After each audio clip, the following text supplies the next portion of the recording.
The life simulator binding was successful. The owner is Su Xing, age 21, immortal cultivator class. For 3 years, he lived like a filthy dog, all the while suffering, but maintaining his determination and continuing to fight. Damn it, thought Su Xing. He's out of luck now. Even though he's a migrant, that's true. His name is Su Xing. 3 years ago, he was transported to this strange world. This world was different from his previous one. Their reality was invaded by the game, demonic creatures, hidden worlds, unique dungeons and equipment. Anyone could become an expert at 18. Defeating monsters in dungeons gave experience, and he remained firm in his intentions. 3 years ago, he was the only one to awaken with the immortal cultivator class, feeling strong and exceptional. This news thundered throughout the capital, and he was immediately accepted into one of the best organizations of this nation, the capital's University of Experts. But soon, Su Xing discovered a fatal flaw. He was not improving at all, and he was overcome with alarming bewilderment. Yet he did not give up, and through incredible efforts, he managed to reach the 6th level of cultivation with a strength of several thousand jin. But the patience was worth it. The main character caught luck by the tail, rejoicing and feeling a surge of inner strength. Start the simulation, the main character pressed on the screen, fully concentrating on the important moment. He finally got lucky. Every day, Shisong helped the girls in battles with monsters, demonstrating courage in the leveling party and in battles for cleansing. One of the junior girls was short of money and was visibly worried as she tried to find a way out of the situation. She tried to pay in another way, gently pressing her whole body against Shisong and smiling softly and trustingly. They had a passionate night, after which they tried to cultivate, feeling united and sharing a common desire for strength. He discovered an amazing technique called Pan Gu Splits the Heavens, and was genuinely surprised and delighted by the power he had found. The main character spent his free time happily with this girl, running with her through the fields, playing tag and sharing easy happiness. In his free time, he often helped girls level up, earning money and unforgettable experience while remaining attentive and focused. But nothing lasts forever. 6 months later, that same first-year student broke through to the silver level and cut off all ties with him, becoming cold. Shisong thought they might start a relationship, but for the girl it was just a deal, and a quiet sadness washed over him. His self-esteem was hurt. Shisong turned his melancholy and resentment into strength, and after half a year of training, his body cultivation level finally increased. Even though he couldn't graduate, word of his reputation reached the ears of the new girls from the junior classes, and they flocked to him. Money was now plentiful. It wasn't so bad not to graduate. At least there was always a new group of girls, Shisong thought, looking calm and happy. 5 years later, he was expelled. But Fatty Yu helped open an expert equipment shop, his gaze filled with determination. He quickly made a fortune and became a well-known seller of used equipment in the capital. He was happy, and his eyes reflected attentiveness and strength. Suddenly, his parents informed him that his sister Sun Yan An had died, and he was overcome with sadness and his eyes were filled with sorrow, feeling a sense of loss. 3 years later, the boy learned another terrible news. His brother Yu Yan also died. He was overcome with shock and pain was reflected in his eyes. Fatty Koi was considered gifted even among the entire team of experts at the capital's university. He couldn't have died so easily. He was overcome with bewilderment. A sense of impending disaster overwhelmed him, and the boy decided to diligently continue cultivating. And after a year, he reached the 9th level. Due to unexpected fluctuations in the market, the price of recovery potions skyrocketed, and his equipment was no longer needed. And then his store went bankrupt. The guy decided to go home and retire from business. He looked tired, and sadness and anxiety were visible in his eyes. Shisong arrived home and stood near the fence thoughtfully. Sadness overwhelmed him. Memories flashed in his eyes. He felt loneliness and longing in his heart. One day he was chilling in the courtyard of his house, raised his head and saw a huge beast eclipsing the sky.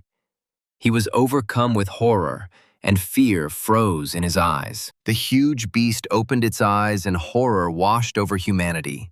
It radiated rage and its gaze blazed with power. It looked terrifying and dangerous. The blue-eyed monster had a large blue bow in his hand. He radiated determination, and his gaze was cold.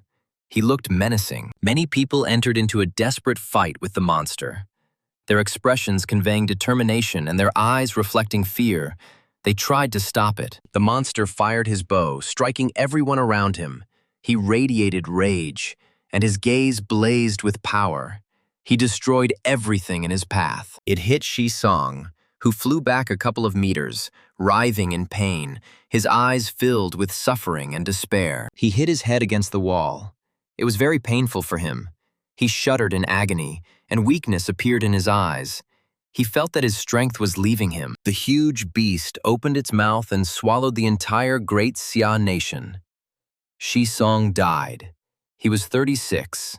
Sadness and the end were frozen on him. The guy could choose one of two rewards: the guardian of the spiritual root as a talent, or the 9th level of body cultivation. The protagonist woke up, came to his senses, and had a severe headache, as the simulation had just ended and he hadn't yet fully recovered from it. A sign appeared in front of him asking him to choose a reward for the simulation, and he was overcome with surprise and his gaze became attentive. The end of the world is in 15 years, and he's just finally got lucky, he said, his voice calm, his eyes filled with determination and anxiety. If he kept running the simulations, he would definitely find a way to change this fate.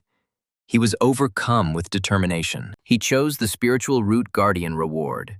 He was filled with joy, and determination appeared in his eyes. He felt that he had made the right choice. A green aura appeared around him, enveloping him completely. He felt a new strength. He was overwhelmed with delight, and joy flashed in his eyes. His muscles increased in size. The guy was pleased with the reward. He was filled with satisfaction. The simulation recharges from the white equipment, in which case there is no point in storing them. A realization struck him. Suddenly, the door to the room opened sharply. Someone kicked it with all his might. He was overcome with surprise, and anxiety and fear flashed in his eyes. A fat neighbor named Yu came inside and announced that 6 girls from junior classes had gathered outside. The news was delivered abruptly and without preparation. Shi-song already understood why they came. Help in clearing the dungeon was necessary. He waved his hand. The hero came out to the girls and announced the price: 2,000 yuan for the race. The equipment and items remained his. The conditions were clear and strict. He approached the two and put his arms around them. The joy of closeness filled the moment. Confidence was palpable. Calm remained. Among them was a freshman, Wang Qingxuan. Her softness and tenderness created a mysterious aura. Her beauty made her especially attractive. They moved into the dungeon, a slope of 10 li. Determination reflected in every step. Preparation for battle became obvious. A huge monster with fangs and horns ran out to meet them, rage emanating from it. The threat was clear and terrifying. The battle had begun. Blows were struck from all sides. Determination was reflected in every action. Courage filled the space. Shi-song jumped up and down, delivering crushing blows with his fists. Determination reflected in every movement, strength overflowing from him. The monster fell to the ground after a series of blows. Satisfaction engulfed the moment. Joy and strength intertwined. Victory was achieved and secured. The girls watched with delight, joy overflowing them. Gratitude was heard in every gesture. Admiration for the hero's strength was genuine. They ran up and began to thank, offering their share for the help. Gratitude sounded in their words.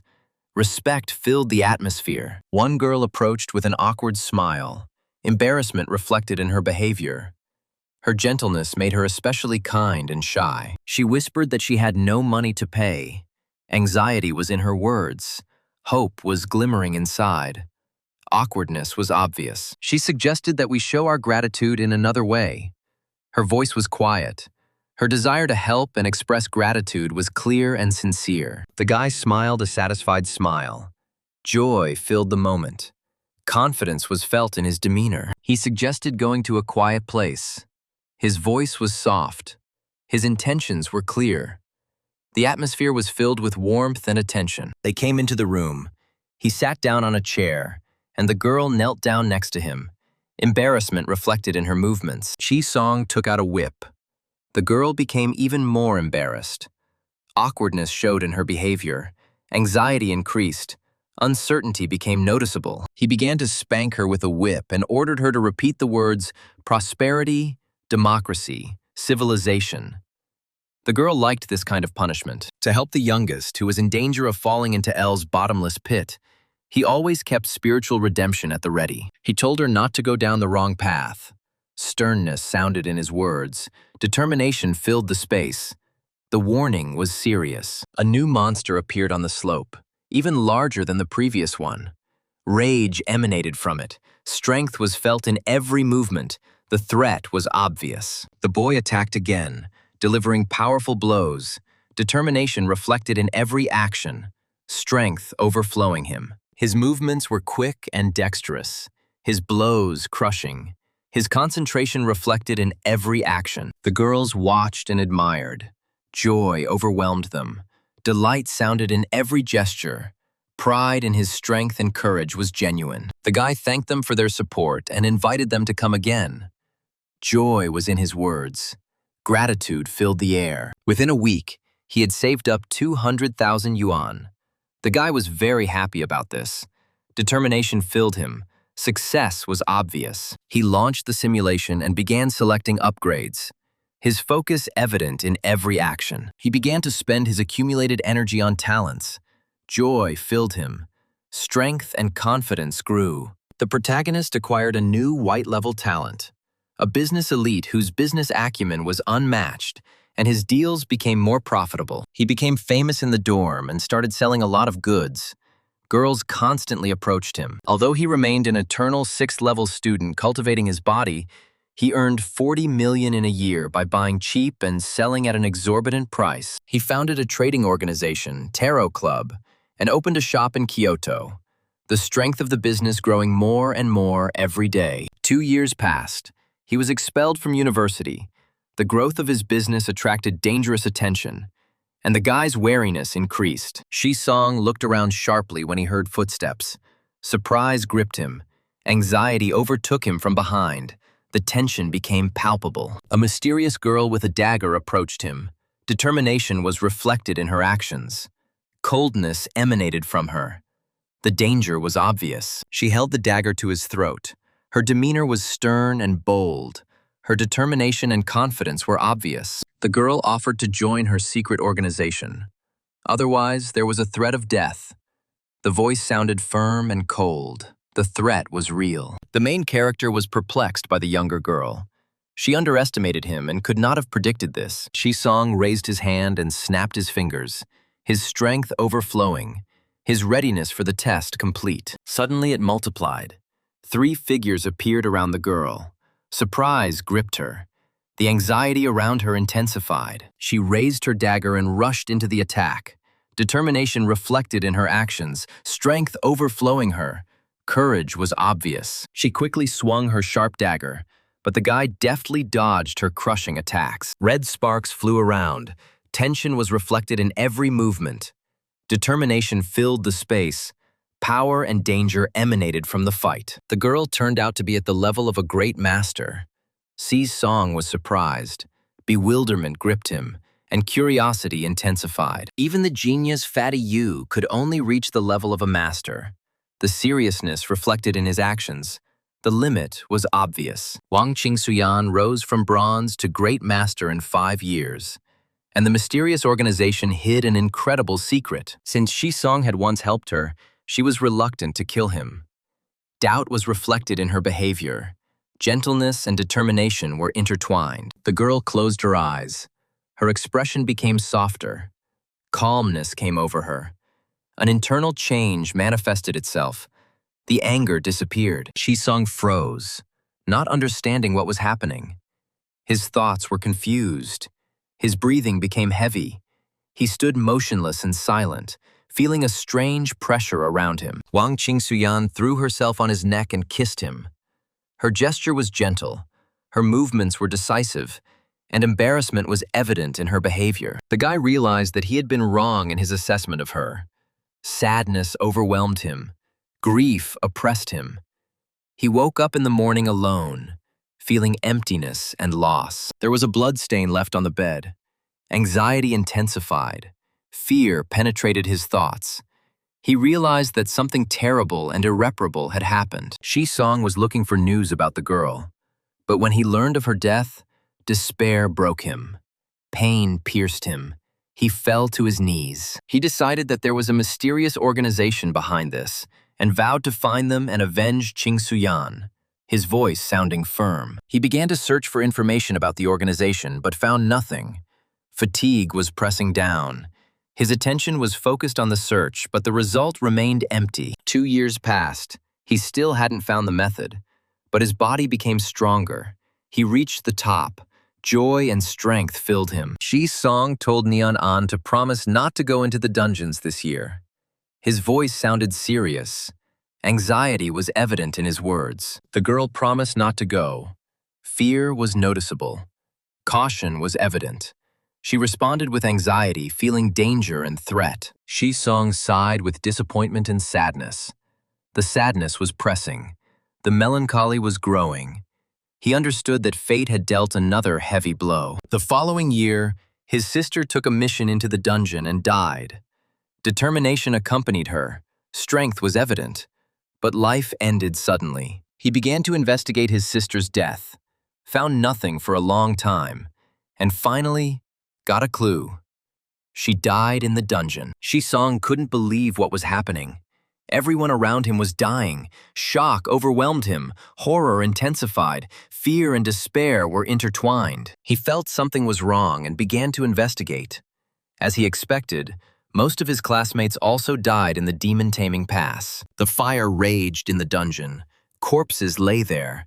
The horror grew stronger. Fear penetrated his thoughts. He realized that the place was cursed and dangerous. The protagonist could not believe that so many people had died. Bewilderment overwhelmed him. Anxiety increased, and his thoughts became confused. Everyone had a reason for going there. They were sent there specifically. The simulation needs to continue to understand the hidden motives. Using his knowledge of the future, he quickly sold low-level equipment and purchased recovery potions, acting rationally and calmly. He became a tycoon in the low-end Kyoto market. His confidence was strengthened. Joy accompanied his success. He felt that he had achieved an important result. The hero did not relax, knowing that in 4 years a disaster would destroy the continent. He tried to warn key players using money. Shi-song could only protect himself. Sadness was pressing. Responsibility lay solely on his shoulders. He understood the inevitability. He sold his property, bought assets abroad, took billions 3 years later and moved to the United States with his parents. The United States was an influential country full of high-level experts located overseas. And among them, there were vampires. The experts looked like cowboys with hats, pistols, and long hair, and they exuded great power. A year passed. The moment of attack by a huge beast arrived. The hero wanted to wait it out in the States. Anxiety increased. Thoughts were heavy. The monster proved too strong. Even the experts couldn't cope. Fear gripped them. Despair intensified. Hopelessness became obvious. Several monsters invaded the real world, Shi-song thought. His attentiveness increased. The threat became clear. The demon cast an eternal curse, wiping out the population of the United States. Shi-song died at the age of 36, and the simulation ended. The protagonist has chosen a new body improvement skill. 500 units of energy have been spent. 482 units remain. The elite business talent helped him make a fortune in the simulation, but proved useless in reality. Shi-song opened the equipment menu and began choosing. His concentration was complete. He acted calmly and confidently. The disaster was supposed to happen in 15 years, the hero thought. A slight anxiety appeared in him, and sadness penetrated his thoughts. The higher-ups may have known about the disaster, but there was no way to stop it. Doubts grew, and attentiveness increased. They hid the truth to avoid panic. The danger became obvious. The threat felt larger than it actually seemed. The hero, as a special type of expert, had a cultivation window different from others, and could only learn cultivation skills. He was stronger than a typical silver-level expert, but not strong enough to take on new challenges in the dungeon. The protagonist clenched his fist to feel the power. His determination grew stronger. His strength became apparent. His confidence grew stronger. A week later, he had 400,000 yuan left, which was enough for the simulation, and the hero was very happy about it. He opened the talent window again and began to choose. His concentration was complete. His attentiveness increased. The protagonist chose a white-level talent, extended his hand to absorb the power, and his energy increased. He received a white-level talent, unquenchable anger.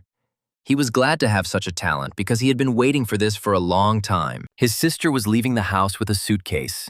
In a cheerful mood, she asked to leave the chips. Her lips were bright red. Her embarrassment increased. Her tenderness became apparent. Her shyness was noticeable.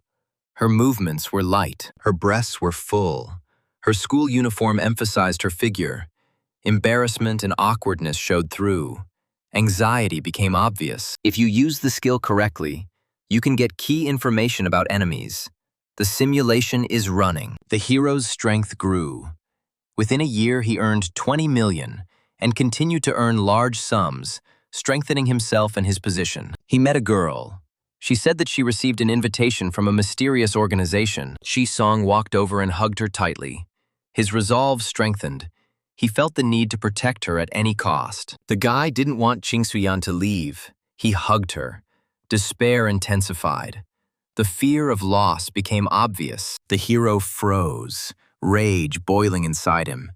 He couldn't believe that the girl had been taken into the organization or forced to join. After some time, he met Wang Ching Suyan. The long-awaited hope seemed real. He felt relieved, as if fate had given him a second chance. Shi-song asked where she had been all these years. Anxiety was pressing. Attention was focused on her words.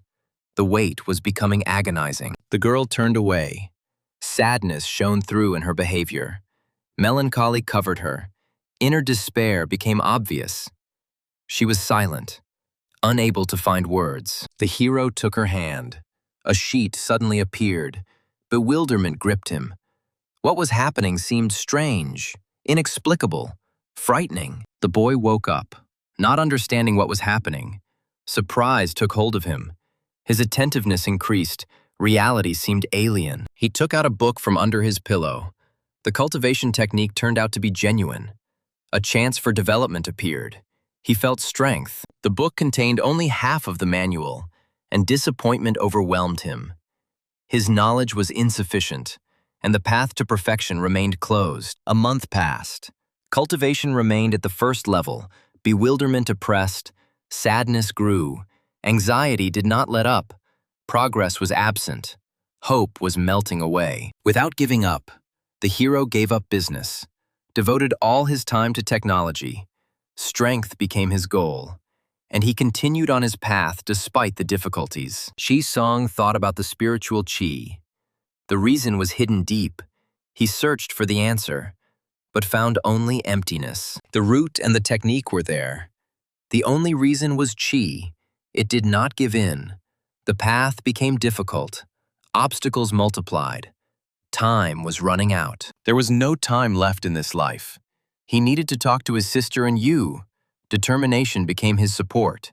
He prepared for the meeting. The hero decided to save his sister, then returned to his hometown, met her after graduating from university, was overwhelmed with joy, but anxiety was hidden. Shi-song spent happy days with his sister, but everything changed. Anxiety appeared. Fate was preparing a new blow. People in cloaks came to the house. They wanted to invite Sun-Yun on to the demon-taming pass. Their words sounded cold. Shi-song looked at them furiously, said that he would not let her go. Anger took hold. The duty to protect his sister became obvious. He was adamant. The sister took his hand. Sadness shone through. Grief covered her. Soft light and longing appeared. She wanted to say words, but remained silent. He shouted at his sister, ordered her to obey. Anger took hold. Irritation increased. He was adamant. His voice sounded harsh. Anger burned in his gaze. He looked sternly. Rage took hold. Anger intensified. He did not want to let her go. The sister demonstrated magic, proving that she had become a master. The power became obvious. She looked confident, ready for the test. Every expert is obliged to visit the pass. The sister said that she would return in a month. Her words were firm. She left with a suitcase. Joy accompanied the girl. Happiness manifested itself. She asked to leave the chips. Her movements were light. A month later, the hero learned of her death. Sadness overwhelmed him. Melancholy intensified. The loss became irreparable. The guy's heart sank. Hope disappeared. He tried to convince Yuya, but he couldn't. Despair washed over him. Anxiety intensified. Helplessness and pain manifested themselves. His words sounded empty. The fluctuations in the recovery potion market remained the same. The hero once again earned a large sum. The money flowed, but the soul was empty. Knowing that 4 years remained, Shisong sold his businesses and devoted his resources to searching for spiritual chi. But his hope remained faint. A year later, he found nothing. Stood near the buildings alone. Sadness overwhelmed him. Loneliness weighed on the guy all the time. A mysterious man came to him. Bewilderment arose. Attentiveness increased. The meeting seemed fateful. Shisong didn't understand who it was. He was overcome with surprise. His anxiety increased. He felt danger. The man said that the hero was a bug. A grin appeared. Contempt shone through. Superiority became obvious. Shisong became angry. Anger filled him. Rage burned in his eyes. The duty to prove his strength became clear. He was preparing for battle. The hero attacked, struck blows. The man dodged. Calm remained. Attentiveness was at its limit. The battle became fierce. The enemy had gold-level strength. Shisong did not expect such resistance from him and was shocked. The hero had never encountered such opponents.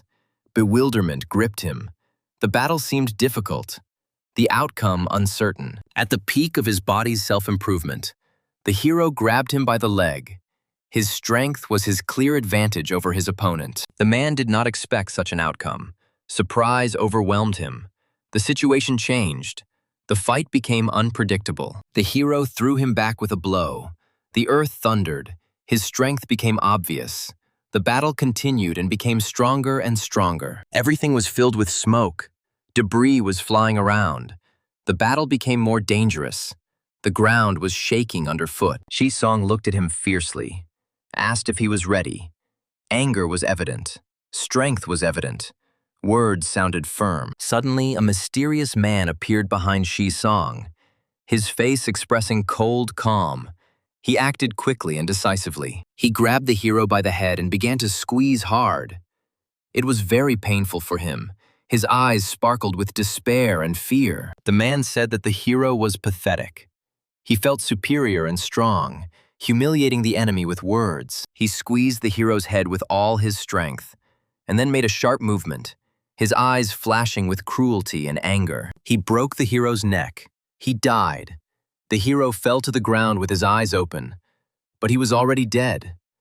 There was emptiness and cold on his face. The hero activated the talent Undying Anger. He felt that the power within him had awakened again. Shisong was once again surrounded by beautiful, busty girls who began asking him for something, their faces expressing tenderness. He collected 700,000 in a week, 600 units of white-level equipment. The guy was pleased with himself and his results. One girl had bright red lips. Her face was embarrassed. Her eyes sparkled with a soft light. She looked shy and kind. She was busty, beautiful with long hair. She felt an inner tenderness. Shisong activated the Undying Anger talent. The power within him awakened, and he felt his body becoming stronger. The protagonist wanted to watch again how the mysterious man would kill him. He sought to understand what was happening. This mysterious man took the book on the art of longevity that Wang Qingxuyan gave him. Perhaps he was also a member of that organization. The man looked at the book. His eyes shimmered red and green. His face expressed bewilderment. He felt that the book had power. The guy lost his sight. The Undying Anger was deactivated. The end of the simulation. The hero's face expressed emptiness. He felt defeated. Sooner or later, Shisong would get to him and smash his head in. The guy was persistent and stubborn. He thought that he had not even lived to see the end of the world. He had been killed by some mysterious man, his face expressing despair. The longevity art technique was worth 3,000 units if you spent a couple $100,000 on white-level equipment and processed it into energy. With unquenchable anger, the hero will be able to find out exactly what happened after the end of the world and who caused it. The hero could obtain the art of longevity in the next simulation, but not unquenchable anger. No one knew when he would get it again. Song activated the talent Undying Anger. 1,000 units of energy were spent. 782 units remained. The main character decided that it was time to earn money and level up.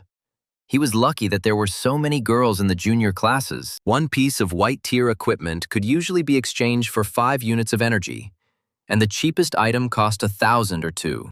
Song's eyes lit up as he began to repel the monster's attacks. His face expressing concentration, he felt confident and strong. The monsters scattered in all directions from his powerful fist attacks, and the hero felt superior to his enemies. He was surrounded by beautiful, busty girls, each one wanting to talk to him. Their eyes sparkling with a soft light, they looked embarrassed. Song was stern and self-confident. He felt the strength within him growing, and his determination becoming stronger. The guy acquired a new talent. He was as calm as a boa constrictor. Even if the hero was overwhelmed by emotions, his expression always remained unperturbed. People called this talent a brick face. His face expressed bewilderment. He felt that the name sounded strange and ridiculous. The hero thought, why did he need a brick face? He wasn't some kind of scheming general or a cold-blooded emperor. For the next week, the hero dragged the girls into dungeons every day to level up and defeat monsters. The beautiful figures and snow-white legs of the junior students brought the hero excessive pleasure, but not a muscle twitched on his face. The hero decided that he could not interfere with the progress of the last simulation and deliberately did not approach Wang Qingshuyan. The girl was upset that Song ignored her. Her face expressed sadness, and her eyes sparkled with longing. She felt inner pain and despair. Just like before, Wang Qingshuyan received an invitation from a mysterious organization. She came to say goodbye to the hero and hugged him tightly, pressing her whole body against him and did not want to let him go. The hero's attempts to convince her were unsuccessful, and that night they experimented together. They lay down on the bed. The girl was on the bottom and the hero was on top. They made love all night. The girl enjoyed the process. The next day, Wang Qingshuyan dropped out of university, and a year later, the hero failed to graduate due to lack of strength. The hero dropped out of university, founded a tarot club, and continued selling used equipment while calmly awaiting Wang Qingshuyan's return. One day, she actually found the hero and returned, again throwing herself on his neck to hug him, clinging to him with all her strength. They had another stormy and passionate night. The hero felt warmth and strength filling his heart. And then, after a stormy night, the girl left, and left Song the art of longevity, her face expressing determination and her eyes sparkling with attentiveness. Just like last time, the hero was unable to cultivate the art of longevity, so he decided to continue searching for the location of spiritual energy. This year, he again failed to prevent what happened to his sister. Song was upset again and didn't know what to do. A month later, he learned of his sister's death. His face expressed despair. He felt that he had lost the most precious thing in life. A year later, Fat Yu also died. The hero felt that fate deprived him of loved ones and friends too often and too quickly. This year, the hero invested his entire fortune in the potion market, planning to move to China, make a fortune from it, and escape from the madman. Song received a call from someone regarding information related to spiritual energy, and he was waiting for an answer. In the Jiangnan province, in the city of Jinling, there lives an expert of the great master level, and in her collection there is an item called a spiritual stone. His assistants were tasked with preparing a gift for the hero. He said that he was leaving immediately. He had been waiting for this call for a long time. Song got into his car and urgently drove to that place. He felt an important event was approaching. She agreed to meet him. These treasures were nothing compared to the spiritual stone. He decided that he would definitely get it. However, on the day the exchange was supposed to take place, the hero was found by that mysterious man, and Shi-song again felt threatened by him. A mysterious man attacked the hero. Shi-song did not expect to meet him. He was scared and terribly surprised. He did not know how to resist him. The hero died again at the age of 33. His eyes were trampled. The talent of undying anger was deactivated again. Shi-song was once again furious that he couldn't defeat the mysterious man, his eyes flashing with anger and his teeth bared in rage. He chose the art of longevity. The hero knew that this choice would change his fate once and for all. The hero could not be mistaken. He chose to leave half of the longevity art technique. 3,000 units of energy were spent. 182 units remained. Shi-song took the book that the girl left for him and began to read carefully. It said to rest at night, get up early and go for a walk in the yard. A green flame appeared around the hero and began to envelop him from head to toe, completely submitting to the will of the master and blazing ever brighter. This technique had the ability to prolong life and preserve youth. Unfortunately, the world will come in 15 years. The hero received the technology, and he got a clue about the location of the spiritual stone. One more simulation and he will get it. But Shi-song didn't know how valuable the spiritual stone was, how much energy it would take, and how much energy he would need to accumulate before the next simulation began. Suddenly, Fatty Yu kicked the door open and shouted to the hero that Old Man Lu was looking for him, interrupting Shi-song's deep thoughts. The fat man laughed at how hard he opened the doors, clearly pleased with the effect it produced. Shi-song said that Yu came just in time and asked to borrow money quickly, since it was impossible to delay in his situation. The fat man said that he didn't have much money right now, so he couldn't give much, clearly worried about his modest savings. He only has 5 million left. He needs to spend it wisely. The PIN code is his date of birth, the fat man said, and handed the hero a card. Shi-song did not expect such an act from his friend. He was shocked, never expecting such generosity from him. Lend 5 million to a friend is a piece of cake for a fat man who is ready to make any sacrifice for his comrade. But Shi-song forgot when the fat man's birthday was.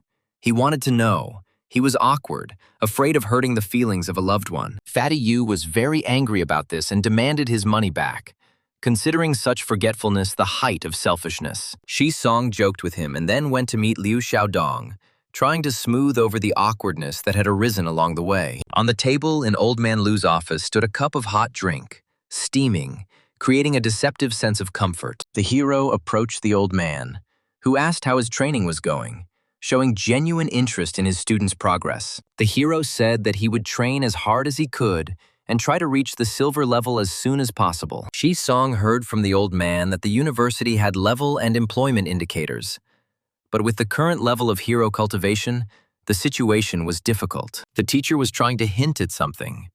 Shi-song asked to speak directly, not wanting to waste any more time on empty hints. The old man said that he hoped for the hero's voluntary expulsion from the university. This would benefit both his and the university's reputation. If the hero voluntarily dropped out, the teacher was ready to pay him 1,000 yuan in compensation on behalf of the faculty. Moreover, the teacher said that he could help the hero find a job.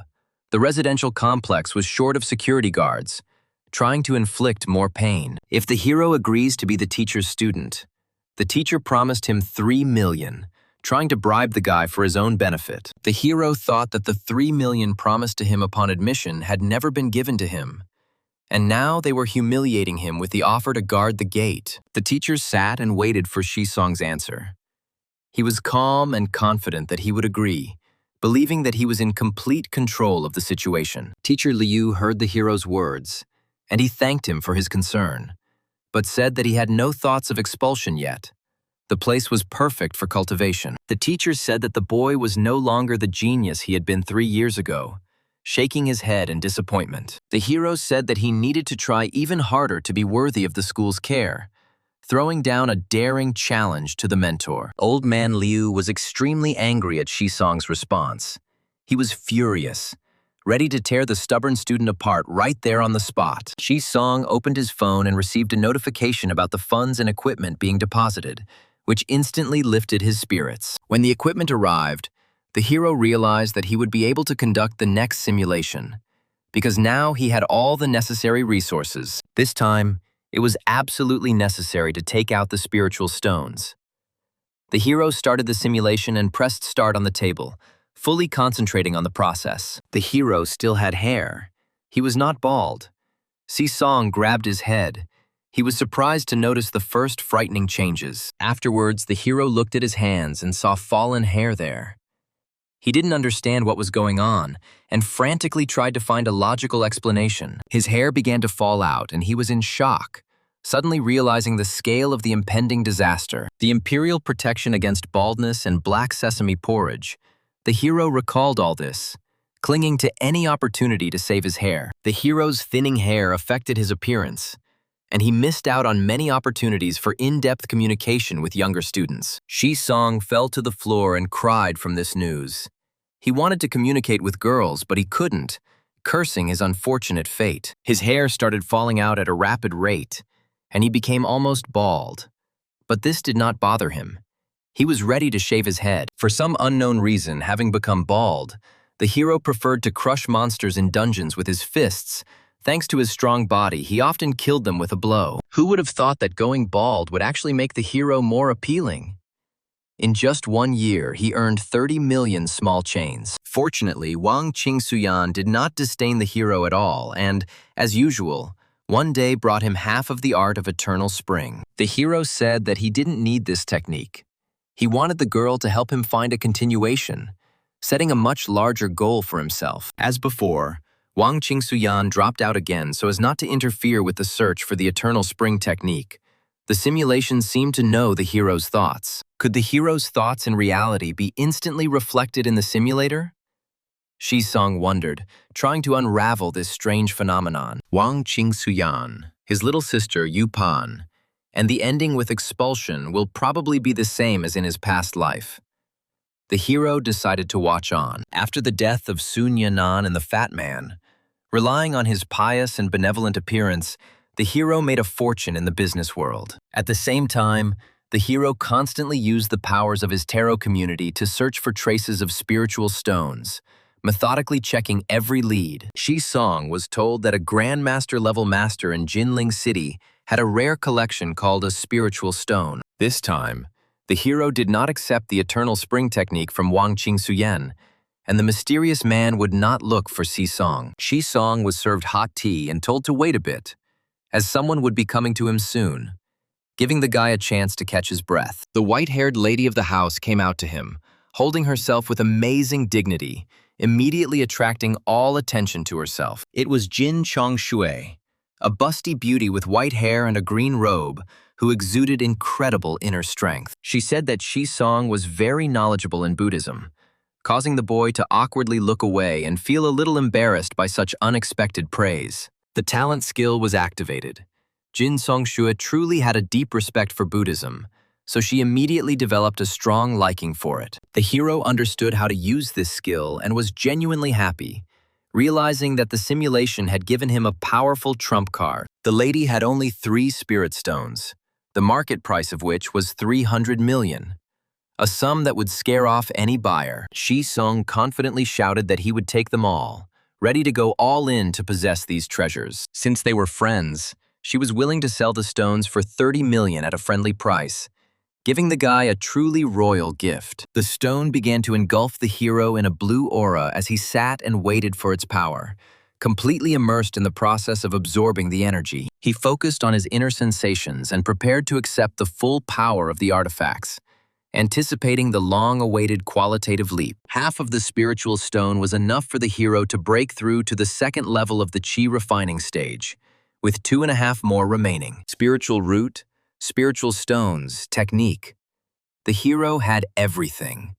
And now, after the end of this simulation, he will be able to embark on the path of cultivation. The hero had been in seclusion for 3 days when the lady came to him with a tray of food and kindly offered to strengthen his strength. The lady brought these spiritual stones out of a dangerous dungeon called the Qingyun Spiritual Field, which clearly held many secrets. In addition to the spiritual stones, the lady obtained a bag of spiritual rice, which the hero was now eating, feeling how each grain filled his body with energy. Si-song looked at this spiritual rice with surprise, amazed at how much such an ordinary-looking food could accelerate one's development. There were special dungeons focused on cultivating immortality, meaning the hero could farm gems endlessly. The hero asked the lady where this dungeon was located.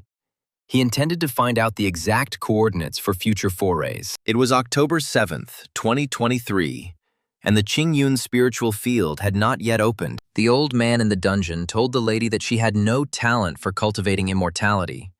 Otherwise, she could get much more benefit from this place. But Shisong had this rare talent, which made him mentally rejoice from the realization of his superiority. It seemed that in the cultivation dungeons, spiritual stones were not the most important thing.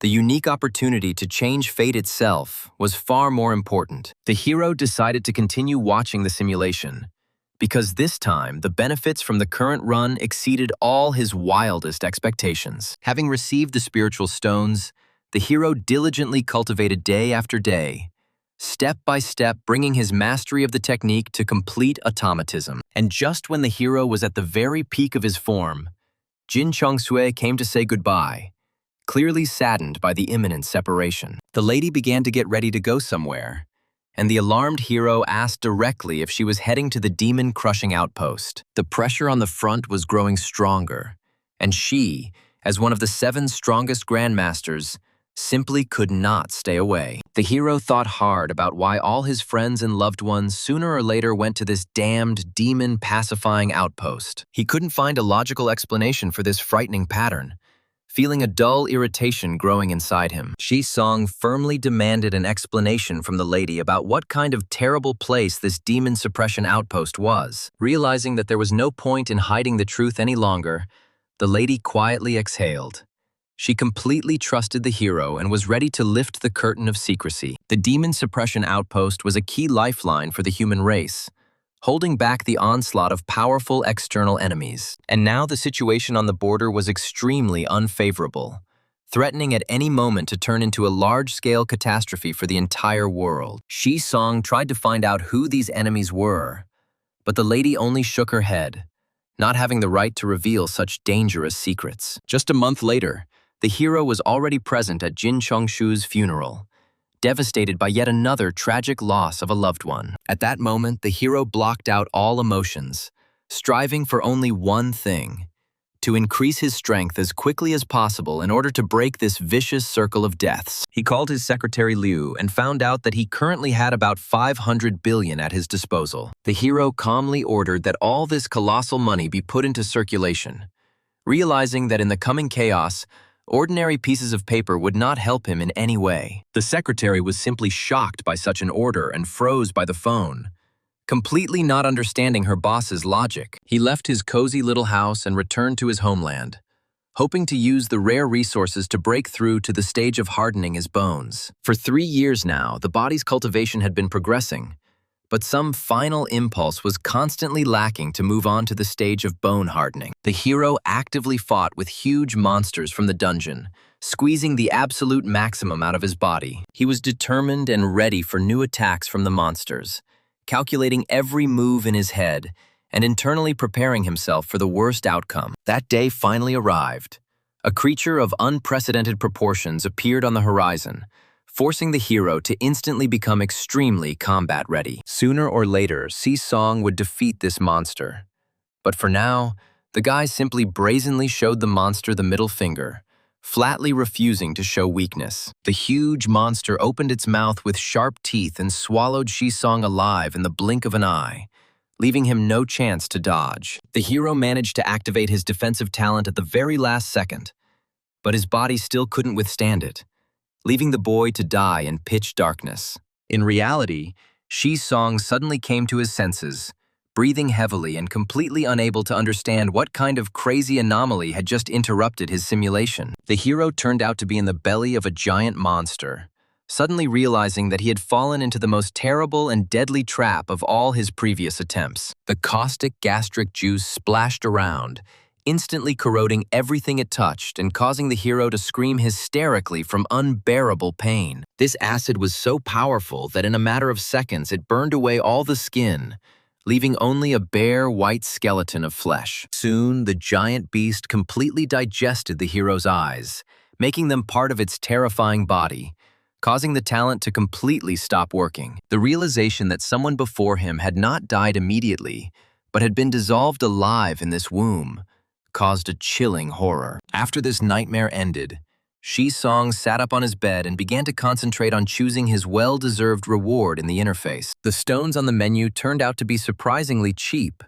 A quick calculation showed that one spiritual stone cost only 1,000 units of energy. One low-grade spiritual stone was discovered, the processing of which instantly brought 100 units of pure energy to the account. Seeing this, Shi-song sincerely wished that in the real world, all the resellers who profit from the huge price differences would one day disappear. The hero settled himself comfortably on the floor and plunged into meditation, while the mystical green flame flared up and danced around his body again. Just one such stone was guaranteed to be enough for the guy for at least half a month of continuous and effective cultivation. Now the hero's main task became diligently farming dungeons for money, in order to manage to conduct several simulations before the opening of the Qingyun field. However, after a week of continuous marathon, the hero had no strength left, and he simply collapsed on the bed, feeling completely exhausted. This time he earned more than 500,000, an amount more than enough to launch the next full-fledged forecast. He reactivated the system without hesitation, internally prepared for new large-scale exploits and unexpected turns of fate. Shi-song still had doubts about whether his theory about the value of spiritual stones would be correct, but he was determined to see this test through to the very end. The simulation successfully launched, and Shi-song immediately received the white talent of a fitness expert, which made his predisposition to training much higher. Appearing in the simulation, the first thing he did was pick up a mysterious yellow spiritual stone. Looking at it with genuine interest, Shi-song crossed his legs on the floor as usual and began cultivating, once again causing streams of green flame to envelop his powerful body. Over the next month, the hero confidently led crowds of enthusiastic undergrads through dungeons during the day, earning a good income from leveling up. The boy spent his free time at night absorbing energy from the stone, thanks to which his cultivation rapidly soared to the 4th level. Pleased with the result, Shi-song called his secretary and, in a businesslike tone, ordered her to immediately book a ticket for the next train to Jinling. He remembered very well how Jin Chongchu had once casually mentioned that the dungeon he needed was hidden in a dense park to the west of the city gate. Arriving at the location, the hero went deep into the wild suburban forest, methodically examining every tree in search of a camouflaged entrance. However, the thicket was too vast, and Shi-song began to doubt whether he would be able to find this anomaly without Jin's presence. Suddenly, right behind him, a clear, cool female voice was heard, causing the guy to freeze in place. He spun around on his heels and was literally speechless at who exactly was standing right in front of him in this wilderness. It was Jin Chongchua herself, in all her dazzling glory, dressed in a striking, figure-hugging red dress. It is worth admitting that 7 years ago, the future head of the house was still an unapproachable and majestic cold beauty. Realizing that this hidden dungeon was most likely only discoverable by her, the hero decided to quietly follow behind her. But as soon as he blinked for a second, the beautiful stranger literally disappeared into thin air, causing Shi-song to look around in bewilderment. Before he could take a single step, the girl appeared silently right behind him, clearly considering his secret appearance as a direct threat. She instantly drew her blade and put the sharp edge to the guy's throat, sternly demanding an explanation for the reason for such brazen surveillance. Without losing his composure, the hero politely replied that he simply recognized her immediately, since her portrait still adorns the main honor board at their university. Hearing this, she softened a little and asked with obvious curiosity if this strange stranger was also studying at Kyoto University. Taking advantage of the moment, Shi-song decided to play the trump card of his talent and declared that recently he had been tormented by a very difficult Buddhist question. Being carried away by this topic, Jin Chongshu noticeably thawed, and with a gentle smile allowed the guy to voice what was so deeply troubling his soul. The hero, with the utmost seriousness, asked which came first, the chicken or the egg, holding his breath in anticipation of her thoughtful reaction. This existential trick left the authoritative warrior speechless for a moment, her eyes widening comically. Appreciating the humor and originality of her fellow traveler's thinking, she suggested discussing this dilemma in detail on the way, since they were both going the same way anyway. Their path together lay through majestic and dangerous high mountains, the peaks of which were completely shrouded in thick white fog. Suddenly, far below among the gorges, they noticed a bright golden glow breaking through the darkness, which clearly indicated the desired coordinates. The concentration of spiritual energy in this place was so dense and tangible that it must have been the hidden abode of ancient masters. Walking a little further along the path, the travelers came across a lonely, old, thatched hut, standing forlornly in the middle of a mystical landscape. Understanding that Shisong's current cultivation level was weak to possible dangers, the caring girl walked ahead. She made several confident blows on the wooden door, feeling with her whole body that someone's very powerful and ancient aura was beating inside the hut. The creaky doors swung open on their own, and a thick, concentrated scent of magic wafted out from the depths of the room. A gray-haired old man slowly walked out onto the threshold. They had entered the secret domain of the immortals, and entry was forbidden without colossal, fateful luck. Shisong shuddered internally at the power emanating from the stranger, but at the same time he realized that the simulation had finally led him to the right point. Surprisingly, instead of deadly trials, the old man desperately needed working hands to care for the rare plants on his sacred spiritual field. The next second, they were both standing in the middle of the beds with heavy hoes in their hands, in a complete stupor trying to figure out how to dig correctly. Old man, he wished them good luck and left, adding that he would come back in exactly 7 days to check the results, and that they should not expect any concessions. The girl had never even really seen ordinary grains, so she had no idea how to approach the capricious spiritual grain. The elder listened attentively to the advice of the hero, who already had experience, that before entering the rice field one should roll up his pant legs. The hero honestly admitted that his parents were simple peasants, so he was accustomed to hard work on the land from childhood. The girl sincerely asked the younger one to take the initiative into his own hands, promising that if he succeeded, she would generously share the final prize with him. Shisong just laughed cheerfully and assured her that he would do all the main work in the best possible way without any problem. Under his skilled care, the spiritual grains grew beautifully, and Jin Chongshutzi's attitude towards him changed from wary to extremely friendly. The girl now watched with obvious pleasure as Shisong deftly and confidently navigated the energy-flooded beds. During the process, the hero discovered that streams of spiritual energy noticeably accelerate the growth of crops, and his own technique is suitable for this. Having realized the concentration of local energy, the hero decided to combine business with pleasure, actively cultivating and saturating the ripening ears of grain with power. As a result of their combined efforts, the rice stalks grew to their full height and began to emit a soft, enchanting golden glow. It was not in vain that the hero trained hard every day and made a breakthrough to the 5th level of the Qi refining stage. 7 days flew by unnoticed, and the old man, strictly on schedule, showed up in the field to personally assess the fruits of their week's labor. Seeing the perfect order in the boys' garden beds, the stern owner of the hut could not hold back an approving smile.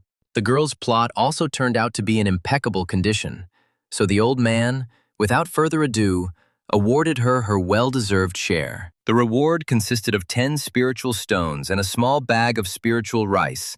Thanks to the hero's hints, the value of the loot increased. Suddenly, the girl vanished right on the spot, causing Shisong to look around in complete confusion. It turned out that the old man simply snapped his fingers and forced her out of the dungeon, thinking that her test was over. The old man then turned to Shisong and told him to also extend his palms forward for a final test of potential. A transparent sphere materialized in the master's hands, inside which 5 multicolored lights began to flicker dimly. Although the 5-element mixed spiritual root opened access to cultivation, one could not dream of achieving immortality with it. Nevertheless, the hero firmly asked the old man to accept him as a student, hoping to squeeze the most out of this rare acquaintance. However, the master merely shook his head, snapping that with such mediocre natural talent, there was no point in wasting time on training. Trying to find a direction for the future, the guy asked directly what criteria a candidate for the role of his successor should have. The old man coldly explained that to be accepted as a disciple,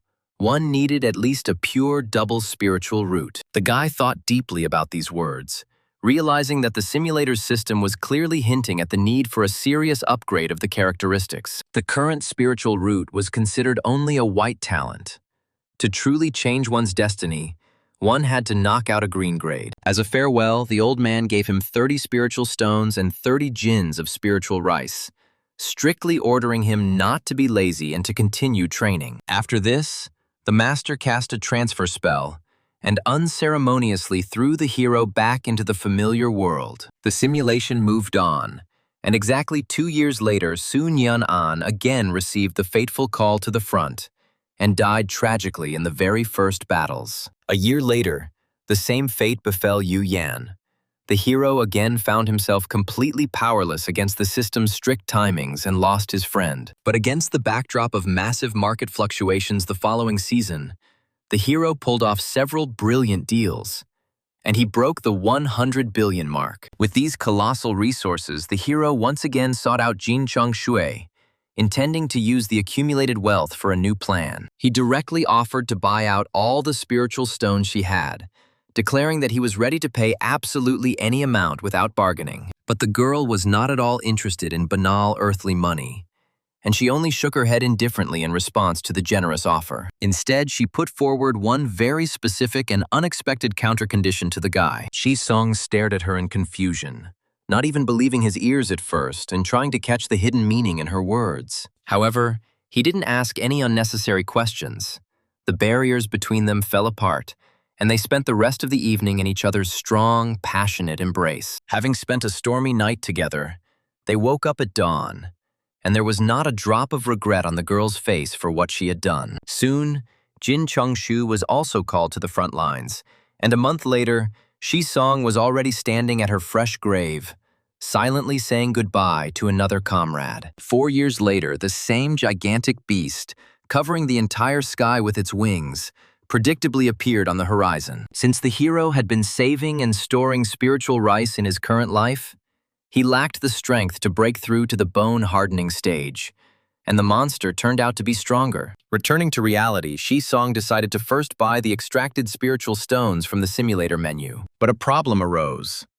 All his cash, when converted, would only yield a couple of thousand units, and he was almost half short of the required amount. Not wanting to miss out on such a big win, Shi Song decided to quickly intercept the missing capital from his trusted friend. He dialed the number of the fat man who, coincidentally, was just packing his things for another raid into the dungeon. Hearing that Shi Song was once again urgently in need of astronomical sums, Yu merely chuckled loudly into the phone, considering this to be another crazy adventure. When the hero announced the final figure of 100 million, there was a heavy, shocked pause on the other end of the line. The fat man immediately flared up and yelled at Shi Song in anger, saying that due to his past spending, he could scrape together a maximum of 50 million. After this tirade, he angrily threw down the phone. But a minute later, the promised 50 million obediently trickled into Shi Song's account. Together with the 5 million that Fatso had lent him earlier, the hero's total capital reached 55 million. In reality, the Qingyun's spiritual field dungeon was supposed to open next month, and the hero only had 4 simulations left. It was time to check which streak awaited him this time, white or black, and the guy tensed up internally, realizing the importance of the upcoming roll of the dice. The hero began the process of extracting green talent, focusing on the interface and waiting for the next sharp turn in his fate. The system gave out a green talent, long life. But for a practicing cultivator, this bonus seemed useless. However, the current simulation run was still a pleasant surprise. This time, the hero managed to farm 10 more spirit stones than usual. A week later, he launched the simulator again, desperately hoping to finally get the coveted spiritual root modification. But instead, randomness gave him the green talent of a sword genius. It seemed that fate was simply making a sophisticated mockery of his plans. Shi Song was completely out of his mind. This skill was not bringing him any closer to his cherished goal, causing only dull irritation and rage. Having quickly completed this attempt, the hero adjusted his strategy and decided to focus on accumulating spiritual rice. Before the next launch, the guy jokingly decided to resort to higher powers, mentally setting himself up for maximum success. He offered a colorful prayer to the deity Fusheng Xuanhuang Tianzong, sincerely asking for a blessing to obtain that very green root. The number didn't go through. The system activated a green talent with the eccentric name of Guanxi's face, causing Shisong to freeze from the absurdity. The guy just swore in displeasure. He had been given yet another skill that was frankly rubbish and useless in combat. Shisong even threw the tablet onto the bed out of anger, feeling a strong irritation boiling inside him from the merciless system randomness. However, the talent worked. In the eyes of those around him, the hero's appearance was immediately transformed, becoming incredibly refined. The facial features were corrected. The gaze acquired a magnetic depth, and Shisong, having assessed the changes, was forced to admit that the new appearance was cool. He carefully examined his reflection in the mirror, chuckling with satisfaction. He definitely emerged from the simulator looking like a handsome man. Meanwhile, during another raid, a new terrifying monster burst forth from the depths of the dungeon, snapping its jaws with huge, sharp teeth. The colossal creature was engulfed in furious flames and spread a suffocating aura of mortal threat around itself. The raid commander immediately ordered everyone to be on guard, strictly forbidding them to look the demonic beast directly in the eyes under the threat of instant death. But the female fighters nearby completely ignored the order. They simply couldn't tear their fascinated gazes away. The guy himself was wildly infuriated by such inappropriate attention during a tough fight, because his allies stupidly froze in place instead of attacking, and the girls continued to stand rooted to the spot, sighing in delight and completely ignoring the raging, fiery creature nearby. Shisong even glanced into his pocket mirror, not fully believing that his new appearance was capable of causing such a powerful mass hypnosis. The degree of adoration grew with every second, and neither the general danger nor the roar of collapsing walls could distract the fans from contemplating their idol. Things reached the point of absurdity. Right in the middle of the purge, they managed to offer him a contract as a leading star in the Tiansheng Entertainment Corporation. But the hero had much more important things to do. Brushing off the producers, he resolutely rushed towards the flaming monster. Enthusiastic girls' screams followed him, which in a real fight would only hinder the guy, creating unnecessary pressure and breaking his concentration. To avoid causing further unrest on the streets, Shisong decided to temporarily lock himself in the dormitory and quietly devote his time to home cultivation. It was November 18th, 2023, and the hero, strictly following the established route, set off for Jinling. As soon as they crossed paths, a spark instantly flew between them, and they froze for a few seconds, looking at each other in fascination. As if guided by an invisible thread of fate, the cold beauty herself took the initiative and gently invited the guy to have a glass together. The hero was genuinely surprised that this time the conversation had started so easily. It was clearly not worth spending hours learning complex Buddhist riddles for such an outcome. Even the stern old master from the thatched hut immediately noticed his phenomenal appearance upon meeting him, nodding his head respectfully. The boy's charisma deeply touched the ancient cultivator, and he was eager to take him on as a disciple. But his natural potential was still too low. Unable to let the young man go empty-handed, the old man simply gave him many times more valuable resources. A world where even great masters are judged by their clothes is definitely heading towards the abyss. The hero was once again amazed by the strange laws of the universe. This appearance impressed the simulator system so much that it generously provided a unique bonus, allowing it to record the facial action. The green talent was a great help.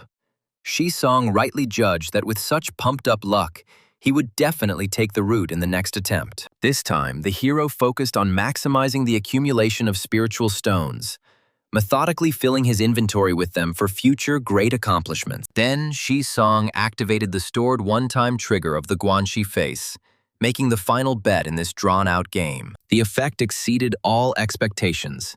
His appearance reached a completely out-of-this-world level, giving the guy unshakable confidence in his abilities. With this insane charisma, the hero once again started the Wheel of Talents, mentally demanding that the system grant him the long-awaited ticket to immortality. He playfully blew a kiss to the virtual interface, hoping Lady Luck would appreciate his gesture. And the system finally gave in, producing a juicy green talent, the Woodfire Double Spiritual Root. The root radically changed the rules of the game. Now, the innate ability to absorb energy was many times greater than that of ordinary people. Shisong almost screamed with delight. The barrier he had been fighting against for so many simulations in a row had finally fallen under his pressure. The effect was immediate.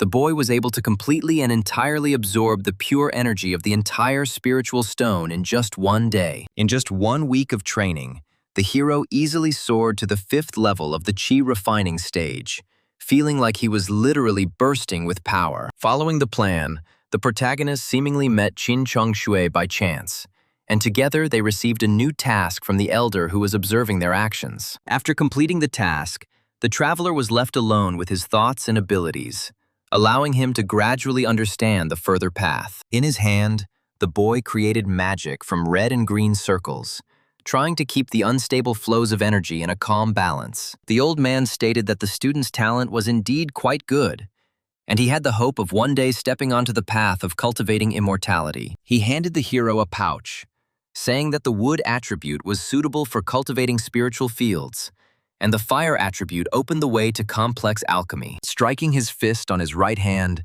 the young man firmly asked the venerable mentor to agree to accept him as a student for further spiritual growth. However, the elder calmly replied that he had entered the path of cultivation too late and had already missed the most suitable age for development. Then the protagonist asked what level he would be at with normal cultivation. The man, stroking his beard, answered, "Golden core."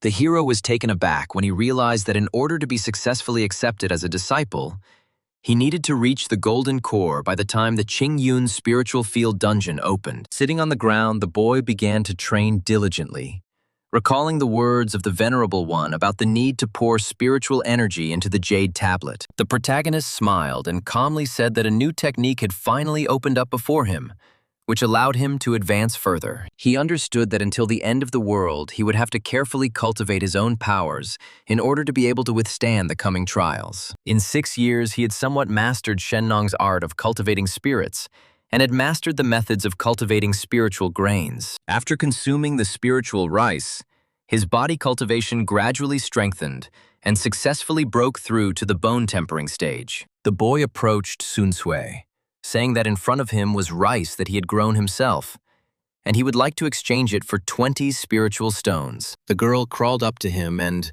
with a slight blush on her face, whispered that the next month would be entirely his responsibility. The exhausted protagonist looked around and could not understand why the sky had suddenly darkened, although there were no signs of danger. And then he suddenly saw in front of him the huge mouth of a monster with bright purple eyes that looked at him with frightening persistence. Looking at the list of goods and the prices indicated, the guy wondered if he could really acquire insights in this way. After all, the technology required a whole billion in energy, and the main character admitted that such power was truly astounding. He thought, realizing that he could ask the old cultivator for the necessary technique later, but the double spiritual root would disappear now. The system announced the result, and the guy was scared because it was discovered that he already had a white talent of this type. But then the guy exhaled, carefully taking his hand out of his pants, because he realized that nothing terrible had happened, because his body had become a little bigger. He said that there was only one simulation left before the dungeon opened.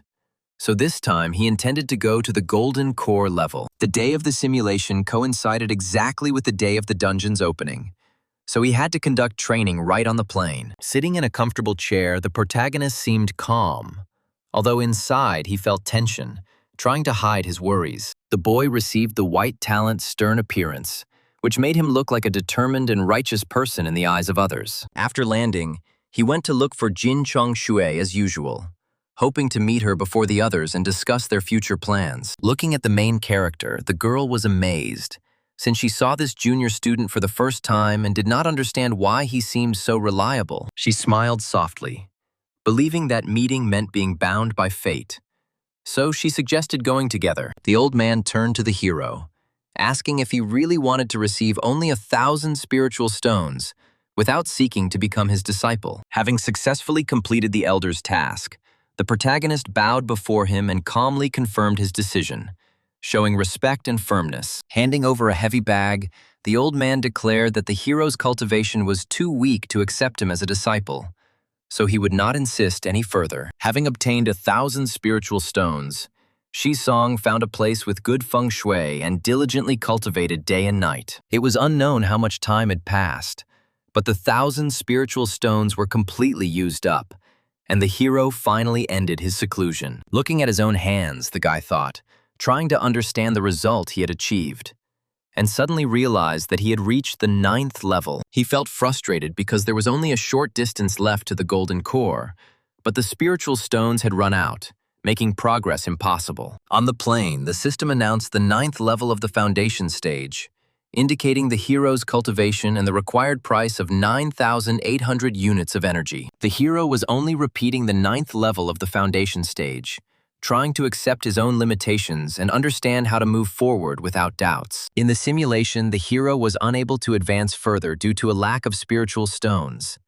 So he now pondered new possibilities and paths of development. Shi Song recalled the past events with a smile, because pure spiritual energy could indeed be felt in Qingyun's spiritual field. It seemed incredibly exciting, as what was happening next ceased to be a simple simulation and gradually turned into reality. And this marked the first time that the protagonist was actually going to meet Jin Changshui, making the moment especially significant. He consoled himself mentally, repeating that there was absolutely no need to panic, because he was a man who had once learned the 10 greatest Buddhist riddles. The protagonist finally saw a beautiful girl with snow-white hair, whose calm posture and soft gaze created a feeling of purity. Shi Song's mouth was watering as he couldn't hide his admiration, even though it was hard to tell from the outside that Jin Changshui was already 30 years old at this moment. He awkwardly asked the elder if she was really Jin Changshui, since he had once seen her name on the ranking of the strongest disciples. The hero smiled,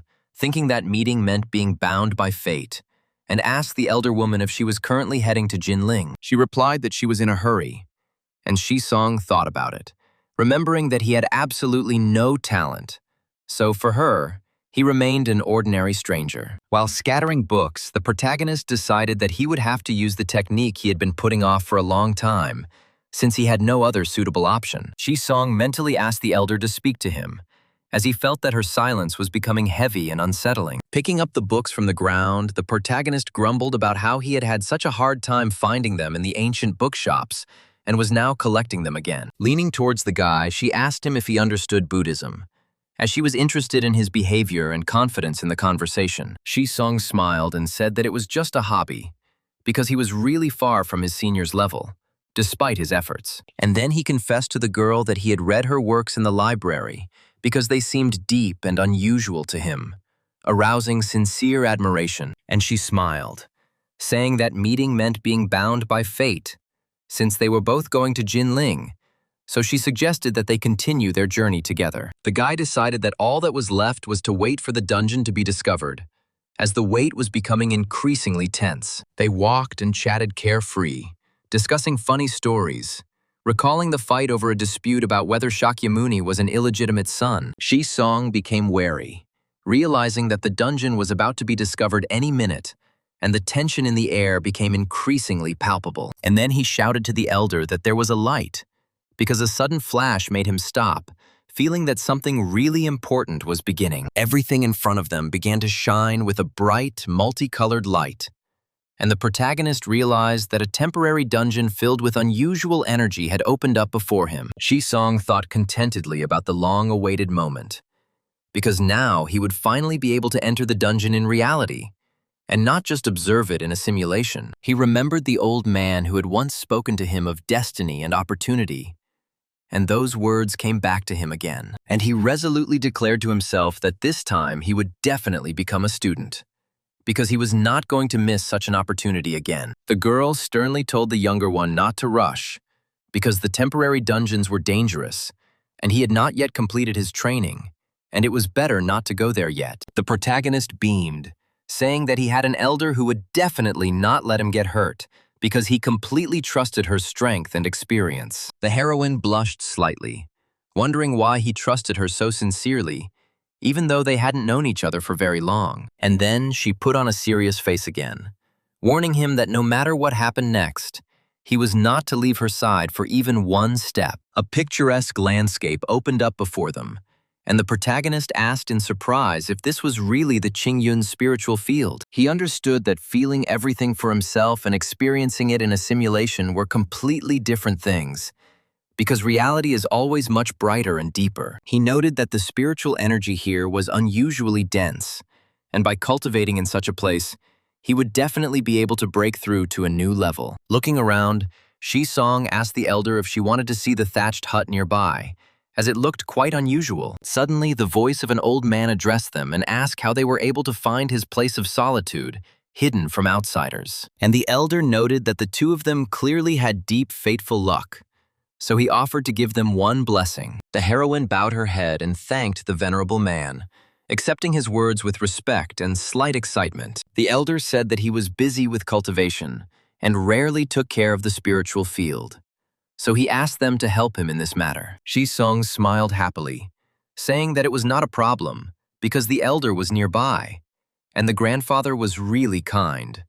Although the dungeon was temporary, she was surprised and asked if he knew how to work the land, since he had never mentioned it before. Song's nose seemed to have grown longer from lying, but he confidently stated that he grew up in the village and went out to the fields every year. Standing knee-deep in the river, he said that first we need to pull out the weeds, because without this, the land will not be able to produce a good harvest. While carrying water in buckets, he continued to explain to the eldest that after weeding, it was necessary to thoroughly water each garden bed, and he himself began to think about the fact that in the end, it was necessary to quietly pour spiritual energy into the grains, because this way, they would be able to grow faster and become stronger. The heroine touched Su Xing's shoulder and asked why the Venerable One's test was connected with agriculture, since it seemed too simple to her. The hero replied that it made no difference, because the place was picturesque, spiritual energy was everywhere, and even working in the fields helped strengthen character. She pouted, saying that the more difficult the task, the more generous the reward. But this was just farming, so she doubted that the reward would be worthy. The guy closed his eyes and noted that for people without a spiritual root, there would indeed be no reward. But for him, everything was completely different, and he beamed, declaring that this place was equal to 10,000 spiritual stones, because the energy here was so pure that its value could not be overestimated. Suddenly, the old man noticed something, and his gaze became more intent, as if he saw something important, hidden from ordinary sight. 7 days passed, and the tending of the field continued, and each day brought new discoveries related to spiritual energy and the characteristics of the area. Suddenly, the elder's attention was drawn to a sharp flash of fire behind her, and she instantly turned around, preparing to protect the younger one from possible danger. A glowing ball emerged from the protagonist's belly, pulsating with a soft light, gradually increasing its glow and filling the air with energy, and his eyes shone with a blue light, reflecting the changes inside the body, as spiritual energy mixed with fire and water, and the energy around him mixed with fire and water, forming a vortex that caused the grass around him to bend slightly under the pressure of the force. The boy joyfully exclaimed that he had reached the peak of the foundation stage, and that he was only one step away from the golden core, which he intended to take. The heroes ran up to Song, asking how he was feeling because the flash looked frightening, and they were afraid that he might have been hurt. The old man asked if his little friend really was a cultivator, and asked him to tell him what his attribute was. The guy awkwardly replied that he had accidentally received part of the technique and hadn't noticed how he had entered the path of cultivation, so he didn't know his attribute. The old man extended his hand and said that he wanted to reach the peak with an unknown attribute and cultivate at the same time, so he asked me to place my hand on his palm. And he declared that his little friend had a wood-fire double spiritual root, which, although inferior to the higher single one, was suitable for alchemy. He continued that the Changchun Gong technique from the Changchun school has its limits, but for beginner cultivators it is useful and helps strengthen the foundation. Moreover, wood attribute techniques absorb the vital energy of all things and return to nature, so they are perfect for the path. The old man confidently declared that the meeting meant a connection by fate, and called himself a beggar Taoist and an old farmer of the Qingyun sect. And he added that since the student had already entered his gates, the teacher had several gifts that would help him strengthen the foundation. The first gift was the immortal technique of Shennong art for cultivating spirits, which the elder received by chance and studied for 1,000 years. He noted that the hero had a talent for agriculture, so he passed on this technique to him, because by bringing it to perfection, he could take a worthy place. The protagonist became quite thoughtful because 100 energy points turned into 100,000, and he realized how valuable and rare this gift from the teacher was. The second gift was a portable, small, blessed land measuring 3 tsun, which could become an ideal space for cultivation. The boy asked in surprise if the teacher really wanted to give him the entire temporary dungeon, as such a generous gift seemed almost unbelievable. Although the space of the 3-cubit blessed land was a small hill with a radius of 100 jang, this place was perfect for studying the methods of cultivating spirits, because the mountains and waters there were pure, and the energy flowed softly and evenly. Shi Song bowed his head, thanking his teacher for his generosity, as such gifts could completely change his path of cultivation and future destiny. The third gift was a token from the Qingyun sect, which gave him the status of a named disciple, which was considered an honor. Once he reaches the void return stage, he will be able to become an official disciple and go to the Qingyun world. Shi Song thought about it, because the Qingyun sect was a serious cultivation school, and if he could enter it, he would have great prospects. The elders stated that he was not strong in the path of alchemy and did not have higher methods, but he could give the student a useful foundation for further growth. This method of Liko's alchemy was obtained by chance, and it contained 360 pill recipes, which was more than enough for training. Moreover, the technique will bring a lot of benefits, and when the student brings it to perfection, he will be able to return to the teacher for further instructions. Shi Song shouted after him that his technique was just a fragment and would not allow him to reach the void return stage. So he was worried about the future. The boy could not understand whether the old man did this on purpose or out of carelessness, and wondered if this was another test. A female voice was heard calling out to Su Xing, and she said that he had finally come out, as it was already quite dark and she was starting to worry. With a smile, he answered the elder that he had long wanted to talk to her, because after the events of the dungeon, he had many thoughts. He held a huge bag in his hands and asked her to exchange 50 jins of spiritual rice for her 50 spiritual stones, hoping for a fair exchange. The girl blushed, saying that she received all the awards thanks to his help. So, in all fairness, half should belong to him. The protagonist froze, not knowing what to say, because such sincerity from the elder caught him off guard and caused a slight embarrassment that he did not expect. And she continued that if he felt awkward accepting the award, then he could just keep her company on the way back to the city, which would be fair. The heroine, wearing a white terry towel and red underwear, asked the younger man whether he had come to Jinling to look for a person or an important thing. She leaned lower and lower, her cleavage becoming more visible, asking if he needed any help because she was ready to support him. The boy froze, thinking that in the Qingyun spiritual field dungeon, time flows one-to-one with reality. So 7 days had passed outside as well. And then he quickly answered the older woman that he needed to go to the toilet, trying to hide his embarrassment and regain his composure after her intimacy. The heroine became nervous, assuming that he was embarrassed because she wore the wrong color, and was worried that she had made the wrong impression. The girl knocked gently on the door, asking if he had finished since his long absence was causing concern and making her nervous. She asked with genuine concern if something had happened, because he had been out for too long, and she was afraid that he had become ill. When he opened the door slightly, the girl said that she was glad to see him, because she had already begun to think that something serious had happened and required her intervention. And the guy simply thanked her for her concern, realizing that her concern was sincere, and feeling a slight warmth from her attentive attitude. There was a girl standing in front of him wearing only a towel, and her legs were completely bare, which made him lose his composure for a moment. As they sat at the table, the heroine said that the day had been hard,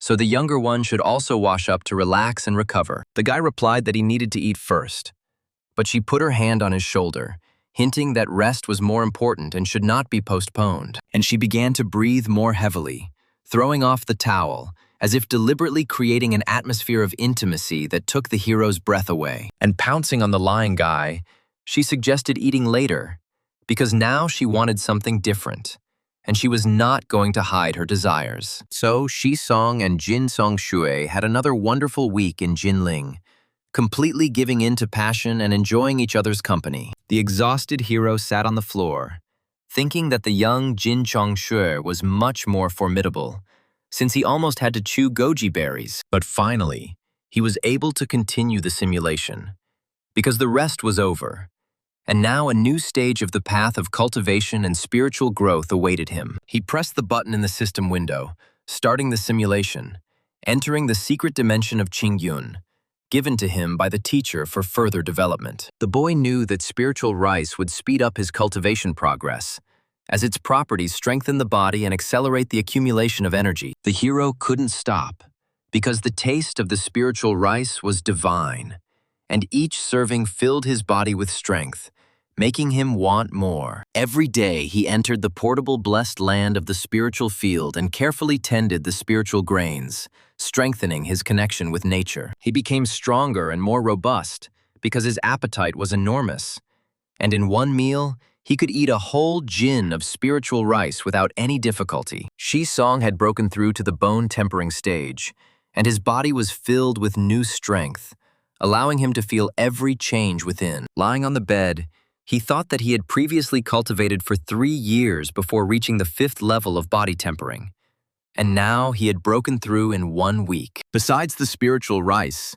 the merit of Mr. Strongman played a huge role, and the hero understood that this talent must be brought out of the simulation. The rocket speed of his cultivation completely captivated him, because every day he trained for 3 hours in the dungeon, and the rest of the time he led the first-year girls. As his body's hardening increased, his success rate in completing dungeons increased, and more people wanted to hire him. The protagonist handed the card to the fat man, saying that he was returning the money he had borrowed, since he was now earning enough to pay off the debt. The guy showed a like and said that his brother was making a good living, since his success in the dungeons had become noticeable to many and commanded respect. And he whispered that Wang Qingxuan had asked him to convey an important message, because she wanted to talk to him in the small grove behind the campus that evening. This time, he didn't stop Wang Qingxuan, but only asked her to be careful, because he was worried about her and her safety. That same evening, in the grove, they tried out many new movements,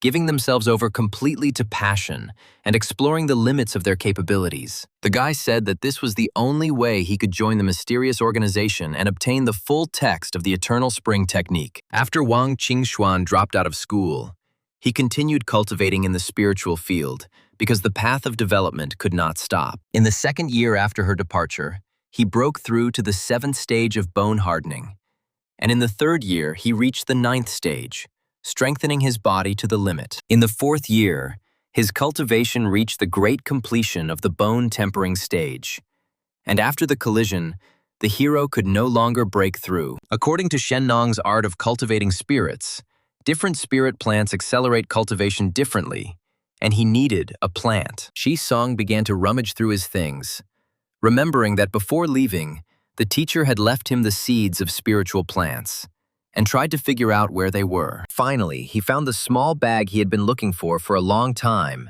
and felt relieved that he could now continue his exploration. And when he started reading the book, he learned that the plant was called white jade ginseng, and required burying ordinary ginseng deep in the spiritual field. He was struck by the words about the need to dig up the plant only after 10 years, which seemed to him an incredibly long time. 10 years seemed like a real apocalypse to him, because he would cool down, and the plant would only ripen, and such a prospect caused great irritation. The white jade ginseng did not break the hero, and he began to think about another possibility.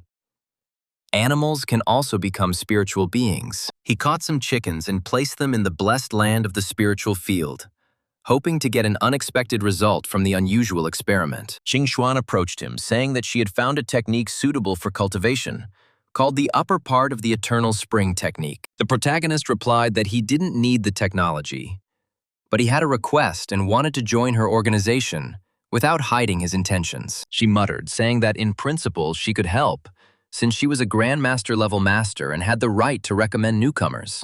Song hugged her, thanking her for her support, feeling that his plan was starting to take shape and he could now move forward with confidence. The heroes approached the building of the Cult of Descent, which looked gloomy and oppressive, creating an unpleasant feeling of anxiety in the protagonist. The girl stated that Elder Yin and Su Xing had arrived, and her voice sounded confident, although inside she was a little nervous about what was happening. Upon entering, The protagonist could not understand why it was so gloomy here, as the atmosphere was oppressive and evoked a feeling of hidden threat. Sitting down in front of the stranger, Shisong couldn't tell whether it was a man or a woman, because the voice sounded both rough and thin at the same time.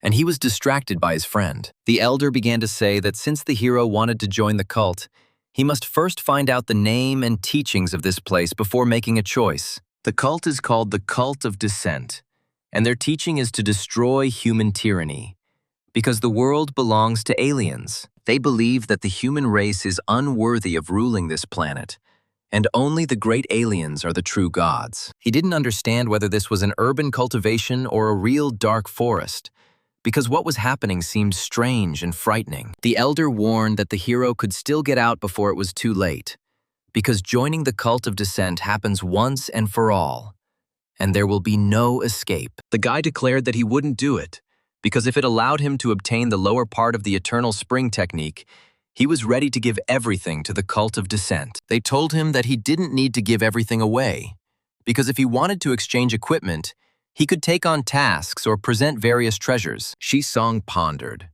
wondering if spiritual rice was considered a treasure, as he wasn't sure if such a thing was suitable for exchanging for a technique. And holding out the shining bag, he asked if it was possible to exchange the spiritual rice for the technique, hoping that his offer would be accepted without further questions. Elder Yin disappeared, and in his place an unfamiliar elder returned with people, which immediately alerted the hero and caused an unpleasant premonition. The boy was beaten with a whip, demanding to know where he got the spiritual rice, and each blow caused severe pain. But he still remained silent. Eventually, the hero was tortured to death and died at the age of 29, after which his talent to die with his eyes open was activated. Others asked what to do, since Elder Zong had stated that this man was no longer alive, and that further action must be decided immediately. Stepping on Shisong's face, the elder was indignant, saying that even an ant dared to try to cultivate, and his contempt for the hero was clear. Dying with his eyes open didn't work, and the system declared the simulation over, leaving the hero with no results. Having woken up, the protagonist exclaimed that the man had just been there, and his surprise was mixed with alarm from his sudden disappearance. He thought about it, because for some reason this man seemed very familiar to him, and the hero could not understand whether it was reality or just a feeling. In an attempt to distract himself, Shisong decided to choose the talent Mr. Strongman, which was green-ranked and cost 100 points and 10,000 energy. With this talent, in the next simulation, the hero was confident that he would be able to level up to the great limit of bone hardening and achieve the desired result. The protagonist exhaled, realizing that he had less than 2,000 energy points left, and that there wasn't enough for the next simulation, and he needed to earn some. He called and asked Sun Suze if she had time to meet soon, hoping to resolve the money issue as quickly as possible. The hotel had comfortable sofas and the atmosphere seemed calm, allowing the hero to relax a little before the important conversation about spiritual rice. The girl asked if he wanted to sell 50 jins of spiritual rice, and her voice sounded surprised because the amount seemed quite significant. Shisong replied that everything was correct and asked her to appraise the rice, hoping to get the necessary amount to continue his plans and simulations. The heroine thoughtfully stated that if he needed money so urgently, she could lend it to him, since she didn't want to leave him in a difficult situation. The guy asked her with a grin how much she could lend him and mentioned 50 million, testing how seriously she was willing to help. And she confidently answered that she could, because her grandfather was the head of the Jin trading house, and such sums did not pose a problem for the family. She added that not only 50 million, but even 100 million is not something difficult or impossible for their trading house. He begged her to lend him 100 million, and offered to leave 50 jins of spiritual rice as interest to make the deal look fair. When asked why he needed so much money, Sisong replied that he would tell him later, and asked for help in purchasing a batch of equipment from the Jin trading house. He also asked to keep the spiritual rice for himself for cultivation, since selling it to others is dangerous, and such a treasure can bring trouble. Jin Song Suzu couldn't be caught on the Descent cult's radar, as that would put her in danger, and the hero didn't want to put her at risk. The heroine thoughtfully responded well,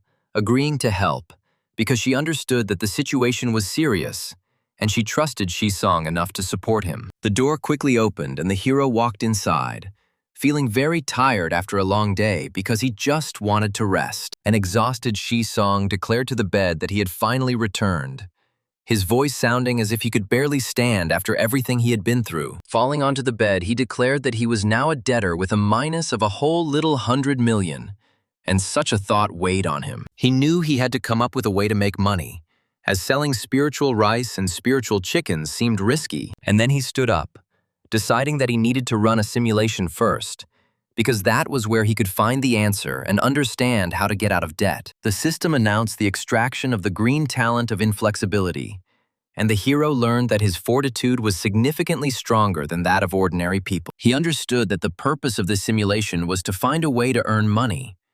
He felt tired and decided to look for opportunities in gifts. The food refusal pill was a pellet that could support the body for a week, and the hero immediately saw the potential. The beauty pill allowed one to instantly regain the appearance of one's 20s, and this property made it incredibly valuable among the rich. Both pills looked profitable, since the first could be sold to dieters who couldn't resist eating, and the second to older women. The protagonist exclaimed that the decision had been made, and he would brew these two pills, as they could bring in huge profits and pay off his debts. First, he needed to heat up the alchemical furnace, because without proper preparation, it was impossible to create even the simplest pill. Song directed the flame towards the furnace, trying to control the fire's strength, as any mistake could lead to an explosion or complete spoilage of all the ingredients. But suddenly there was a huge explosion, and the hero flew back, realizing that the lighter was completely unsuitable for alchemy and only interfered with the process. The protagonist coughed, saying that a lighter was not suitable for alchemy, and decided to once again carefully study the art of blazing fire alchemy. The blazing fire meant that alchemy required a special fire method, and the hero realized that without mastering it, it was impossible to achieve a stable result. To get out of debt, he began to diligently study the technique of blazing fire, devoting all his free time to it and not allowing himself to be distracted. During this time, Wang Qingxuan came to him once, and after one night, she joined the cult of dissent, which greatly surprised the hero. In the second year, he vaguely felt his way and increased the time spent comprehending the blazing fire to 6 hours a day, moving slowly but surely. Song said with a smile that he had finally mastered the blazing fire technique, as he had trained for 6 years and could now use it freely. This blazing fire was astonishing.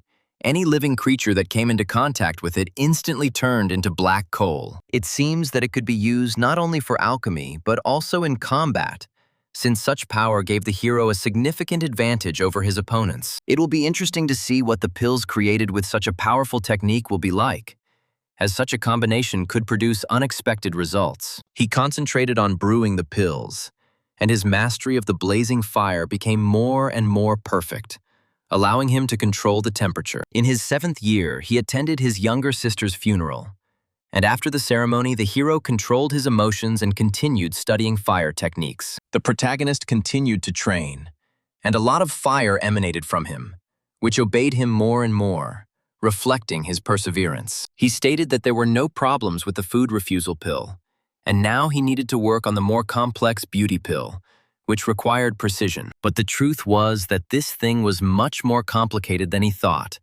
and required a complete understanding of the nature of fire. 3 years passed, and the beauty pill was finally successfully created, which was a huge achievement for the hero after such long and persistent efforts. But after throwing the pill into his mouth, he thought it was time to witness a miracle, because the result should have appeared immediately after taking the pill. Looking at his reflection, he became upset because he didn't see any changes, and it seemed to him that he had failed again, just like in his previous attempts. The guy's stomach rumbled, and he realized that he was about to leak, because the effect of the pill was completely unexpected and clearly wrong. The protagonist understood that everything was about to flow for him, and the feeling was growing so quickly that he could no longer contain his state. He cried out that he really needed to go to the toilet and hurried there, feeling that he could not stand it any longer and had to free himself immediately. Finally, Song went to the toilet, and his face became relaxed because the unpleasant sensations disappeared, and he felt unexpected relief. There was a mirror on the guy's desk, and he walked over to it to check if the pill had made any difference. And looking at his reflection, he couldn't believe it, because his skin had become soft and white, and the wrinkles around his eyes had completely disappeared. I need to brew a few more and improve the farting problem, and then go sell the Tsun Shui because this thing will definitely explode in the market among rich ladies. The girl asked if this pill could really make a person look younger, and her voice sounded with disbelief and slight admiration. Shi Song responded with surprise that of course he could, since he had never deceived her and was confident in the effectiveness of the pill he had created. She put the pill in her mouth, deciding to try it on herself first, since this was the only way she could be sure of the truth of the hero's words. The heroine completely glowed with a rainbow light, and her body was enveloped in a soft glow, indicating that the pill had begun to work properly. Leaning back in the chair, the girl breathed heavily, feeling the changes going through her entire body, and could not contain her excitement about what was happening. She looked at her youthful reflection and her eyes filled with delight, because the result was even better than she expected, and she exclaimed that she was back to being 20 years old again, happy that the pill really worked and fully lived up to expectations. And she asked how many more of these pills he had, because she wanted to take them all, offering 1 billion apiece, which seemed incredible. The protagonist stated that 1 billion per piece sounded amazing, as he didn't expect the pill to be so valuable and in demand. Looming over the guy, she whispered that he should sell her all the remaining pills, since she was ready to buy any quantity without limits. Turning pale, Shi Song replied that he didn't have any more, because all the pills had been used and he hadn't had time to brew any new ones yet. She pressed herself closer to the hero and moaned, asking if it was possible to set up mass production, since the demand for such pills would be huge. The multi-story brick building was illuminated by the bright sun, and its walls seemed especially warm under the soft morning rays. A smiling girl with violet eyes stood near the house, carefully watching the elders approach and rejoicing at his return. She rushed forward, calling out to her elder brother and joyfully exclaiming that he had finally returned after a long absence and long experiences. The guy said her name Ching Xuan in surprise, not believing that he really saw her in front of him after such a long separation. The heroes hugged each other because Wang Qingxuan was expelled again, and this time the senior again was unable to stop her in time. Several years later, she once again became a great grandmaster, having regained her lost strength and earned her former high authority. And I brought you the upper part of the Eternal Spring technique, hoping that it will help you on your further journey and strengthen your capabilities. Shi Song admitted that he didn't need a cultivation technique because he wanted to join the descent cult. She was surprised, but still agreed to your request, understanding the seriousness of your decision and its consequences. The guy was warned that, upon joining the cult, he needed to make a contribution.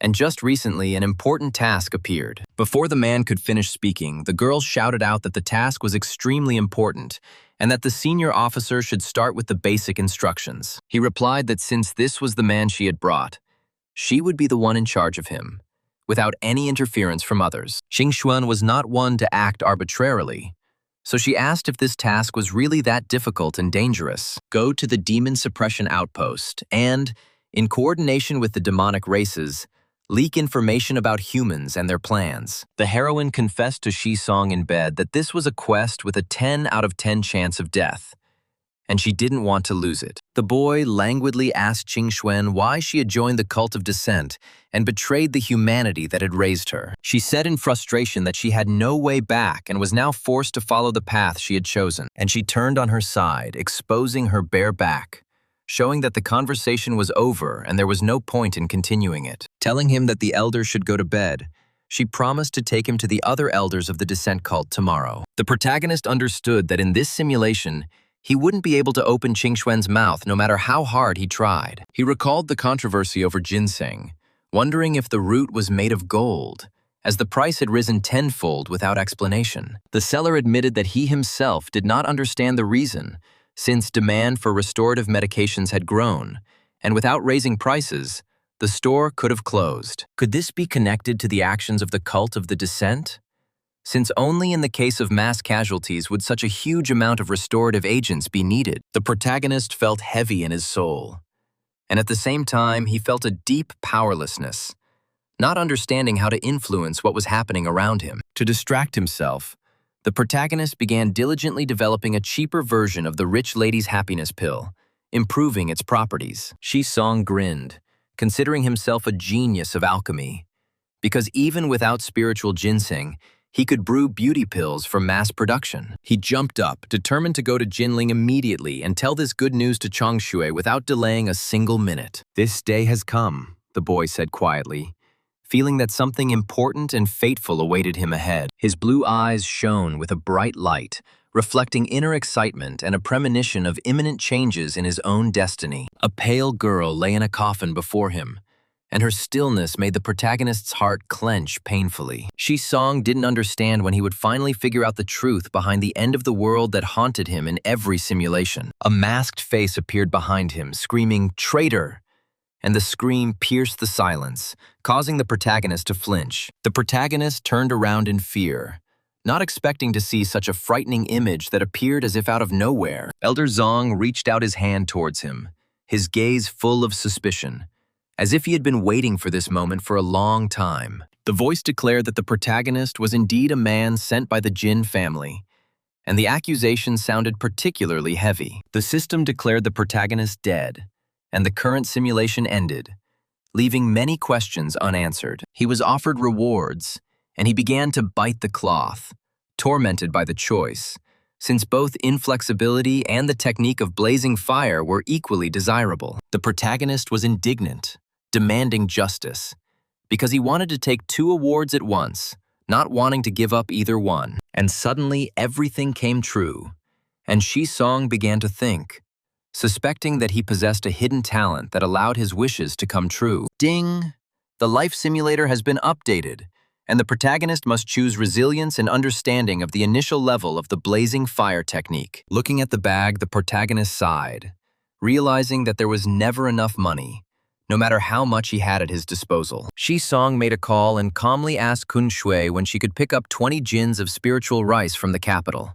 He received a notification from Jianshe Bank about the deposit of 20 million into his account, which greatly surprised the protagonist. And the message from the girl told him to spend these 20 million without worrying, because she fully supported his decisions. Kissing her feet, Shi-song realized how unusual it was to be kept by a rich lady, and it moved him to tears. He stretched, deciding that he had the money and only needed to wait a week to run the simulation again and gain an understanding of alchemy. The protagonist wondered how much younger he would look if, during his student years, he took a beauty pill that he created himself. The system announced congratulations, informing him that he had received the green talent Endless Luck, which greatly enhanced his natural luck. In the dorm, the protagonist realized that he was in a simulation, and its task was to accumulate sufficient alchemical experience. This was due to the talent of Endless Luck, because the survival rate of the batch of chickens increased, and the quality improved noticeably. The success rate of obtaining pills also increased significantly compared to the previous simulation, confirming his growth in skill. The protagonist received a call and immediately realized that the conversation would be important and related to his recent achievements. After answering, the guy asked Sun Sui when she could come to the capital, because he had something really valuable for her. And this was exactly what could make the girl incredibly happy, causing her great excitement and anticipation. The heroine blushed, declaring that it was indecent to say such words in broad daylight, but she would definitely come in the evening. The guy exclaimed that there was a misunderstanding between them because he had not meant anything like that at all. He announced that he had developed a weight loss pill and a beauty pill, which could be combined under the name of the Rich Lady's Happiness Pill. Just like in the previous simulation, Jin Chongchue was amazed by the pills he obtained and decided to help sell them through auction. At the auction, cries of 1 million, 1.5 million, 3 million were heard, and no one dared to beat the final price. Everything was sold, and the protagonist wondered if this was really what it felt like to get rich overnight. Flush with wealth, Shi-song declared that the high-grade version of the beauty pill should be auctioned off, while the simplified version should be sold at retail. He felt that this was it, a real feeling of financial freedom, allowing him for the first time to breathe calmly and look forward with confidence. The full moon shone outside, and the deep night enveloped the city, creating an atmosphere of silence and slight tension. The guy rushed with a suitcase in his hand, trying to get to a safe place as quickly as possible and avoid trouble. He understood that women were capable of much for the sake of beauty, so returning to university seemed the safest solution. Despite all the protagonist's caution, the road turned out to be turbulent and brought far more problems than he expected. The protagonist tripped and fell into a hole, not having time to understand what was happening, and felt a sharp pain piercing his body. The girl pinned him against the wall and declared that since they fell together, it was destiny, offering to add each other on WeChat. A voice was heard behind him, shouting that instead of trying to hit on her, it would be better to call the police, followed by laughter about a beauty pill. Another girl tied up Song and screamed that he belonged to her, showing unexpected jealousy and aggressive nature. They cut his rope and asked him if he understood why the stranger had come, hinting at her own intentions. Although the path turned out to be thorny, thanks to his unbending will, the protagonist still returned to his native university. The protagonist couldn't catch his breath, feeling how the tension of recent events was gradually leaving his exhausted body. He cultivated diligently, and since the chi cultivation level was temporarily unable to break through, he began to plan to advance to the third great realm. That same year, the protagonist received news of the tragic death of his younger sister and became even more immersed in cultivation. Song cleared his throat, realizing that he couldn't break through to the organ hardening stage through sheer persistence, and decided to examine the Jade Scroll. The system declared the 5-organ pill, called Tanka, to be necessary for breaking through to the internal organ tempering stage. The protagonist exhaled, surprised that it only took 3 years, and realized that he could afford that kind of time. He spent 3 years as a farmer and successfully cultivated a whole mu of Huangxian essence soil, greatly enhancing his own capabilities. Looking at the fire, the protagonist thought, deciding that he first needed to burn the essence with a blazing fire until it became viscous. There was a sudden explosion of such force that the chickens flew in all directions, and the main character barely stayed on his feet. Song coughed as he tried to catch his breath and admitted that the process was incredibly difficult, causing him great stress and fatigue. The protagonist believed that failure is the mother of success, and after many attempts, his mastery of the blazing fire became significantly better. The boy gritted his teeth, reminding himself that he was already capable of brewing chi gathering powder, which required high precision and control. He was puzzled as to why the 5 organs pill still wasn't working despite his constant efforts and improvement of his own skills. However, this was not in vain because the chi collection powder increased spiritual energy, facilitating the further creation of complex pills. The days passed one after another, and one day, an unexpected guest knocked on the door, disturbing the usual silence and peace. The man at the door claimed to be Jin Chongshue's father, and his appearance immediately alerted the protagonist. He warned that he would not bother me for long, since he had come only for 2 important matters that could not tolerate delay. The first was that Jin Songshu had died, and Song was stunned into silence, unable to believe the news he had heard. The second concerned the pills, because the man found them among his daughter's things and wanted to know the truth about their purpose. The protagonist explained that it was a weight loss pill that allowed a person to not feel hungry for 3 days and maintain their strength.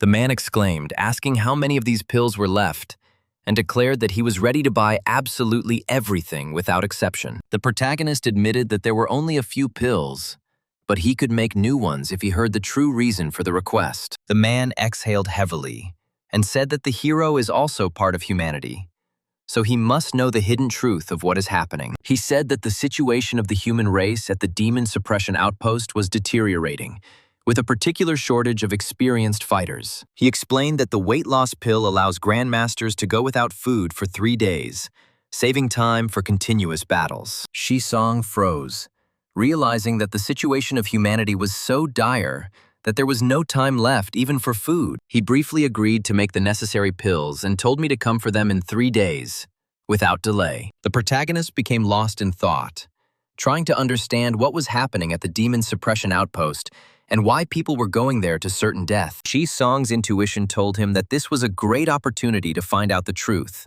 so he decided to take a risk and act. The man pointed to the chest of gold and said that the money was there, because he had ordered it to be exchanged for ingots. But the protagonist coldly replied that he didn't need money, because he was interested in completely different goals and intentions. And he continued that he wanted to meet with the top leadership of the Great Xia Army, promising to give everything as a gift if the meeting was successful. He replied that he would pass on the request, but it was not up to him to decide whether it would work or not, since the decision was made by management. The heroes approached the black car, and the surrounding environment was alarming, creating a sense of hidden threat and tension. Shi Song was handed a bandage and told to put it on first, and then get into the car to continue his journey. While putting on the blindfold, the boy wondered who they were going to introduce him to, because everything was happening too carefully and secretly. Although his soul was uneasy, the hero thought that in the worst case, he could run the simulation again. So he got into a luxury car. The BMW stopped abruptly, and a voice announced that they had arrived, causing the hero to become alert and ready. After removing the blindfold, the protagonist noticed people's Ditan, where the most influential people of the Great Xia live. He immediately heard a voice asking why his young friend was not coming in, as he wanted to meet the speaker. And the hero realized that transmitting a voice over a distance meant an enemy of at least the level of a military emperor. The man warned that he could not accompany him any further, so he asked the hero to go on his own. And the main character opened the doors, preparing to go inside and meet the one who was waiting for him. Shi Song froze in place when he saw one of the leaders of the Great Xia Army named Lu Yuanyu. The man greeted young Su with a smile and asked if he had really made the army ration pill. The protagonist was surprised and asked if they really called it an army ration pill. The manager sternly replied that in peacetime it was a diet pill, but now it should become an army ration. The man said he agreed to meet the hero because he wanted to buy the recipe for the army ration pill for any amount. But the boy understood that to prepare the food refusal pill, spiritual rice was needed, so the army would not be able to use the recipe. Yi Shi Song said that he was willing to give the recipe away for free because he wanted to know the truth about the demon suppression outpost. He said he wanted to know exactly how his sister, his brother, and Kunsu died, because the answers were important. The man sternly declared that he would tell everything, but reminded that what he heard should forever remain only in the hero's heart. They came to the human city at the demon suppression outpost, where professional fighters enter the city to protect the future of humanity. The protagonist thought about it, because his classmates had not reached the level of Grandmaster and remained only masters. The man sighed and confirmed that everything was exactly as the hero thought, because the situation was indeed difficult. He continued that the situation at the demon suppression outpost was getting worse every year, as even the Grandmasters were having a hard time. Ahead, beyond the protective barrier, was the battlefield where his sister, his brother, and Sun Shui had died. From this point on, the hero must remain in the human city at the demon suppression outpost and brew pills without going further. But the main character was incredibly curious to find out what was happening behind the barrier, because the answers were right there. He learned the truth, but it did not bring him any joy, because what he heard only increased his pain and anxiety. He wanted to see the battlefield for himself and understand exactly how those he loved died. But the guards said that without Chief Lu's permission, Mr. Su was not allowed to leave the city. The guy frowned, realizing that pretending to be lost wouldn't work, since the security was too attentive. But he was not used to giving up, so he took out the purple balls and loudly ordered the passage to be opened. And he declared that he really was a genius of alchemy, because he managed to brew the confusion pill on the first try. The security guards were taken aback, thinking that something strange had happened to Mr. Su, as his behavior seemed suspicious. They ran inside and apologized, asking for forgiveness for both of them for the misunderstanding that had arisen. At that moment, the balls crashed to the ground, and thick smoke began to seep out of them, hiding the hero. They shouted after the fleeing boy that Mr. Su should not continue moving. But the hero was no longer going to stop and look back. He had carefully prepared everything in advance and decided to enter the protective barrier to finally find out the truth about what was happening around him. The guy approached the rainbow haze, feeling growing tension because the unknown beckoned him more and more with every step. His eyes filled with surprise when he saw what was happening ahead, because what he saw turned out to be much more terrible than any expectations. A huge monster stood before him, and the protagonist realized that he was not prepared enough for such a meeting and the upcoming battle. The heroes shouted that the monster's weak point was in its eyes, so they needed to blind its left eye to gain an advantage. The fighters shouted agreement and pounced on the monster, trying to break through its defenses and deliver the decisive blow at the right moment. But at that very moment, they were scattered by the enemy's powerful paw, demonstrating the enormous difference in strength and speed between them. The old man shouted to scatter, trying to save the fighters from the next blow and buy some time to prepare. And the monster laughed loudly, calling the people arrogant, because he considered them too weak for a real fight against him. One of the fighters smiled and replied that it was the monster who was arrogant, who underestimated human determination. And at that very moment, he began to pierce the monster's eyes, trying to deal a fatal blow and change the course of the battle. The old man's eyes lit up and he shouted for everyone to act faster, because the decisive moment was right now. The monster became even more angry and screamed, demanding that the people die, because it was not going to retreat before them. The monster mocked the people, claiming that they could not kill him, because the monster's strength far exceeded their capabilities. An old man flew up to him, shouting that he was doing this for the sake of his students and was ready to sacrifice himself for the sake of victory, and he plunged his sword straight into the enemy's eye, trying to deliver the final blow and end the difficult battle. The monster growled and screamed that it would take the old man with it, because it did not intend to die alone and without revenge. So many people died, and only with great difficulty was it possible to kill one giant beast that threatened the city. The protagonist wondered if Neon An and the others had also died in the same painful and terrible way. A voice came from behind, claiming that if the mountains and rivers of the Great Xia stood firm, there would always be those willing to die. The voice continued to say that the child must return home, for there was nothing left here worth clinging to. Lu Yuanyu's words made the hero realize an important truth that changed his attitude towards what was happening around him. The hero realized that the demon pacifying outpost had already fallen, and the alien invasion was only a matter of time and inevitability. He turned his grief into strength and decided to focus on brewing the organ-tempering pill to break through to the next stage. Unable to wait, he swallowed the pill, hoping to speed up the process, as time was becoming too valuable to delay, and he simply exploded on the spot, without having time to understand anything, because the effect of the pill turned out to be too strong for his body. The protagonist froze, realizing what had happened, and thought that he had exploded from the pill that he himself had brewed. He couldn't believe it, because the oven didn't explode and the cooking was successful, so such a result seemed impossible. The boy thought about it, remembering that he had used 3-year-old Huangxian essence grown on 1 mu of land, which could enhance the effect. And it dawned on him that the power of the organ-tempering pill was too great and was tearing apart the body, because it depended on the growth of the ingredients. But the hero understood that he still needed to strengthen his cultivation in order to brew pills better. So he chose the initial level of blazing fire. In this simulation, he finally touched the demon pacifying outpost, seeing what was happening with his own eyes and feeling the real threat. He realized that the giant beasts would descend upon the world not in 15 years, but immediately after the fall of the demon suppression outpost. In fact, giant beasts have always existed.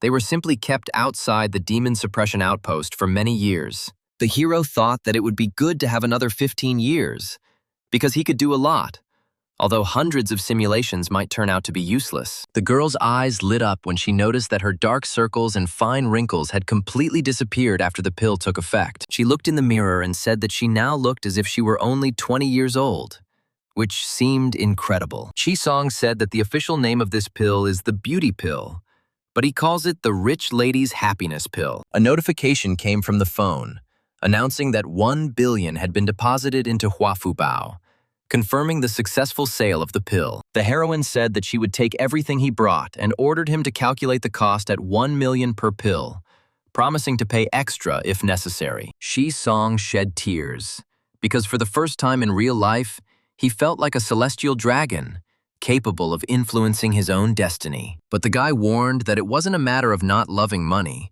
since the beauty pill had a limited effect. The girl was indignant and asked if he had forgotten what her last name was, since her family had enormous resources. Song froze, realizing that this was the first time he had actually learned about Jin Chongshue's real family business and its scale. The heroine whispered that everything was exactly as he thought, because she was the only daughter of the Jin trading house. She added that she wasn't the only one who needed these pills, as she was planning to auction them off for profit. The hero asked her trading house to exchange all the money received for white equipment necessary for his further plans. The girl replied that there would be at least 5,000 items of white equipment worth 1 billion, and asked why he needed so many. The protagonist began to beg, saying that he could not yet explain the reason, but he really needed it for preparation. She continued that 5,000 items is a lot, since such a purchase could attract the attention of the authorities and raise questions. But she suggested a good way, explaining that a trading guild could be created to buy low-level equipment. Shi Song stated that the idea was indeed not bad,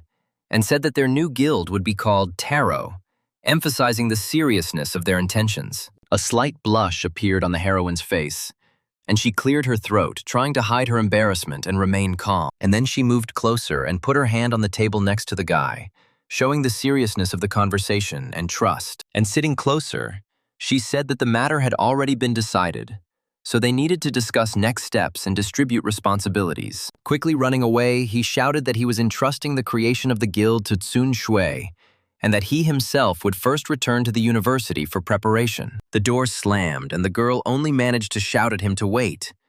But he had already disappeared outside the room.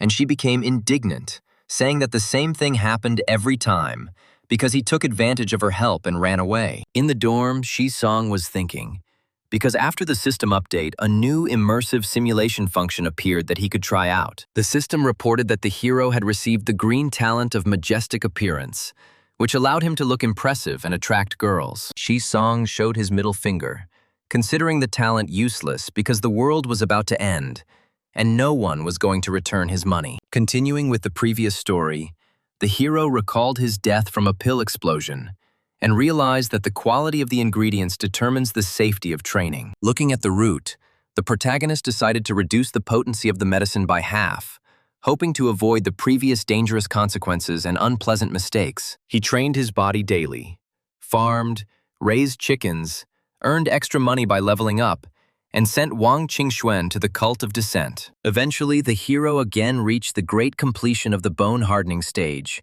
feeling significant progress in his own development. The guy suddenly began to glow with a bright golden light, confirming his successful progress and strengthening of his body after long training. However, the time has come to take the organ-hardening pill. Despite the previous sad experience and possible serious risks, he decided to give the pill to Jin Chongchui first for testing, so as not to have to start all over again after a possible mistake. But the hero understood that he himself needed to strengthen his body, so he decided to have a little refreshment before the important step. The chicks in the nest watched the boy with fear, not understanding his strange behavior and sudden activity. They started running away from the owner while he threw knives at them, trying to get the desired result from the chickens. He warned in a frightening manner that if the chickens did not lay eggs every day, he would make soup out of them. After his words, several eggs immediately appeared in the nest, as if the chickens understood the seriousness of their owner's threat. The heroine reported that she had already tried the organ-hardening pill, noting its strong properties and the painful sensations after taking it. She then asked if he was looking for Grandpa Lu, suggesting the importance of their further conversation. Thanks to Jin Chongshu's recommendation, the hero quickly contacted Lu Yuanyu,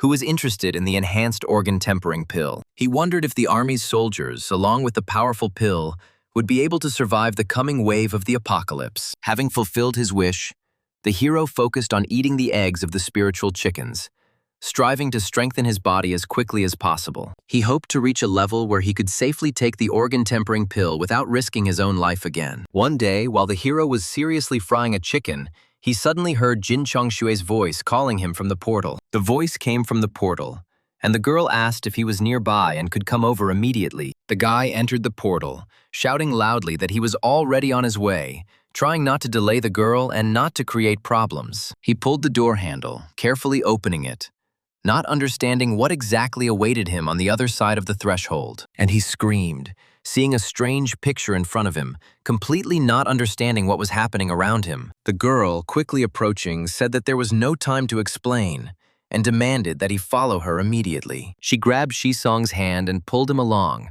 not allowing him to ask unnecessary questions. A huge vehicle hummed in front of them, and the main character shouted in surprise that even a helicopter seemed superfluous here. He asked Changchu in confusion what was going on, trying to make sense of what was happening around him. The girl just smiled and said that his organ-tempering pill had done a truly enormous and important job, and the guy was delighted to realize that his work was actually producing results and was beginning to change the world around him. They flew to the People's Temple of Heaven, where people were already waiting for them, ready to discuss important issues. The man sternly stated that, according to experts' predictions, 5 pills could increase a Grandmaster's strength by 50%. He coldly asked how many organ-tempering pills the hero could produce now, given the increased demand. After the answer, about 200 a month, the heroine thought about it, realizing that in 5 months it would be possible to create 200 Grandmasters. The leader was clearly delighted,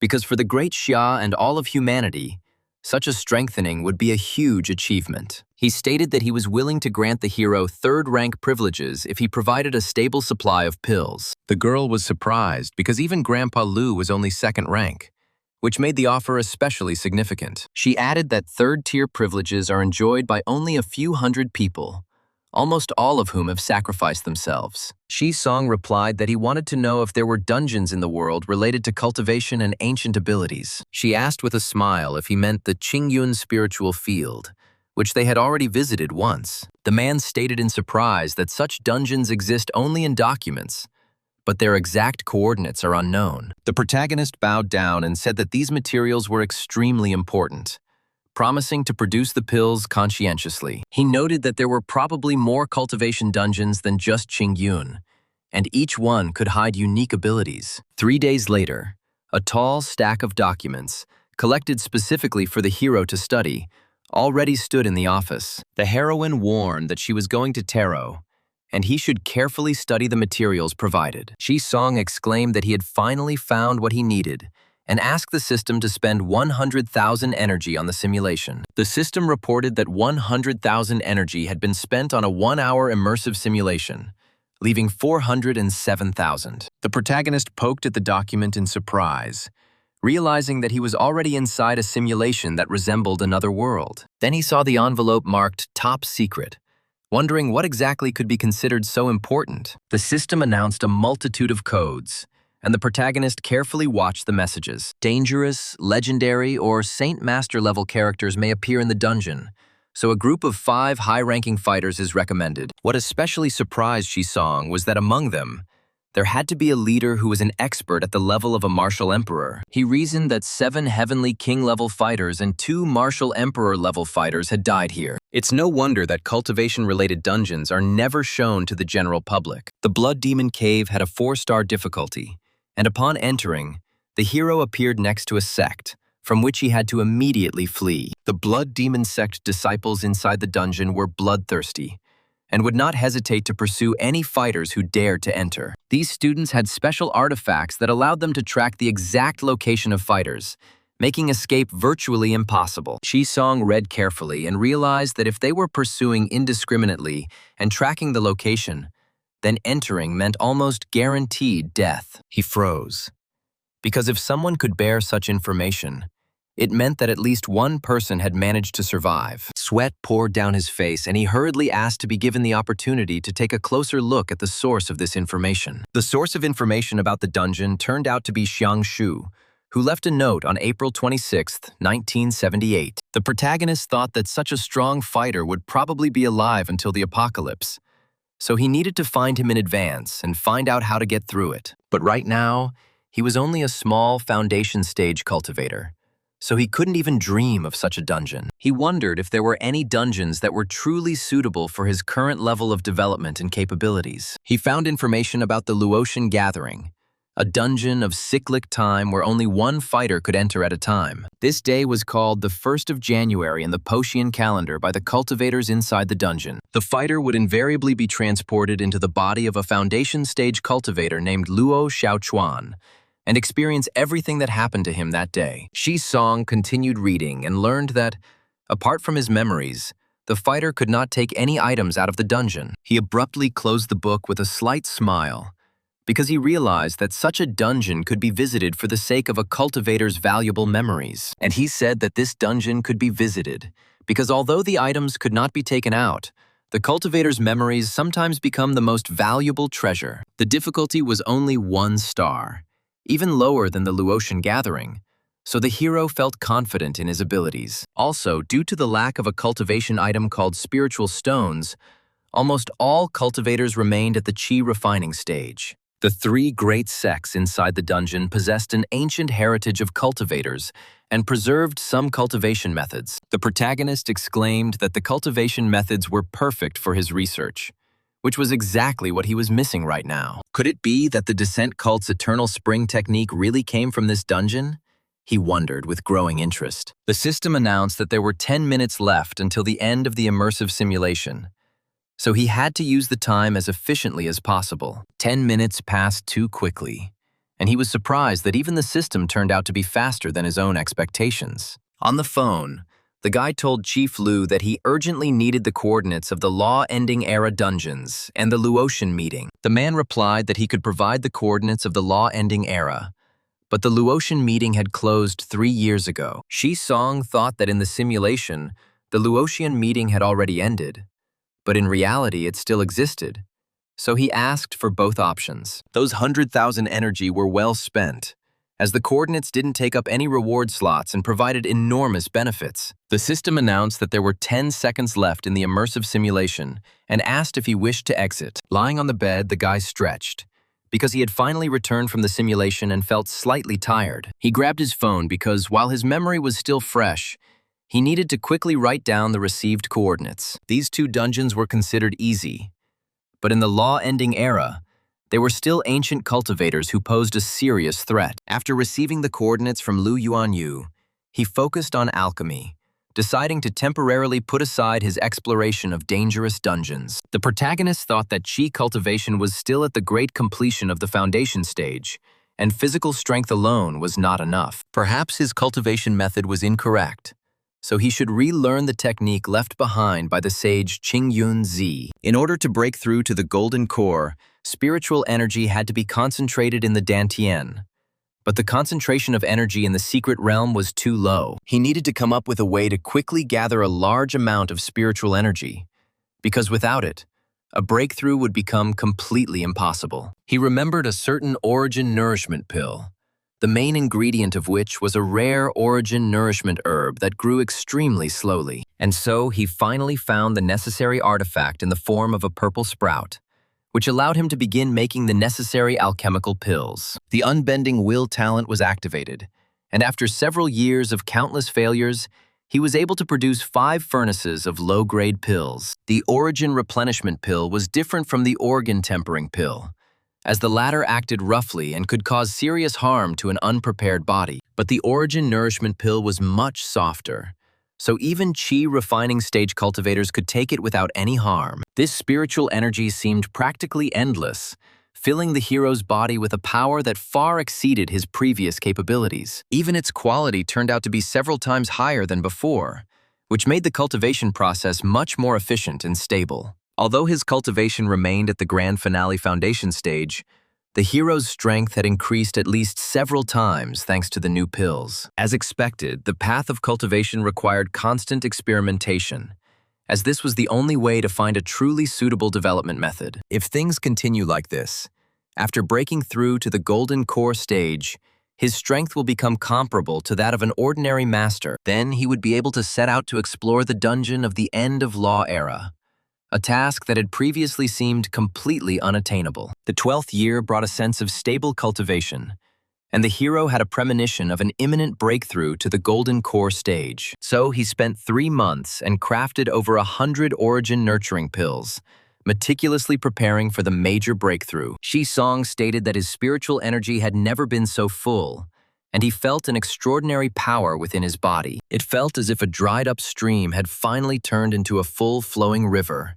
filling his body with life-giving energy. His body seemed to be filled with space, expanding from within and creating a feeling of endless space filled with spiritual power. It was as if spring thunder had struck his heart, and new shoots suddenly burst forth, filling his consciousness with a bright illumination. A mysterious feeling flared up and rushed straight to the spiritual altar, forcing the hero to wonder if a breakthrough would finally happen. The power rapidly spread throughout the body, creating the sensation that every cell was filled with powerful energy, ready to burst out. And the protagonist laughed, because one grain of the golden core was absorbed, and he felt that his destiny finally belonged only to him. Once this simulation is completed, by paying enough resources, he will be able to immediately reach the early stage of the gold core. Because he supplied the pills in a timely manner, the situation at the demon suppression outpost stopped deteriorating, and when he thought that everything could finally be finished,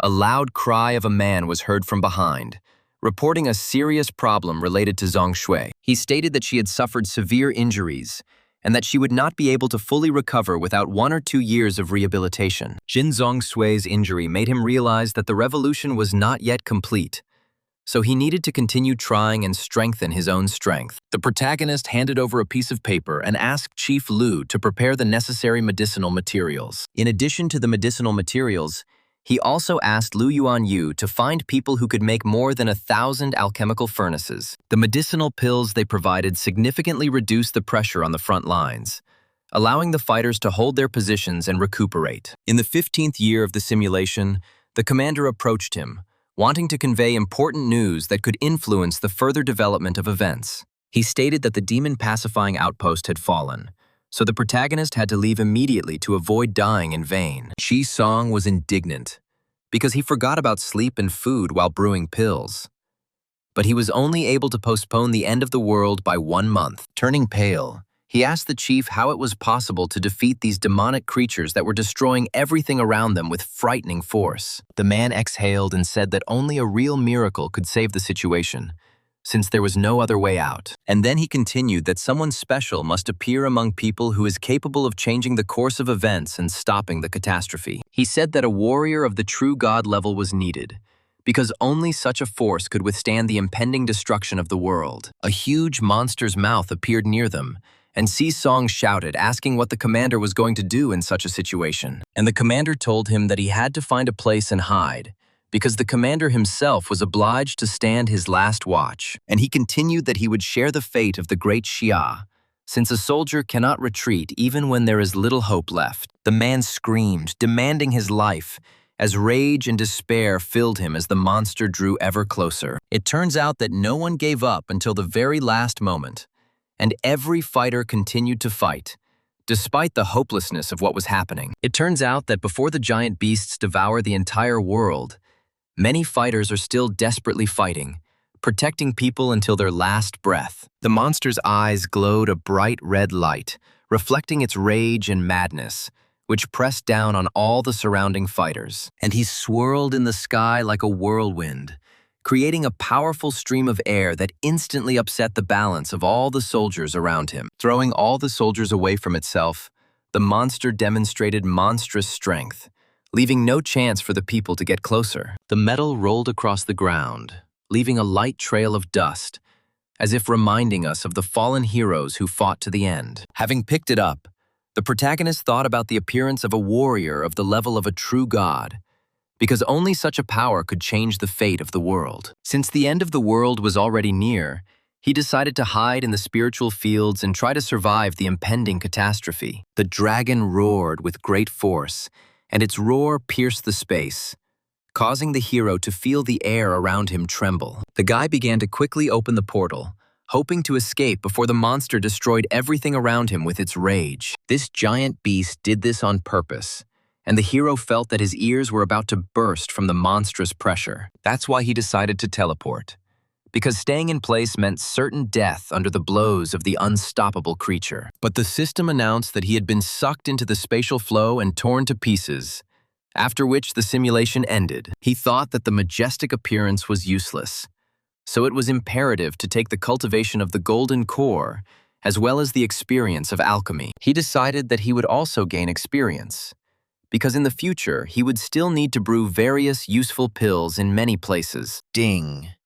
He chose to endure 10 years of alchemy experience and the cultivation of the first level of the golden core stage, leaving 197,000 energy. The system required maintaining consciousness, since cultivation was imported, and the process required complete concentration. The volcano suddenly erupted, and the space around it was filled with heat that seemed completely unbearable. Yi Si-song closed his eyes, as it felt like his body was burning, filling with an uncontrollable spiritual force. And then, suddenly opening his eyes, he realized that something inside was about to break through, changing his fate. Spiritual energy gathered into a huge tree, and the protagonist watched as an unusual structure of power gradually formed within it. And on the tree, golden flowers slowly blossomed, emitting a soft glow that filled the space with tranquility and inner warmth. The golden flowers gradually turned into golden fruits, and each fruit contained concentrated spiritual energy of incredible purity. The boy thought that this is what it felt like to form a golden core,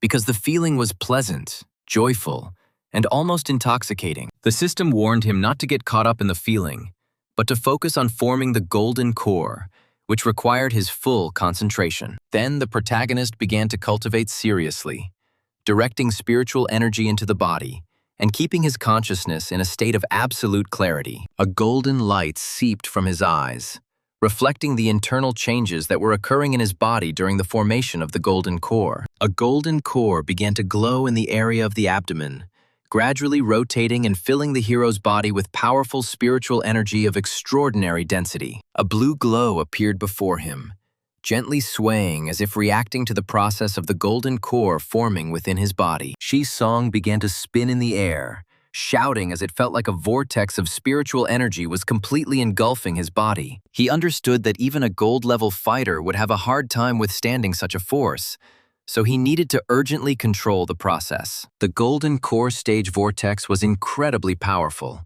and its power spread around, causing the space to tremble slightly. Otherwise, the entire capital's professional university would have been wiped off the face of the earth, because the energy could have gotten out of control. Magic appeared in his hands, and he felt spiritual energy obediently gather, allowing him to maintain his balance. Luckily, he contained the energy in time. Otherwise, the entire dormitory building could have exploded from the uncontrolled release of power. He could have been mistaken for a terrorist and arrested, because the destruction would have been so extensive that it would have been impossible to explain. Si-song looked at his hands and didn't expect that cultivating the golden core stage would produce such destructive power, confirming the truth of the path. He thought that leveling up was something for the lower classes, since one simulation had saved him 15 years. He kept telling himself that he needed to remain calm, because he was still too far from the level of a true god and needed to become stronger. The hero was surprised that he now had 6 talents, and wondered how many talents could be mastered and where the explosion of energy came from. He mused that the vortex of spiritual energy he had formed earlier had been recognized as a skill by the fighter panel, and he happily declared that, although he did not receive skill scrolls from monsters or chests, he could learn skills on his own. He realized that as long as he had enough spiritual energy, he could constantly use blazing fire and spiritual energy burst. But if you think about it, he's only at the early stage of the gold core, so the main thing is to get the lower part of the eternal spring technique. It looks like next time he'll have to join the cult of descent again to continue searching for the necessary technique. Si-song decided to start the simulation, because now he absolutely had to find new clues within the cult of descent. The day of the simulation arrived again, and he followed Wang Qingxuan without hesitation, entering the descent cult according to plan. He was told that the descent cult does not accept trash, so despite Protector Wang's recommendation, he was obliged to show strength. Then the protagonist calmly asked if it was possible to call one student to demonstrate his abilities in front of the cult representatives. He wounded Elder Yin's guard, showing his fighting strength, and thus immediately attracted the attention of all the cult members present. He then used a healing pill and a blood replenishing pill, completely healing the guard right there in front of everyone. He was asked in surprise if this was possible, since these 2 pills were comparable in strength to average quality healing potions, and they continued that from that day on he would become the elder of the cult's medicines and would develop various pills for them. He successfully entered the descent cult and received the position of elder, but he still could not enter the treasury with techniques. Suddenly they offered him help, saying that they had heard about his desire to get into the treasury and were ready to give him a chance. The medicinal pills he had previously made had greatly helped the cult members, so his work was highly appreciated and supported. He was promised that if he made 1,000 pills in 6 months, he would be able to enter the treasury and inspect everything. He asked if it was possible to use all the materials provided, and was told that if there were not enough, he just needed to say so. He lied about the amount of medicinal materials and secretly appropriated most of them, deciding to use the resources for his own alchemy. From the remaining scraps, the hero made 500 medicinal pills and 100 organ-hardening pills, keeping the best materials for himself. They didn't know that he was working half-heartedly, and thought that his level of alchemy was truly commensurate with such results. From that moment on, he began secretly using the resources of the cult of descent, fueling his alchemy and increasing his own capabilities. The quality of the medicinal materials from the descent cult turned out to be excellent, as the spirit nutrition pill even strengthened his spiritual sense. He decided to take the opportunity to make several types of high-grade pills, as such materials were rare even in the Great Xia. He wondered why the medicinal materials from the descent cult seemed better than the materials that the Great Xia army usually provided. 6 months later, Elder Yin appeared again and announced that he had passed the test and could now inspect the treasury.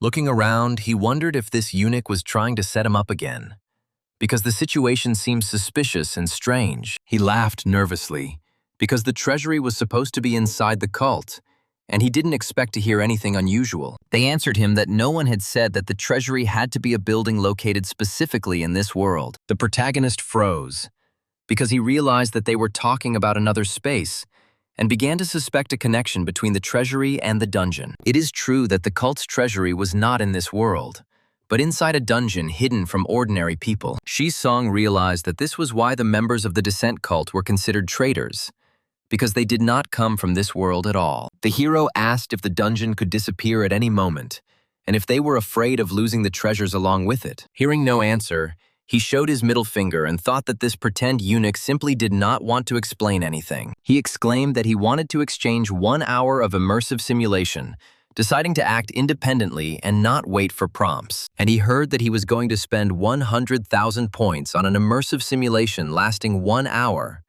leaving 693,000. He thought that the gates of the treasury looked even more majestic than those he had seen inside his own system. The eunuch turned around and told the elder of the medicines not to stand there like a pillar, but to follow him, as time was running out. The guy began to be absorbed by a multicolored portal, and he felt how the space around him was distorted under the influence of energy. As they began to walk out, Song looked around warily, trying to spot any signs of danger or hidden traps. The guy touched the branch and thought that their world, although technologically advanced, was heavily polluted.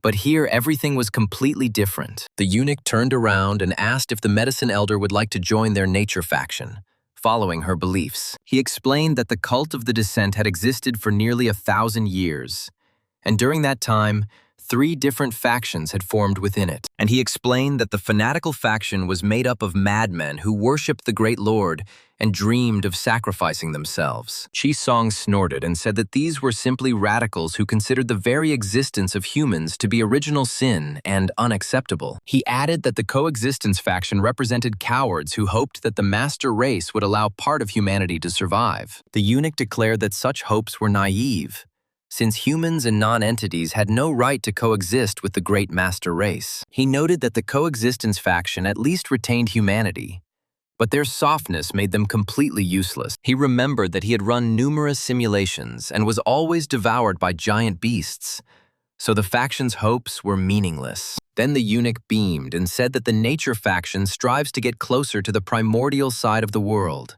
considering nature to be true. The guy admitted that their theory sounded vague, but at least it seemed the most normal among all the factions presented. The eunuch then stated that he knew the medicine elder would understand him, and offered to join the nature faction for purification. The guy was taken aback and asked why people were suddenly considered inferior and pathetic, because such words sounded extremely strange. He was told that humanity had destroyed countless forests and hills, and that people had therefore become the executioners of nature and the destroyers of the world. He added that the great master race is completely different because it is closest to the truth and nature itself. Therefore, people must endlessly approach the main race, because this is the philosophy of the nature faction and its main teaching. Suddenly, tentacles began to emerge from the eunuch's body, and his appearance began to rapidly change under the influence of an unknown force. Shisong's gaze became wary and full of disgust, because what was happening looked frightening and completely unnatural. The eunuch admitted that it was a gift from the great master race,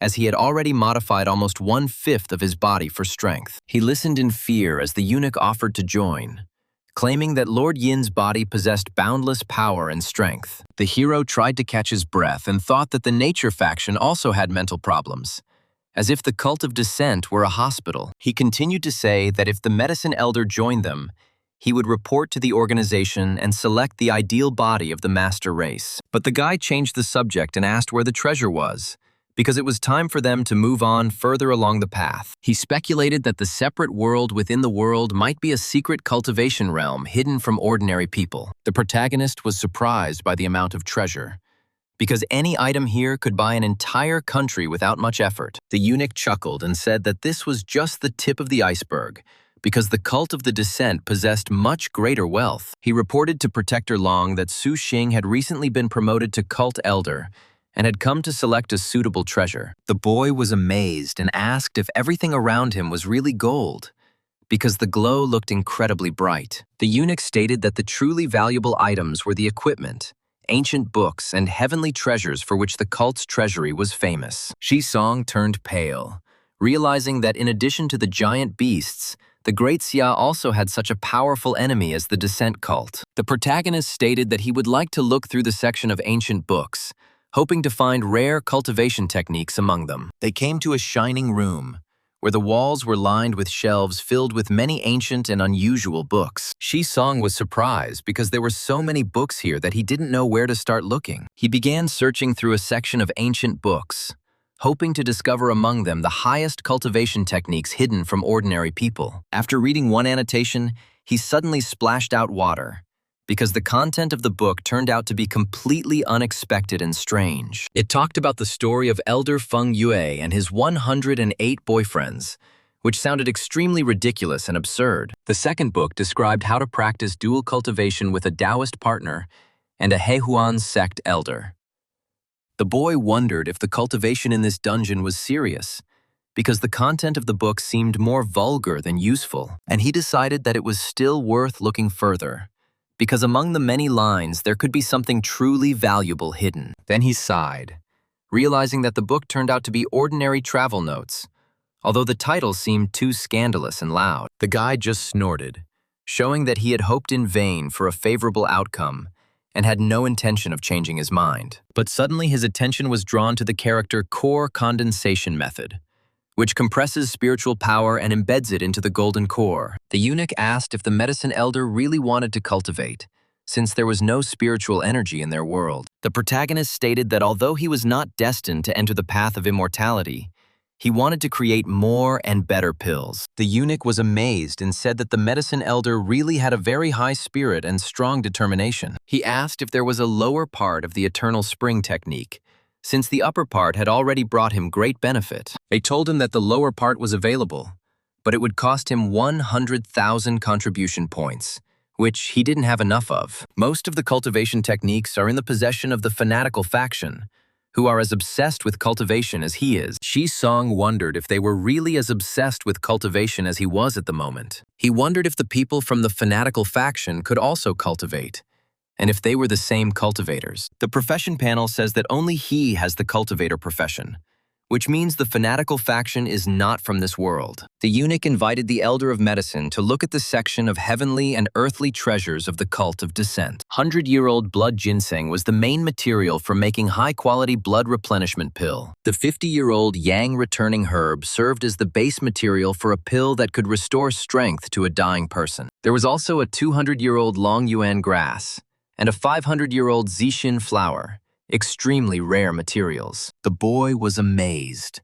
thinking that this treasure trove was like a huge herbal garden of some sect that had been robbed. The eunuch said that in the entire cult of the descent, he was the only alchemist capable of using such superior materials. The protagonist smiled, saying that he knew how to make a few more good pills, but he suffered from a lack of materials. They explained to him that he only needed to register the materials, and that 70% of the manufactured pills would have to be handed over. He understood that no one in the cult understood alchemy, so he decided the number of pills, hitting the jackpot. The eunuch froze, looking at the boy's choice, thinking that the elder of medicines really did have a rather peculiar and unusual taste. He reported that they had come to the protector of Lune to register the spiritual herbs in the ancient book for record-keeping. The man was indignant, claiming that since the guy had taken the core condensation method, he was a real cultivator. But Shisong calmly replied that his profession was an immortality cultivator,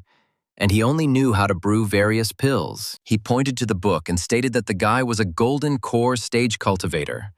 Otherwise, he wouldn't have taken it. The most valuable thing in the book was the method of core condensation, and only a knowledgeable person would spend contribution points on the exchange. The defender barked, demanding to know who he was and how he was able to cultivate to the golden core stage during the era of the end of the law. The protagonist became nervous, realizing that the man was able to see his cultivation level, which was extremely dangerous. The man continued shouting, asking where he got the spiritual resources and spiritual stones needed for cultivation. A eunuch jumped out in front of him, claiming that a medicine elder couldn't be a golden core cultivator without spiritual stones. But before he could finish speaking, the eunuch was pierced through the chest by magic, and he fell, unable to finish his sentence. The boy began calling out to Elder Yin, hoping that he could help or at least answer him. The man grabbed Shisong by the throat, and he realized that only an extremely strong cultivator could determine the cultivation level. The protector tearfully asked where the spiritual stones were and where he got the spiritual energy,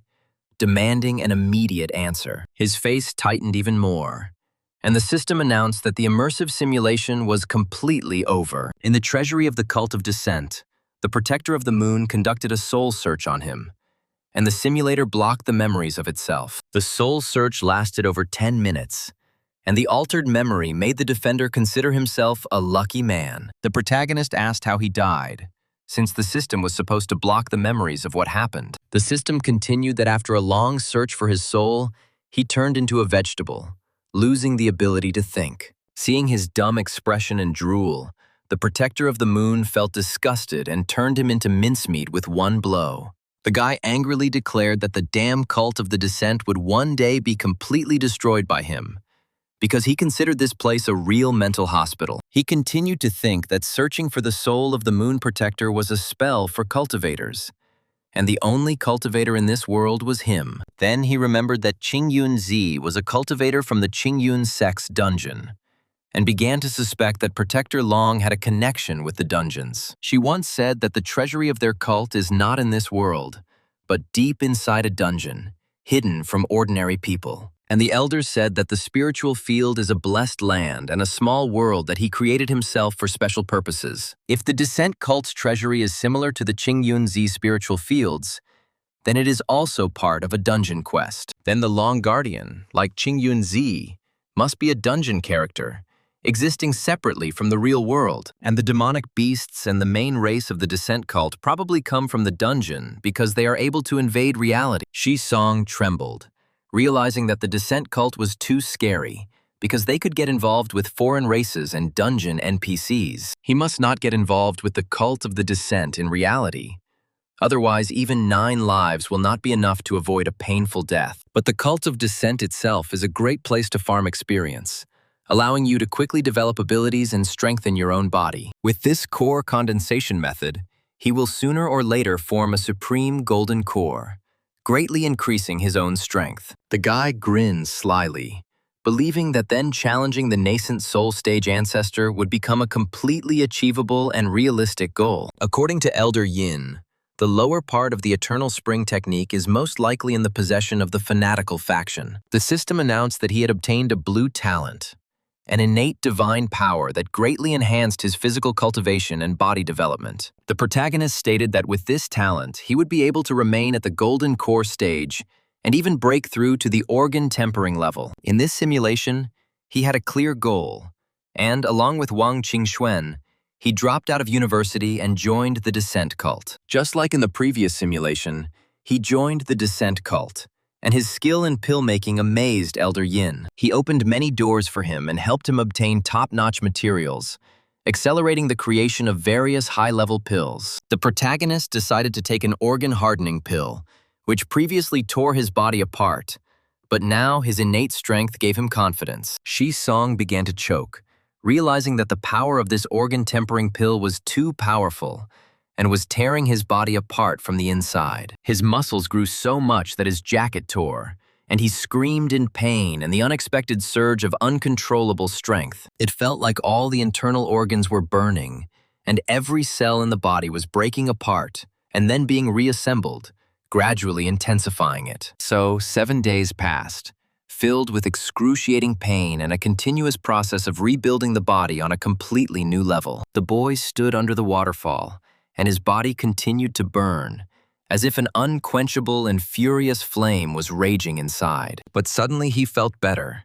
and the fiery sensation disappeared, allowing him to breathe calmly for the first time without excruciating heat and pain. Shisong's face was filled with surprise, because he did not expect such a drastic change in his condition after long suffering and trials. It seemed as if his internal organs had become much stronger than before, as if they were covered with an invisible protective strengthening layer. The muscles on his body had also noticeably increased, giving him a strength he had never had before in his life. But this was not enough, and he decided to use the resources of the cult of descent to break through to the level of organ hardening. Another week passed, and the heart, liver, spleen, lungs, and kidneys seemed to have acquired a life of their own, filling the body with power. He felt his organs breathing freely, working harmoniously and powerfully, as if they had become part of a new, perfect internal mechanism. Finally, one day, he felt an unprecedented vital force awakening deep within his strengthened and renewed body. The power within the body increased several times, filling it with a strength that was incomparable to its previous state. He broke through to the level of organ hardening, achieving a result that previously seemed unattainable and completely incredible. As he opened the can of drink, he thought that since he had reached the level of organ tempering, the peak of the golden core stage was already close. In this simulation, he was confident that he would definitely obtain the lower part of the eternal spring technique, despite all the difficulties. After the breakthrough, his strength grew so much that representatives of other factions finally noticed him and showed serious interest.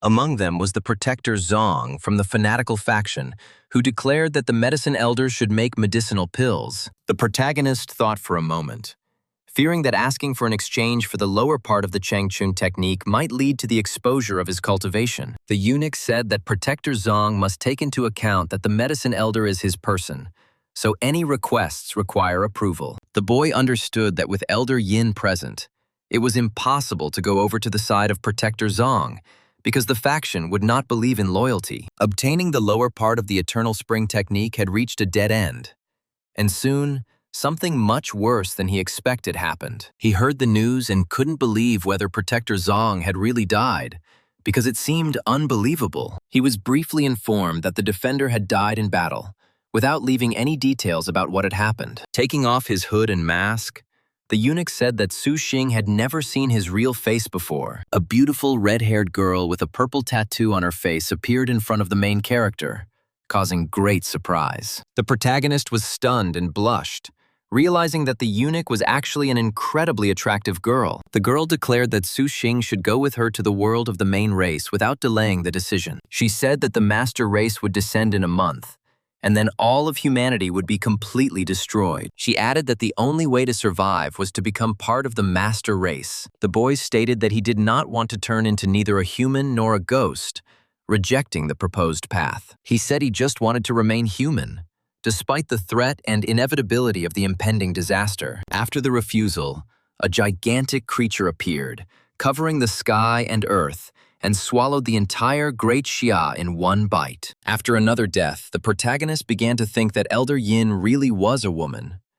But the end of the world had come earlier. He chose innate divine power and the initial stage of organ hardening, believing this to be the best solution in the current situation. This world proved to be too dangerous, so he decided to first increase his own strength before taking further action. His heart was filled with fire, and he felt the true power of the organ-tempering level awakening within. Flames seeped from his eyes and mouth, confirming that his body had indeed reached a new limit of its capabilities. He screamed in delight, for this was the 9th level of organ tempering that he had been striving to achieve. Shisong said that he was only one step away from Yuan Wu's level, and he felt that a new breakthrough was approaching. He decided that he needed to find a suitable place and test his own strength in order to understand the progress he had made. As expected from a $1 million strength training machine from a capital university, the device looked impressive. The guy was surprised because it was installed in the student hall for free, which seemed like an incredible amount of space for an ordinary room. The heroes discussed why Su Xing was here and whether he really came to test his strength since his profession was considered trash. The protagonist was indignant,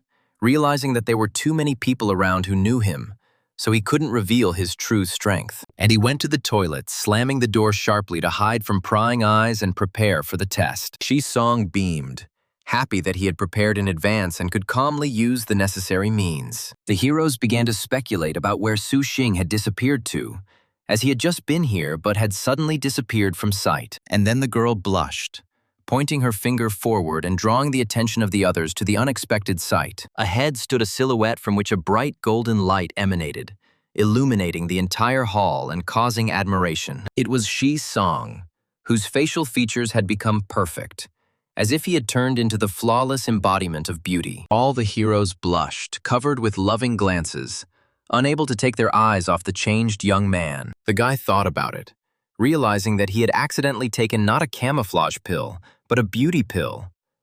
But his face was still hidden. Shi Song decided to start the test from the gold level to test the limits of his own strength and capabilities. And he made a swift and decisive blow with his fist, putting all his accumulated power into it. After that, his fist glowed gold, and the simulator quickly flew into the distance, unable to withstand the blow. He chuckled, thinking that a gold-level simulator was clearly not capable of withstanding such blows. The heroes were amazed, because to destroy a gold-level simulator with one blow meant possessing a force of approximately 100 tons. This senior looked unfamiliar, and everyone thought that he had just broken through to the master level and had come to mock the newcomers. Shi Song slowly walked over to another piece of equipment, carefully assessing its condition and preparing to test his own strength in a calm environment. And he decided that if the gold level couldn't handle his power, then he needed to try the master level to accurately measure his capabilities. He struck with swift blows, glowing with a soft purple light that emphasized his increased power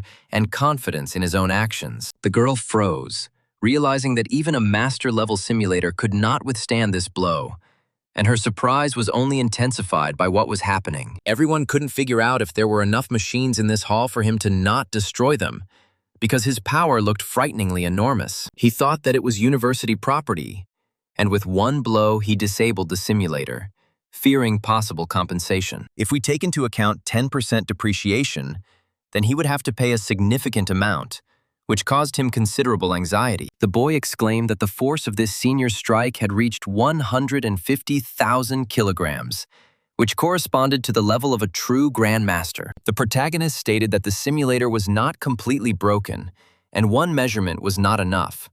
So he delivered many more consecutive blows. Everyone froze for a moment, watching what was happening, because no one expected to see such a display of strength in an ordinary training room. And then they shouted that such powerful blows and the ability to hit many times in a row makes him a real monster among ordinary students. Shi Song noted that the readings were correct, and his current strength was indeed at the level of a grandmaster, which pleasantly surprised him. He decided to leave only his beautiful back and leave effectively in order to maintain his mystery and not attract unnecessary attention from others. One of the heroes doubted it, thinking that the guy could have used some kind of strength-enhancing skill to achieve such a result. The girl noted that the simulator is not an enemy, and skills are not needed here, suggesting that he simply broke through and is testing his strength. This meant that another Grandmaster-level fighter had appeared at their university, causing quite a stir among the students and faculty. Quickly, post a message on the university forum asking who this god is,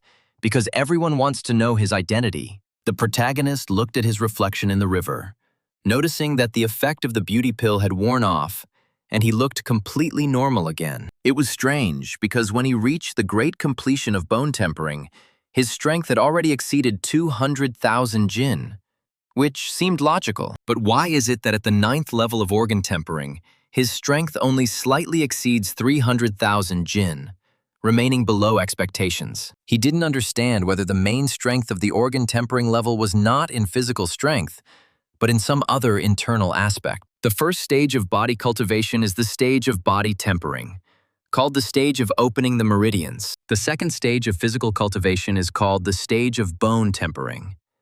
At this level, mainly the bones and physical body of a person are strengthened. The third stage of physical cultivation is the stage of tempering the internal organs, which represents the strengthening of the 5 organs and 6 systems. Strengthening his heart increases his endurance in battle. Before, after an hour, he would be completely exhausted, but now he is able to fight for several hours straight. Strengthening the kidneys is associated with the element of water.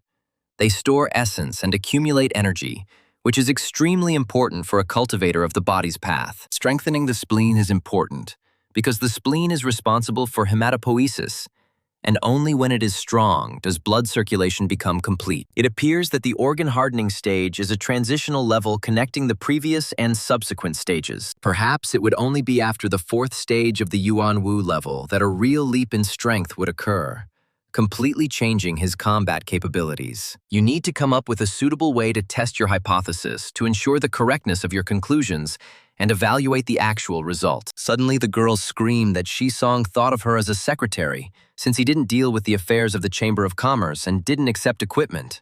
Then the main character laughed, realizing that a way to check had appeared, and now he would be able to confirm his own guesses. He admitted that he had previously only been able to endure it for 1 hour, and now he wanted to test how much his capabilities had changed. The girl's outstretched neck was covered in sweat, which emphasized her tension and participation in the ongoing test. She moaned and blushed, demonstrating strong tension and an emotional reaction to what was happening next to the main character. Noticing his condition, she said that today he was in excellent shape, which confirmed his increased abilities. The protagonist thought that if his guess was correct, then his endurance should increase significantly compared to his previous level. But suddenly the heroine interrupted his thoughts by suggesting that they discuss the affairs of the tarot meeting, which completely distracted his attention. Exhausted, he suggested taking a break, realizing that further continuation was now impossible and required recovery. It seemed that only after reaching the late stage of organ hardening would he be able to deal with this woman who possessed incredible energy. In this simulation,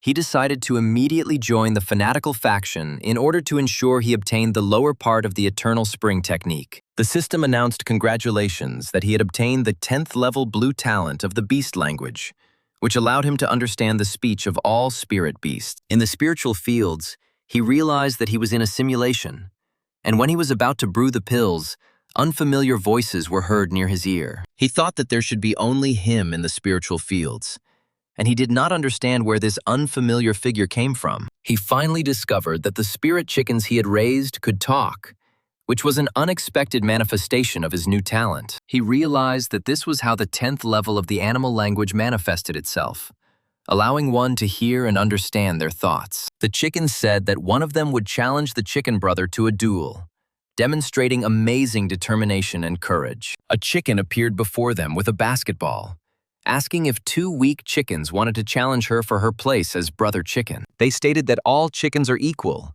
and each chicken must be responsible for defending its own position. And he replied that now they would see his strength, demonstrating confidence and readiness for the upcoming test. And he started throwing balls, saying that this was his great move.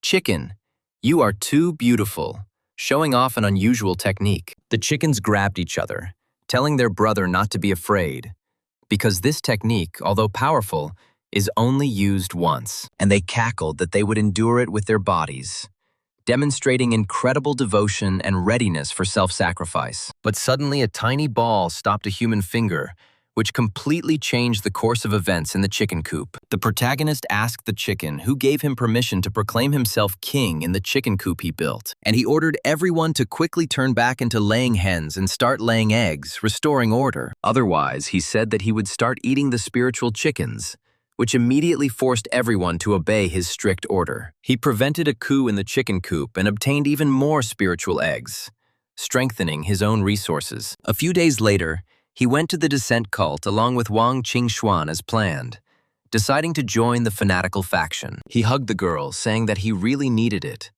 trying to gain her support and understanding. The hooded man asked if he had heard that the protagonist could brew pills, and if it was really true, and he ordered to first make 200 organ tempering pills, promising to apply for the position of elder after completing the task. He thought that the old miser was being unfair, because he had already been an elder to Xiaoyin from the very beginning. Although he was dissatisfied, for the sake of the eternal spring technique, he still diligently completed the task, not allowing himself to be lazy. The defender was amazed, saying that he really knew how to brew pills, and his surprise only grew.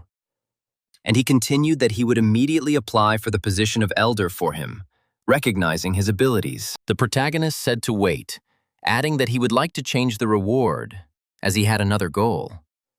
And he continued that he wanted to obtain the complete eternal spring technique, not settling for a lesser reward. Then the man immediately replied that it was possible, without showing the slightest doubt in his decision. Shisong didn't believe it, suspecting that this greedy old man might have given him a fake book, because everything looked too simple. To verify the authenticity of the technique, he immersed himself in practice, and after several tests, he realized that it was indeed the complete eternal spring technique. The boy was happy, because he really did receive the eternal spring technique that he had dreamed of for so long and persistently. And he hugged the book, telling Visenka that in this life they would never part again and would be together until the end. But suddenly the wall was kicked down, shouting that his cultivation had grown and that he was not like the others who could only dream. The protagonist was amazed, asking how he knew from the very beginning because it seemed completely impossible. Grabbing him by the throat,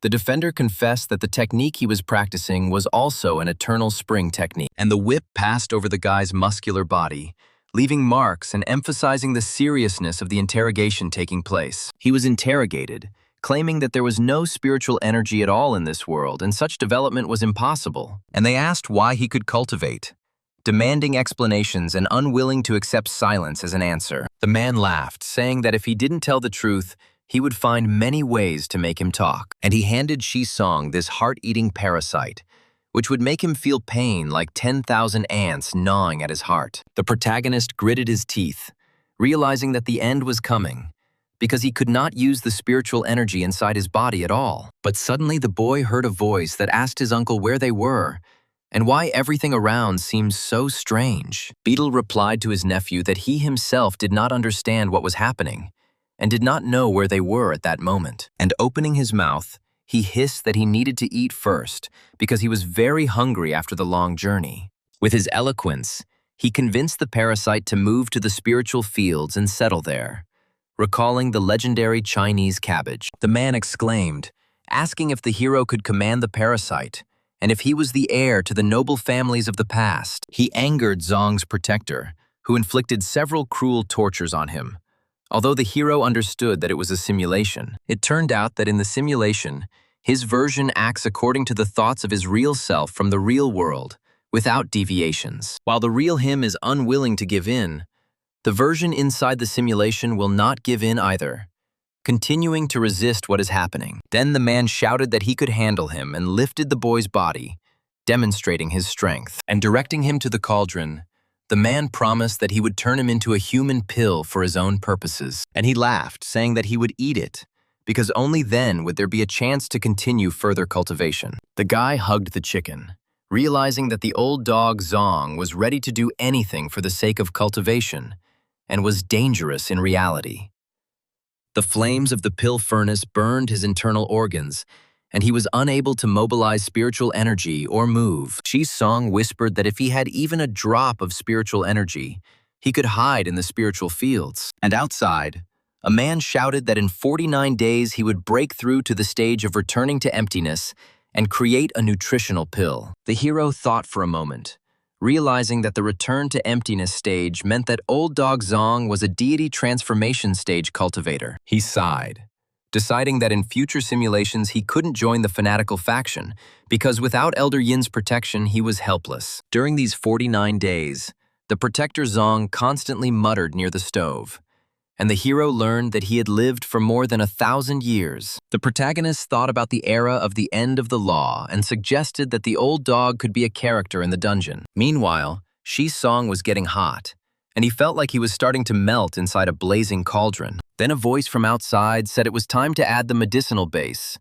and the man's voice sounded confident and calm. And throwing the fruit into the cauldron, The man laughed, claiming that he would extend his life by 100 years thanks to the pill. Drying out completely, Song knew he was dying, his body growing weaker with every second of the excruciating heat. But his gaze was lit by a fruit that fell nearby, and he felt a faint hope of salvation. This was a real spiritual fruit, possessing the power to restore energy and support the life of a cultivator. And he exclaimed that the sky does not block all paths for man, and determination flared up within him. After taking a bite, Song felt spiritual energy appear in his body, restoring his ability to resist. The flames swirled and blue energy appeared, filling the space around with a bright glow. The bitten fruit fell nearby, its remains slowly smoldering, emitting a faint glow among the golden fragments. The man's face was filled with surprise and fear,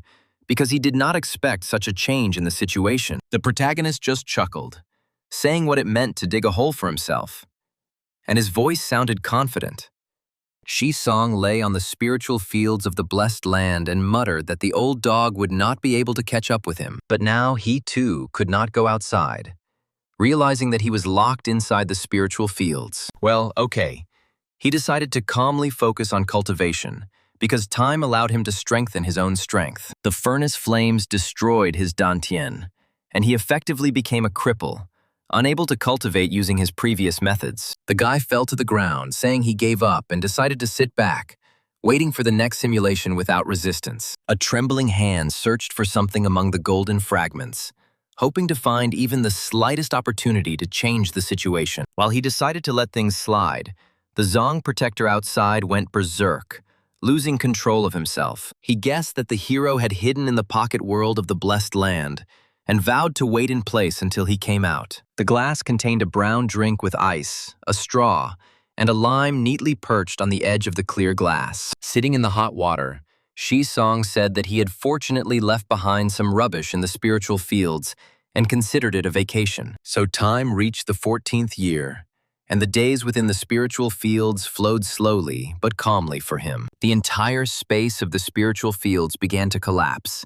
and he felt it, realizing that the alien beasts had finally appeared. The guy decided that since the end of the world had come, the old dog was probably no longer outside near the entrance. But as soon as the protagonist decided to come out, the man hissed that he had appeared, and his voice trembled with tension. Still, this psycho was waiting here, and his persistence was amazing because he didn't leave even in desperate moments. Trembling, the defender asked if the hero had a pocket world, and whether he could wait out what was happening inside it. Song asked in shock if the elder had really been watching him for 2 years, without leaving the destroyed place. He cried out that he had been striving for the great Tao all his life, but now his days were numbered, and he begged for an opportunity. The protagonist straightened up, asking if he really just wanted to take a look, and his voice sounded suspiciously calm. And with a grin, he answered, well, letting the man believe that he was going to fulfill his desperate request. Blood sprayed into the air and scarlet drops scattered around, reflecting in the dim light of the collapsing spiritual fields. The protagonist turned the knife on himself, acting decisively to thwart the man's plans and prevent him from gaining an advantage. And showing the middle finger, he said that he only wanted to take possession of the treasure, hiding behind beautiful and false words. The system declared that he had died, and the talent was activated, without closing his eyes in death, activating a special state of consciousness. Taking off his mask, the man became indignant, claiming that a hero could not die, and demanded to be told the method of cultivation. And Song realized that this was the same mysterious man who had killed him several times in previous simulations. And he realized that except for a madman like Protector Zong, no one else would hunt cultivators like this. He exhaled, realizing that it was good, because everything that was happening turned out to be just a simulation of life, and not a real death situation. Looking at the rewards, he thought that he should definitely take the Eternal Spring technique and choose the second reward more carefully. The guy decided that until he broke through to the stage of deity transformation, it would be better for him to stay away from this old dog. The system announced that he had selected the full version of the Eternal Spring technique and had spent 500,000 units of energy. He chose the blue talent. Level 10 Beast Language, spent 100,000 units of energy, and left 93,000. Shi-song was happy because he could finally continue cultivating the eternal spring technique, which would open the way to further growth and strength. There were indeed formulas for the nascent soul stage at the bottom, and he believed that he would become stronger than old dog Zong. Suddenly, he heard the chicken brothers' request to share some spiritual rice, just 2.5 grains. Chicken told Xiao Heizi that it wasn't that Brother Chicken didn't want to give, it was just that they weren't trying hard enough. Showing his muscles, he declared that this world is a world where the strong devours the weak, and therefore gets significantly more rice. One chicken raised its wing and asked if it was possible to have at least 1 grain, hoping for his leniency. The brother brazenly replied that it was not possible, and his tone made it clear that he had no intention of sharing the rice with others. Shi-song shouted that the speed of evolution of the spiritual chickens had slowed down. It turns out there was a traitor among them. No, a bad chicken. He asked, "So you call yourself Brother Chicken? Do you understand that because of you, the reproduction of spiritual chickens is slowing down? Looks like there will be an extra course tonight, as spirit chicken soup seems like a fitting punishment for the culprit." The main character told them that you are all equal. No chicken brothers exist, and anyone who interferes with evolution will become his enemy. And the hens fell on their knees, declaring that there was only one Brother Chicken, their great master, whom they would protect. The protagonist froze, thinking, "Damn, did he really become a chicken brother?" And his position among the spiritual chickens changed. The guy understood that he had few energy points left. He needed to sell more pills and increase his own level as quickly as possible. A week later, he decided that in this simulation, it would be better to follow Xiao Yin again. And once he became strong, he would challenge the old dog Zong. He obtained the blue talent of the true spiritual root of the dual element wood and fire, which greatly surpassed the abilities of ordinary cultivators. The boy exclaimed that the blue spiritual root talent he had been waiting for so long had finally dropped. He thought that what was missing would come in time. And with this talent, he would quickly break through to the golden core stage. As usual, on Wang Qingxuan's recommendation, he joined the descent cult, hoping to gain more resources. Elder Yin valued him very highly and allocated a lot of resources for his further cultivation. With the strengthening of his spiritual root, he reached the middle stage of the golden core in 1 year, strengthening his own strength. Shi-song stated that after the middle stage there would be a peak, then the nascent soul, and cultivation would proceed remarkably smoothly. A giant beast appeared, blocking out the sky and the sun, and its presence instantly changed the course of events. His cultivation was interrupted, and he died at the age of 32, without having time to prepare. The protagonist jumped up, saying that he was only 32, and the end of the world had come too early. The hero thought that in this simulation he had been in the cult of the descent the whole time and had been benefiting from them. He understood that the cult of the descent were traitors among the people and were acting against the official powers. His pills could increase the power of the descent cult, which meant that their influence and capabilities would be strengthened. He realized that the strength of the official Great Xia forces would decrease if the cult continued to grow stronger. And if the strength of the official forces decreases, then the demon suppression outpost will be broken through much earlier. He decided that simply cutting down the descent cult was not enough. He needed to support the official forces of the Great Xia. In the next simulation, he decided to create a double-agent image for himself in order to maintain the balance of power. A week later, he received the blue talent of beauty like Pan An, becoming the rarest beauty in 1,000 years. Shi-song was indignant, considering this talent useless and believing that he had wasted his energy points. And looking at his reflection, he declared that he didn't know what had changed, but he felt incredibly attractive. The guy closed his eyes, realizing that this wouldn't work, because in this simulation, the hero was going to be a double agent, and Shi-song rejoined the descent cult after he had extracted enough benefits from them for himself. Under the guise of a mysterious man, the hero appeared at a tarot meeting and began selling pills for strengthening organs and vital energy. The highest and most perfect pills were sold at a low price to the official forces of the Great Xia, while the lower ones were handed over to the descent cult. In this way, Shi-song could delay the end of the world and at the same time continue to cut down the cult of the descent, preserving his own benefit. The protagonist laughed, saying that he was a real genius, because he had come up with the perfect way to deceive both sides. Back at the Descent cult, just when Shi Song was pleased with himself, Protector Zong brought the leaders and surrounded him. The man stated that the medicine elder had always received good treatment and asked why the hero decided to betray them. Shi Song raised his middle finger, saying that he knew this old dog would definitely do something like this. And the main character replied that there must be evidence in cases, and asked on what basis he was called a traitor. The man then showed a vital energy pill found in the Great Xia military, completely identical to the one that Shi Song had given. The man asked, if this wasn't betrayal, then how could the Great Xia military obtain a pill that only a cultivator could make? Others began to mutter that the elder of the medicine was a cultivator,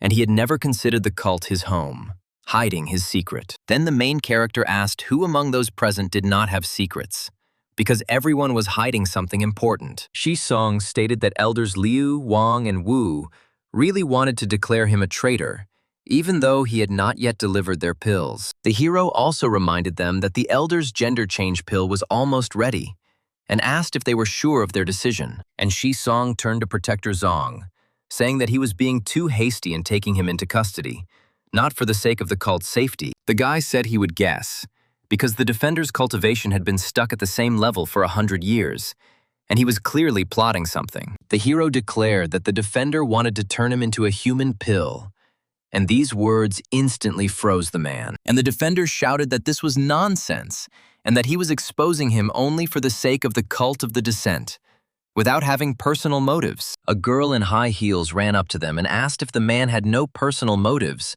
why he was slandering his comrade. She asked if they had actually verified that the Great Xia military's vital energy pill was the same as the one Su Xing had made. The heroine stated that Su Xing's talent was limited, and the pills he supplied to the Descent cult were far inferior to those of the Great Xia military. And the girl screamed that the man, having discovered the problem, did not think about the safety of the cult, but for the sake of profit began to harm his comrade. The difference in the quality of the pills was a trap that the protagonist had prepared for old dog Zong, and it was Elder Yin who had buried this trap. At Elder Yin's prompting, the other elders admitted that they had unfairly accused the hero, as the difference between the two types of pills was enormous. Shi Song was told that the boy should keep trying, and in time he too would be able to brew such good pills. And suddenly the girl said that now they were even, which greatly surprised the guy and made him think. This woman, as Shi Song realized, still didn't believe him, despite her words and behavior. The protagonist's face froze in surprise, because the situation was not developing at all as he expected. The Descent cult base greeted him with silence, and Shi Song asked Elder Yin if he could enter. But as soon as the protagonist entered, his face turned red and he felt awkward. The attractive girl said she knew what he wanted to ask, but immediately warned that she would not give any comments. Shi Song chuckled, saying that if she really didn't want to say anything, she wouldn't have allowed him to enter. The heroine said that she knew very well that every month he went to the tarot meeting to sell pills that the Great Xia army bought there. The guy sighed in frustration, realizing that he thought he had done everything perfectly, but in fact, he had been exposed long ago. The boy then asked Elder Yin if she really wasn't from their world, and her reaction made him wary. When asked how he knew this, Shi Song blushed and replied that it was not important, avoiding a direct explanation. Somehow, the fair-haired girl had already grabbed him by the ear, demanding to explain where this little evil spirit came from. The guy continued that, if he was not mistaken, her world had also been invaded by alien races, just like their own. Looking down, the elder replied that the hero was right, and her voice sounded quieter than usual. The guy grabbed the girl by the hand, saying that the reason for her help was because they were in the same situation. The elder couldn't save her world, but she hoped that Shi Song could save his by continuing to fight. Shi Song suggested that they unite, since they had a common enemy, and together they could try to save their homes. But the heroine replied that it was useless, and asked if he knew why she forced him to supply the cult with a certain amount of pills. The boy hesitantly asked if it was because the cult of Descent needed these pills, trying to guess her motives. Then the girl admitted that she only gave some of the pills to the cult, and sent the rest to her people. It's true that her people in the other world also fought against other races, just like people fight here. The organ-tempering pills could strengthen the spirit people, But the girl said that Song had arrived too late. She stated in frustration that it was this year that the alien races had breached their fortress,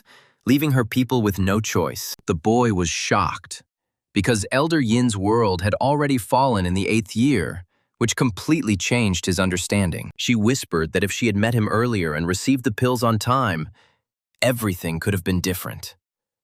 But the past could not be returned. And then the girl exclaimed, inviting Song to join them, promising a body with a slight degree of bestiality. The protagonist refused, saying that he wanted to preserve human dignity despite the difficulties. And then he turned around and added that the elder was mistaken, because in this world this very if exists. Elder Yin's story deeply shocked the hero, and he retreated into seclusion, beginning to brew pills to help the human race. In the end, Song made 10,000 organ-tempering pills and 10,000 vital energy-nourishing pills. He handed all these pills to Lu Yuan, who burst into tears of joy, not believing such a quantity. The man said that if they had received so many pills earlier, many things might have turned out differently. After doing all this, Song returned to the descent cult.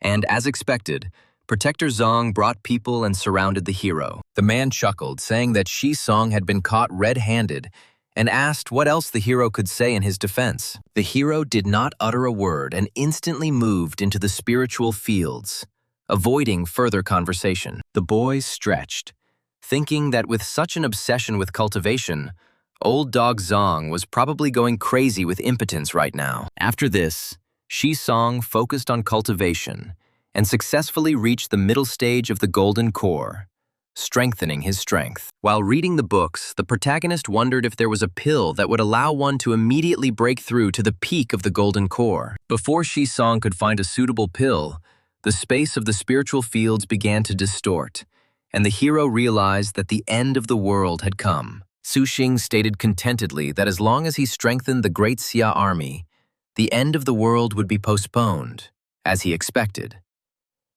The protagonist reflected that this time he supplied the Great Xia army with no less than 10,000 pills and was able to delay the end of the world for 6 months. And then there's Elder Yin, who absolutely must be turned into an ally, because by acting in 2 directions at once, the hero can stop the end of the world. The system offered a choice of rewards, among which were the true spiritual root of the dual element wood and fire, and the middle stage of the golden core. Song chose to transfer the middle stage of the golden core and the true spiritual root of the dual element of wood and fire, strengthening his foundation. Taking advantage of the moment, the hero activated the core condensation technique, directing spiritual energy in the right direction. The magic began to coalesce, glowing blue, filling the room with powerful spiritual pressure. From such power and golden light, things flew around the room, unable to withstand the sudden surge of energy.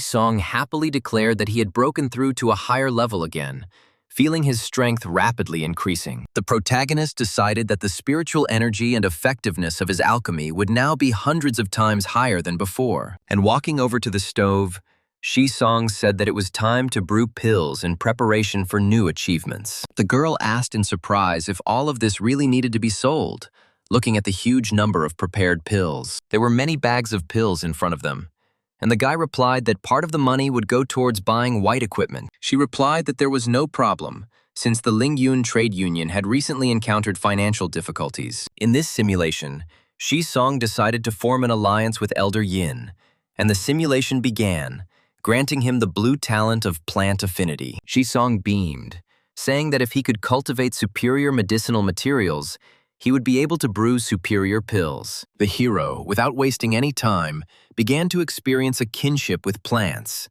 and discovered that any spiritual plants he planted grew twice as fast. The guy was overjoyed and decided to plow a few more fields to increase production. Half a year later, Song reminded himself that tomorrow Wang Qingxuan would lead him to the cult of descent. The protagonist looked at the bottles, confident that with so many pills he would be able to win Elder Yin's trust. The boy told the elder that he knew she was not from this world and understood why she came to his world, and he threw the bottle, saying that this was a vital energy nutrition pill that should be given to warriors below the Grandmaster level and then returned to him. Despite her doubts, Elder Yin still took the pills without asking any questions. Then the girl came again and asked if Song had any more of these pills, clearly interested. And she continued, asking exactly how many of these pills he had, wanting to hear the exact number. Song covered himself with a blanket and said that his sister should at least let him get dressed first. While getting dressed, the guy said that he could make several thousand of these pills in 1 month. The girl turned around, amazed, because 1,000 pieces meant a huge increase in power for her people. The guy said that he was capable of adding 1,000 Grandmaster-level masters to her people in a month if he worked without stopping. And when asked why he was helping, Song replied that they had the same goal and their paths coincided. The hero made an alliance with Elder Yin and promised to give her 1,000 organ-tempering pills and 1,000 nutrition pills every month. Song used some of the remaining pills for his own cultivation and gave some to the Taro Assembly, which sold them to the Great Xia. It's already been 7 years, and the main character still hasn't been able to break through to the late stage of the Golden Core, despite his efforts. Disappointed, Song admitted that he was literally just a little bit away from a breakthrough.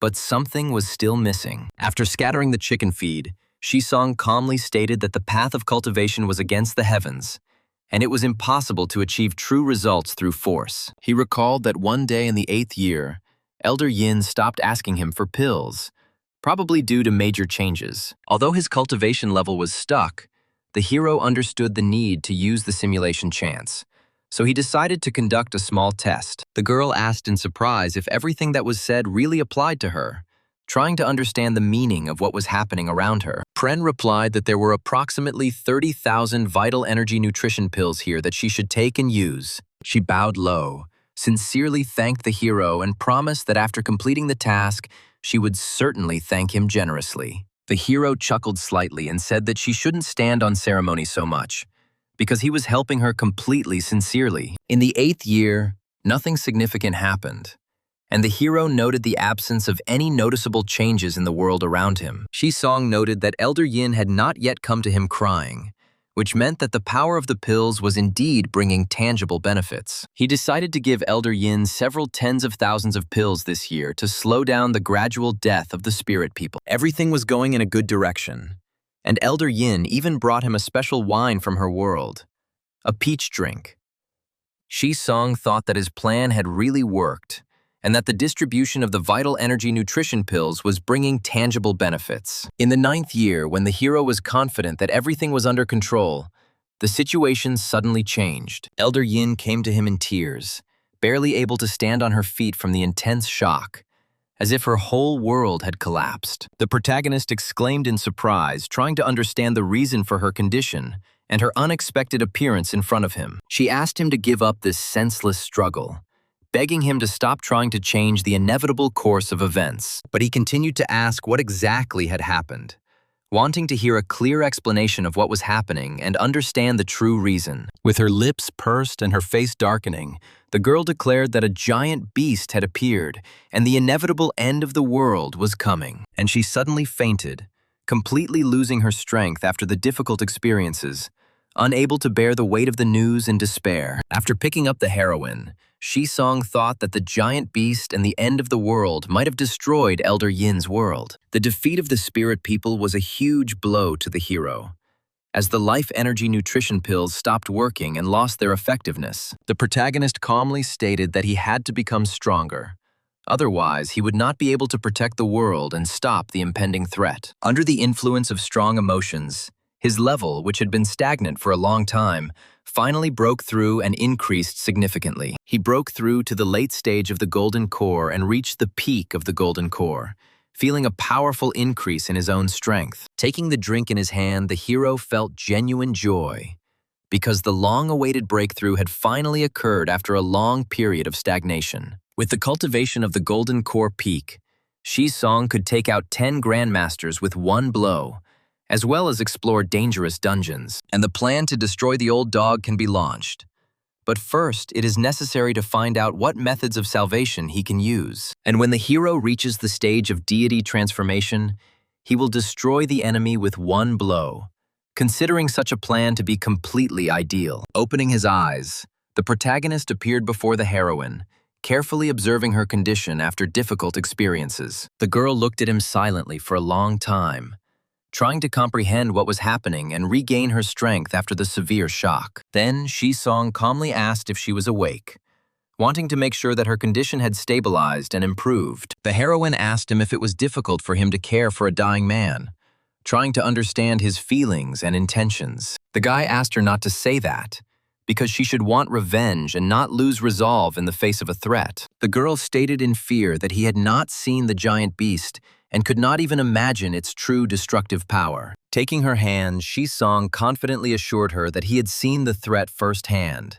was fully aware of its scale, and understood the seriousness of the situation. He said that he knew the beast's strength very well, so he needed her help, because only together could they prepare for the fight. The hero convinced Elder Yin, and she decided to take revenge on the giant beast by supporting it while it squeezed resources out of the cult of descent. The protagonist stated that the quality of medicinal herbs grown through the talent of plant affinity is in no way inferior to the cult's herbs. Meanwhile, the medicinal plants he planted in the spiritual fields yielded a rich harvest, and he turned them all into useful pills. There are 100,000 vital energy nourishment pills here, and in those carriages there are another 100,000 organ-tempering pills, which will double the number of grandmasters of the Great Xia. The manager replied with a slight smile that this was indeed good, because such successes significantly strengthen confidence. Having done everything necessary, the hero began to diligently cultivate,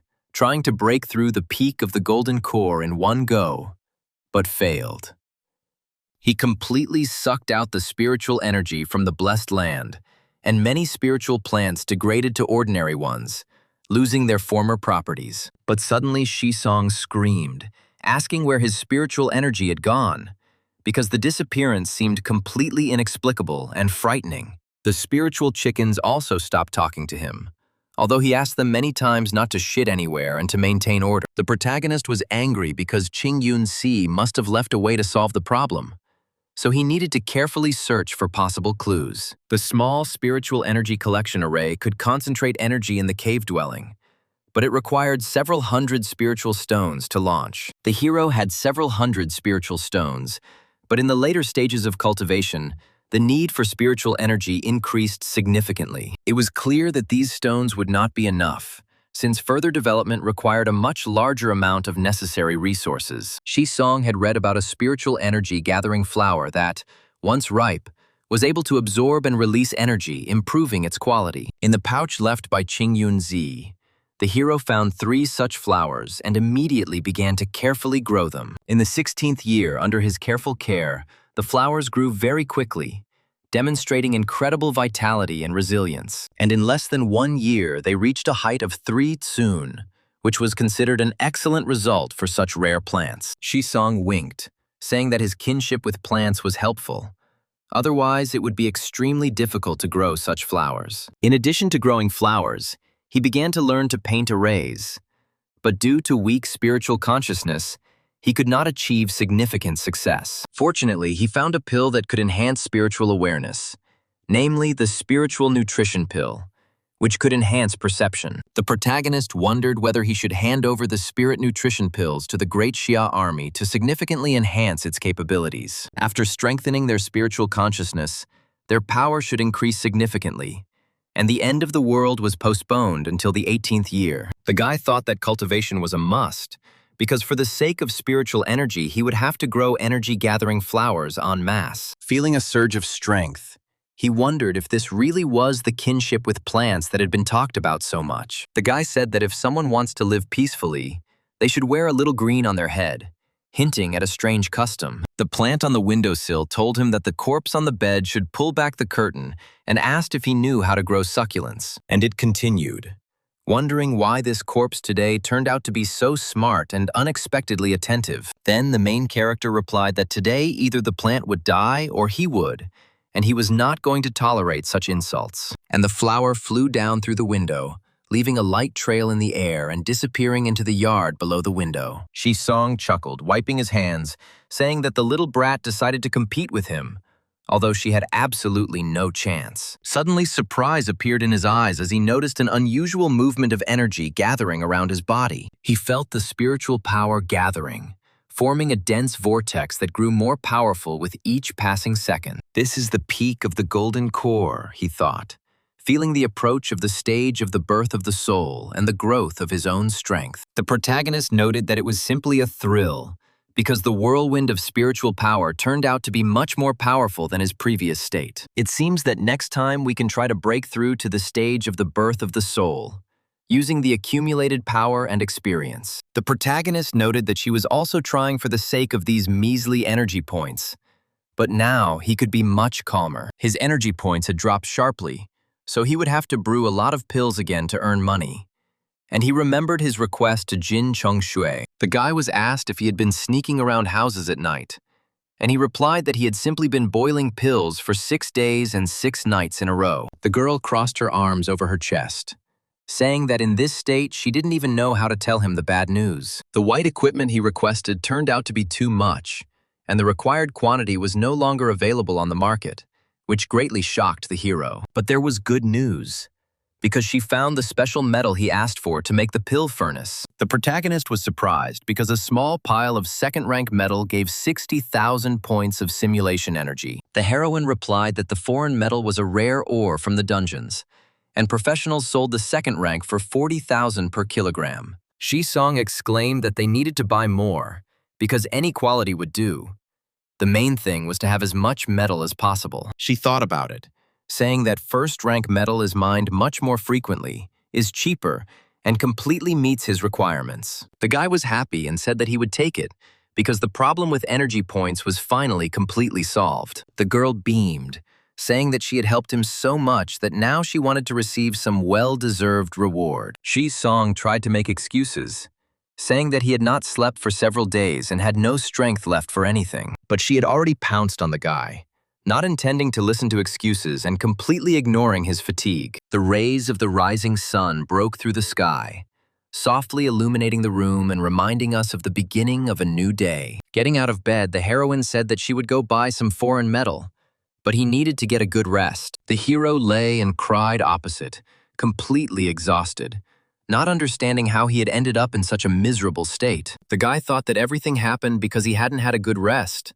and he was sure that this conclusion was correct. Exhausted, he decided to start a simulation, hoping to regain his strength and gain new opportunities for development. This time, he decided to plant flowers of spiritual energy collection all over the blessed land of the spiritual fields. While his spiritual energy still remained, he first planted flowers, understanding the importance of quickly restoring resources. He addressed the chickens, warning that any chicken that stepped on or pecked the flower would become a gong bao chicken. He was simultaneously growing flowers and brewing pills, and Jin Chongshui brought a furnace made of foreign metal, speeding up his work. When he had accumulated enough pills and knew the time had come, he and Wang Qingxuan went to the descent cult. That used the pills he made to form an alliance with Elder Yin, and asked her to find the dragon spirit herb. The protagonist declared that he was going to make a dragon spirit pill that could significantly increase the strength of professionals and spirit people. The elder replied that she would definitely find it for him,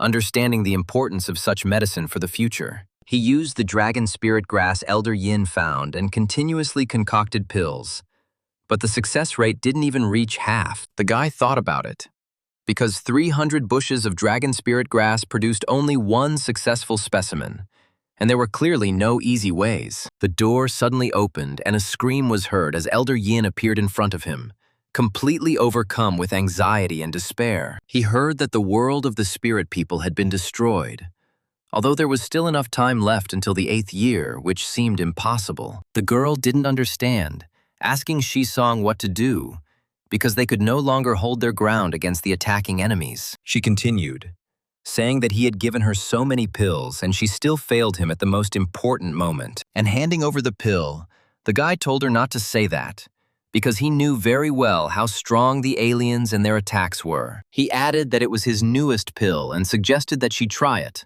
hoping to strengthen her strength and restore her confidence. The heroine gasped, and Shi-song calmly asked how she felt after taking the new pill, watching her reaction. She replied that her strength had grown and she was now at the level of a heavenly king, which seemed incredible and frightening at the same time. He thought that if the Great Xia and the Spirit Nation had a group of heavenly king-level fighters, The end of the world could be postponed. The elders said in frustration that it was already too late, because if he had created the dragon spirit pill earlier, everything could have changed. The protagonist confidently stated that he could do it.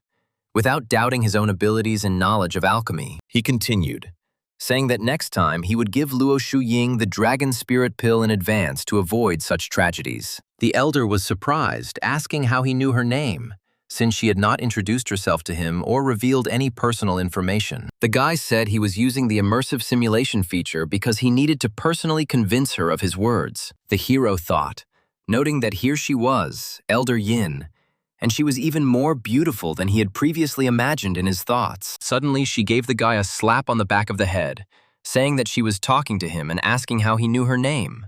Suspecting deception. Adjusting his mask, Shi-song replied that she had told him her name herself, not wanting to reveal the truth about time travel. He added that this is not the first time they have saved the world together, hinting at simulation cycles and repeating events. And he took the girl by the hand, calling her Elder Yin, then Shu Yin, and admitted that he was a time traveler. The heroine, all blushing, listened to Shi-song's words, because he was trying to save the world again, and met her on this journey. The heroine abruptly pulled her hand away, shouting that her mind was telling her that what was happening was impossible, and she couldn't believe it. And then she suddenly stroked the guy's face, as if trying to make sure that he was really standing in front of her and would not disappear. And removing his mask, she said that she finally understood the reason why she decided to form an alliance with him last time. She blushed, admitting that she did it because he was handsome, which embarrassed her more than expected. The protagonist also blushed, realizing that Elder Yin, in addition to strength, has a weakness for beautiful faces and appearance. Shi-song then continued, explaining that every time a factor like him appears, the situation inevitably changes. This time they have dragon spirit pills, so the end of the world will come later than in previous cycles. Now they need to test how long the dragon spirit pills can maintain the stability and protection of their two worlds. Having grabbed the main character, the girls shouted that they should desert. Otherwise, they would not have time to change what was happening. She pointed out that if he wanted to continue refining dragon spirit pills, the way was to rob the descent cult's treasury. The protagonist smiled slyly, saying that since they were not given anything, it meant they would take everything themselves and would not wait for permission. And they high-fived each other, exclaiming with complete agreement on the daring and dangerous plan they had come up with. He and Luo Shuying planned to plunder the treasury of the descent cult, and the cult sent dozens of high-ranking members to pursue them. He and Luo Shuying moved under the protection of the Great Xia army, hoping to escape their pursuers and recuperate. And he handed over to Lu Yuan all 230,000 organ-tempering and vital energy nourishment pills that he had accumulated over the years. The army instantly gained over 40,000 Grandmaster-level professionals, and its strength increased several-fold. The heroine declared that now the army of Great Xia can not only repel strangers, but also help her world and the spirit people. Shi-song said that success is still far away because in 10 years the number of professionals will begin to decrease if the calculations are correct. The strength of the outsiders would continue to grow, so he had to produce enough dragon spirit pills as quickly as possible. She confidently stated that she understood his intentions and said that he should brew the pills and she would deal with everything else. The 11th year arrived, and thanks to his efforts, 40,000 Grandmaster-level professionals appeared at the Demon Suppression Pass. For his special contributions, he was awarded the Great Xia Hero Medal, and also granted the status of First-Level Successor, which was considered an honor. Shi-song said he wanted to exercise his first-level privileges and call a senior leadership meeting to discuss an important issue. He noted that the first-level status even allowed him to give orders to Lu Yuan, and his weight in this simulation had become significantly higher. The hero exclaimed to the audience, introducing his latest development, the Dragon Spirit Pill, of which there were only 2,000 so far. He explained that this pill was able to increase the spiritual characteristics and constitution of magic grandmasters, enhancing their capabilities. Professionals who took this pill would have a chance to break through to the Heavenly King level, which could change the course of the war. The manager was amazed, asking if there was such a miraculous pill in the world that could produce such a result. A Shi-song continued, looking at the audience, saying that the topic of the meeting was to determine who should receive this batch of pills. The man sighed, noting that 2,000 copies were still not enough, given the scale of the war and the needs of the army. After a rigorous selection process, 2,000 lucky people were awarded the Dragon Spirit Pill, causing a huge stir. But only half of the professionals were able to break through to the Heavenly King level, which was an unexpected result for everyone. Shi-song, who was completely gloomy, asked in disappointment why the pill had not given a 100% breakthrough,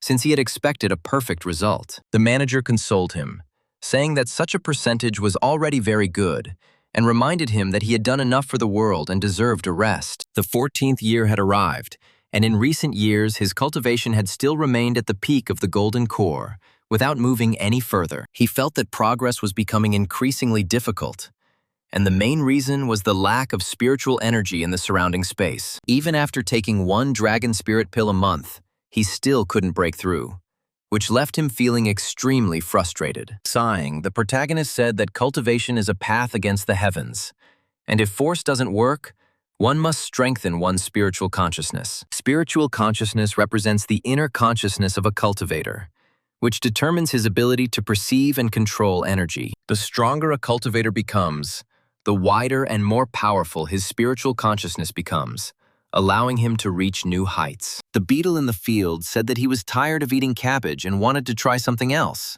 For example, the beautiful flowers nearby. Uncle Beetle barked that he was living too well and reminded him that there were chickens sitting nearby who would peck him out piece by piece. The boy was happy, because although his body remained motionless, his spiritual consciousness allowed him to feel every blade of grass and tree around him. He pulled out the cabbage, realizing that the insects did not even notice his presence, and continued to consider what was happening as something supernatural. Seeing the cabbage fly away, the beetles screamed that the cabbage had become a demon and now possessed frightening power. Shi-song noted that this feeling was amazing, because spiritual consciousness opened up a completely new way of perceiving the world around him. He regretted that he did not have the appropriate technique, so for now he had to swallow pills to strengthen his spiritual consciousness. After that, he began to take 3 spirit nutrition pills every day, and the strength of his spiritual consciousness steadily increased. That same year, thanks to his help,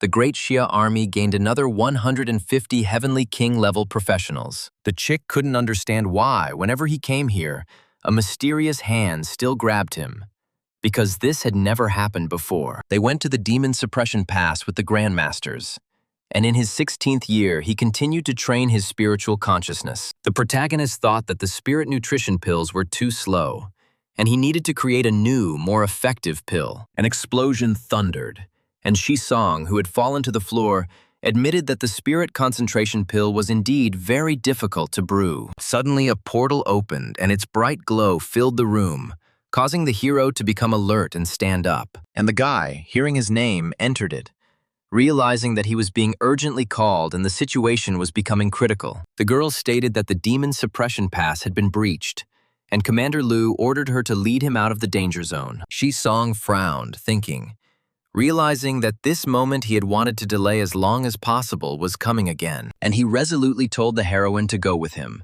because an important event awaited them ahead that could not be ignored. They set out for the final battle together, realizing that the fate of 2 worlds and all living beings depended on their actions. The Demon Suppression Pass became the arena of desperate struggle, and he could not break through for a long time, which greatly irritated him. So he decided to take out all his pent-up anger on the outsiders, directing each attack with maximum fury and determination. The girl also fought alongside him, but she did so less confidently, rather observing his strength with surprise. The professionals were inspired by his courage, and one after another followed him, increasing the pressure and supporting the general impulse. The hero stated that his half-baked sword technique was still capable of much, and he was beginning to understand its potential. A monster appeared in front of the protagonist, huge and ugly, focusing its attention entirely on Shi-song. And he showed him the middle finger, demonstrating contempt and challenging the hero to an even more furious fight. Just as Shi-song said that sooner or later he would pierce his heart with one arrow, he was suddenly attacked from behind. He died, because he died from the sword of a spy of the Great Xia Army, who took advantage of the moment and struck from behind. The death with open eyes skill was activated, and his consciousness continued to observe what was happening even after death. The protagonist screamed in anger, because it was the old dog Zong who had attacked him again from behind. He thought that this time he had lived to see the end of the world. But he was attacked from behind, and next time he would have to be more careful. The guy was happy, because the spirit concentration tree stolen from the cult of descent turned out to be a really great thing. Shi Song tearfully declared that it was too expensive, and he could not afford to buy it on his own. He decided that he was choosing the experience of alchemy and the level of spiritual consciousness, considering this the best investment of energy. The system announced that he had chosen to transfer alchemy experience, and 1 million energy points had been spent on it. The hero decided that he needed to quickly go to the blessed land of the spiritual fields and try out new possibilities. Red energy first flew from the guy, filling the space and causing the air around him to tremble slightly. And then the energy began to turn golden, becoming brighter and purer, as if undergoing a cleansing. The feeling of gaining all the knowledge of alchemy in one go was incredible and completely captivating. Shi Song was surprised, wondering if this was the spiritual consciousness he had long dreamed of. He understood that spiritual consciousness could also be used to brew pills, and this opened up completely new possibilities for development and practice. Shi Song could now carry out 2 processes simultaneously, combining the operation of his spiritual consciousness and the operation of the pill furnace effortlessly. The chickens screamed in shock as the pill oven itself rose into the air, causing them genuine horror and complete bewilderment. The guy decided that this time he needed to make more pills in order to prepare for future important events in advance. For Jin Chongshui to expand the tarot collection into the largest organization in Kyoto, significantly more resources and support were required. The heroine told him that she had broken through to the Grand Master level, and her parents wanted to throw a party, inviting him to come. Shi Song thought about it, because according to previous simulations, she should have broken through only at 40 years old. And now she was 30. It seemed that reality was gradually changing for the better, and his efforts were beginning to bring tangible results, which pleased him. He said that he might not come to the festival, but he had prepared a gift in advance, a new, better quality spirit nutrition pill, and the heroine thanked him for this, sincerely happy with the gift she received and the care shown by Shi Song. The boy firmly decided that this time he needed to form an alliance with Elder Yin in advance in order to avoid the same mistakes as before. The system announced that the owner had obtained a blue-grade talent called Unbending Silver Spear, causing surprise. Shi Song blushed, saying that this was a weak talent, although his words did not sound too confident and calm. Below him, everything began to glow with golden light, and he was surprised by the name of the Unbending Silver Spear, trying to understand its meaning. To check if the system had deceived him, he decided to test this talent on Jin Chongchu and observe the results. The facts proved that the system had not deceived him, and the effect was fully confirmed after verification. For the first time, he heard words of mercy from Jin Chongshui, which was unexpected and even a little shocking for him. The main character was dripping with sweat and was in a doggy-style position, barely able to maintain her balance after the ordeal. The main character was happy because he grew up and finally felt like a real man after long doubts. The happy time was quickly ending, and he again went with Wang Qingxuan to the descent cult to Luo Shuying. In order to gain Luo Shuying's trust as quickly as possible, he revealed his strength without hesitation, showing confidence and determination. The protectors shouted that Brother Su Xing should join their fanatic faction, because everything that nature gives, they can also give. The protagonist thought that this old dog had too keen a sense of smell, because as soon as he revealed his power, he immediately latched on. The guy replied that it wasn't a matter of disrespect.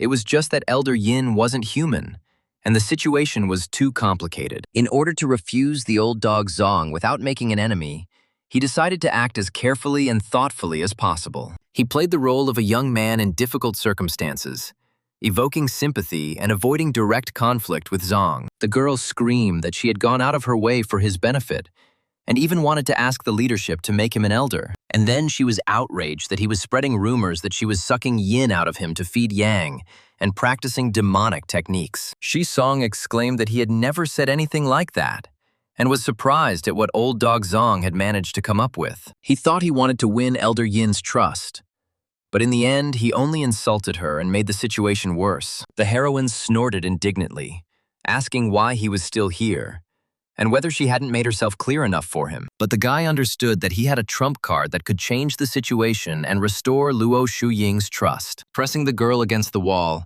he declared that she remembered the little girl in the rain, and there was no going back there, Luo Shuying. The girl was surprised, asking how he knew her name and knew the details of the event that she was hiding. To this, Shi-song replied that she herself had told him this, and explained that his words to the defender were only a refusal of the invitation. After his eloquent explanation, Luo Shuying believed that he was the chosen one, capable of traveling through timelines. She brought him a huge amount of medicinal herbs, completely trusting his words and counting on his strength. With the ability to carry out two processes simultaneously, his pill production speed became incredible and impressive. And with Luo Shuyin's help, he successfully produced 6,000 dragon spirit pills, which was a huge achievement. The guy noted that in the previous simulation, he was able to make only one, but now 6,000. And his strength is growing faster than expected. Maybe it was time to put the Yuan Wu pill on the agenda, because he understood that he needed to strengthen his body and break through to the stage of organ tempering. The heroine said that she had been unable to exchange medicinal herbs and asked what to do, since the pills would eventually run out, regardless of the quantity. You were about to suggest, as in the previous simulation, that he desert the cult of the descent, but suddenly a new, important thought struck him. Last time, old dog Zong pretended to be a spy for the great Xia and killed him right before the end of the world, which was a hard lesson. This time, he decided to strike first, not allowing Zong to repeat his previous meanness and catch him off guard at the decisive moment. He suggested that we could betray the cult of descent and go over to the side of the great Xia army to ensure our safety. But before that, we need to kill one person, because eliminating the threat will allow them to calmly go over to the side of the great Xia. She was surprised that you have a feud with Protector Zong, because he is constantly trying to lure you away and offers an alliance. The protagonist handed over a pill, and together with me, we will definitely make this old dog die without a grave and without a chance. The elders smiled. You underestimate me too much. Because in the cult of descent, she feared no one except the keeper of the treasury, and she put her hand on his shoulder. You'd better think about how you'll protect yourself when the fight starts and everything becomes dangerous. He resolutely thought, you'll see. In this simulation, he will definitely break through and reach a new level despite the difficulties. Even if nothing terrible happens, he just wants to test the true capabilities of the old dog Zong and understand his strength. He smiled ominously. But if we manage to finish off this old dog right away, it will be a great success and deliverance. While there is wine, drink it today, because the protector Zong has arrived and the girl needs to be taken to the suburbs. And be sure to provoke him. Shi-song pretended to be drunk. Beauty. Do you want to go to dinner with me? Because he promised to cook something for her later. Suddenly, the attacking silhouette of a defender appeared behind them, rapidly approaching and trying to catch them off guard. The man looked around, not understanding where Shi-song was, and tried to spot him among the shadows and moving silhouettes around. Suddenly, at that moment, the girl pushed him, saying, "Here," directing his attention in the right direction and saving the situation. But the defender also disappeared from sight, leaving them tense and forcing them to look around cautiously for him. He shouted here until the next meeting, Elder Yin, and quickly retreated, realizing that further combat would become too dangerous. Although the old dog Zong was seriously injured, he still retained his strength, because his experience allowed him to survive in any conditions. He is, after all, an experienced cultivator, and he has an infinite number of ways to save himself, allowing him to avoid death even at a critical moment. The man shouted the bloody escape technique, and his body was enveloped in a strange energy that began to rapidly change its shape. And he was completely covered in a bloody whirlwind that revolved around him and created a dense defense against any attacks. And then he released a golden ball from his sleeve, which glowed with a bright light and rushed forward at great speed, which turned into a huge monster and began to attack, tearing the air and creating powerful waves of destructive energy. Shi-song was shocked on the way. This dog also ate the spiritual fruit and threw the nascent soul great perfection level puppet. And with a smile, he decided it was a good thing, because all these things would definitely become his own trophies in the next simulation. Wait, The old dog will destroy you sooner or later because now he has enough determination and strength to do so. The elder was outraged by the artifact again because all he knew was how to do was run away and demanded that he fight fairly. She shouted after the man that he was insolent and expressed irritation at his constant attempts to hide from the fight. Suddenly, the golden ball was shattered and its energy dissipated, leaving behind only faint traces of light. The girl turned around happily and a male voice asked if she was okay, showing genuine concern. To which she replied, "I'm fine, it's just that old dog ran away again," not wanting to continue the fight. Song replied that it was okay, because everything had to be paid for, and he had used so many trump cards that he had lost his vital energy. Luo Shuying no longer dwelled on the fate of Protector Zong, and together with him, she betrayed the cult of descent and joined the army of the Great Xia. With the help of your pills, Great Xia has gained even more Heavenly King-level fighters and many grandmasters in a short time. You became the hero of the Great Xia again and held a meeting of the top leadership, discussing the army's future actions. He wanted them to send troops to help the spirit people from the other world, because their situation was becoming critical. The leader replied that the enemy of his enemy is his friend, and said that as long as the supply of pills continues, they will be able to allocate about 10,000 grandmasters. That night, after receiving news of the help, Luo Shuying came to his room, wanting to discuss the situation and express her gratitude for his support. That night, the talent of the unbending silver spear showed itself brilliantly, and Luo Shuying was unable to resist the power, completely capitulating. On the street, the heroes wondered if this demonic beast looked like a fat village pig, and General Lu said that only part of it could be eaten. The girl stated that from a demonic beast weighing 500 jin, approximately 50 jin of demonic beast flesh and blood essence are obtained. He unexpectedly discovered that consuming this essence strengthened the body, and when combined with the meat of the spiritual chicken, he was close to a breakthrough. It's just a pity that it's not easy to get because there are many demonic beasts on the battlefield. But everyone is busy fighting and doesn't collect the corpses. Song decided that it looked like he would have to go to the battlefield himself to get the necessary amount of essence for further growth. He asked Luo Shuying to extract as much blood essence from demonic beasts as possible, and he himself sat down to meditate in the blessed land. 3 years passed like this, and finally he felt how his body had broken its strong shackles, and how the very nature of life had changed. He successfully broke through and became a Yuan-Yu level cultivator, feeling a significant strengthening of his body and spiritual energy. The guy, all shining with a golden light, declared that this would not be the end of it, because new steps and trials lay ahead. In the golden light, the silhouette of a child was visible, gradually becoming clearer and taking shape within the glow. Could this be the formation of the soul's birth, he thought, watching as the image became more and more distinct and stable. The protagonist screamed, preparing to break through to the stage of the birth of the soul, feeling an incredible surge of strength and rapid development. He was amazed that this was his nascent soul, which was forming inside the golden light and gradually strengthening. And at the same time, he was glad, because breaking through 2 levels at once turned out to be an incredibly pleasant and inspiring achievement for him. He had to tell this good news to Lu Yuan, he decided, believing that such a significant success could not be hidden from his allies. He goes to the battlefield to kill demonic beasts, intending to test his new power in real combat. The system announced a ding. The current simulation was over, and the surrounding space began to gradually dissolve around him. The guy said that he wanted to complete the procedure faster because he already knew exactly what item he was going to pick up today. He decided that he would choose the Yuan-Wu stage and further cultivation of the nascent soul level, completely trusting his inner feeling. The protagonist cultivated and powerful energy of ice and fire, intertwined with each other, gradually burst out from his body, and in his stomach a golden core shone brightly, creating a feeling of extraordinary strength and inner stability, which began to crack and gradually burst, as if releasing something important, long hidden within its essence. And from it emerged a golden copy of Song, repeating the hero's movements and radiating calm confidence. The boy thought for a moment, trying to figure out if what was in front of him was really his own nascent soul, formed through cultivation. She reproduces techniques he knows well, demonstrating precision of movement and a deep understanding of the fundamentals. But why doesn't he plan to continue training further?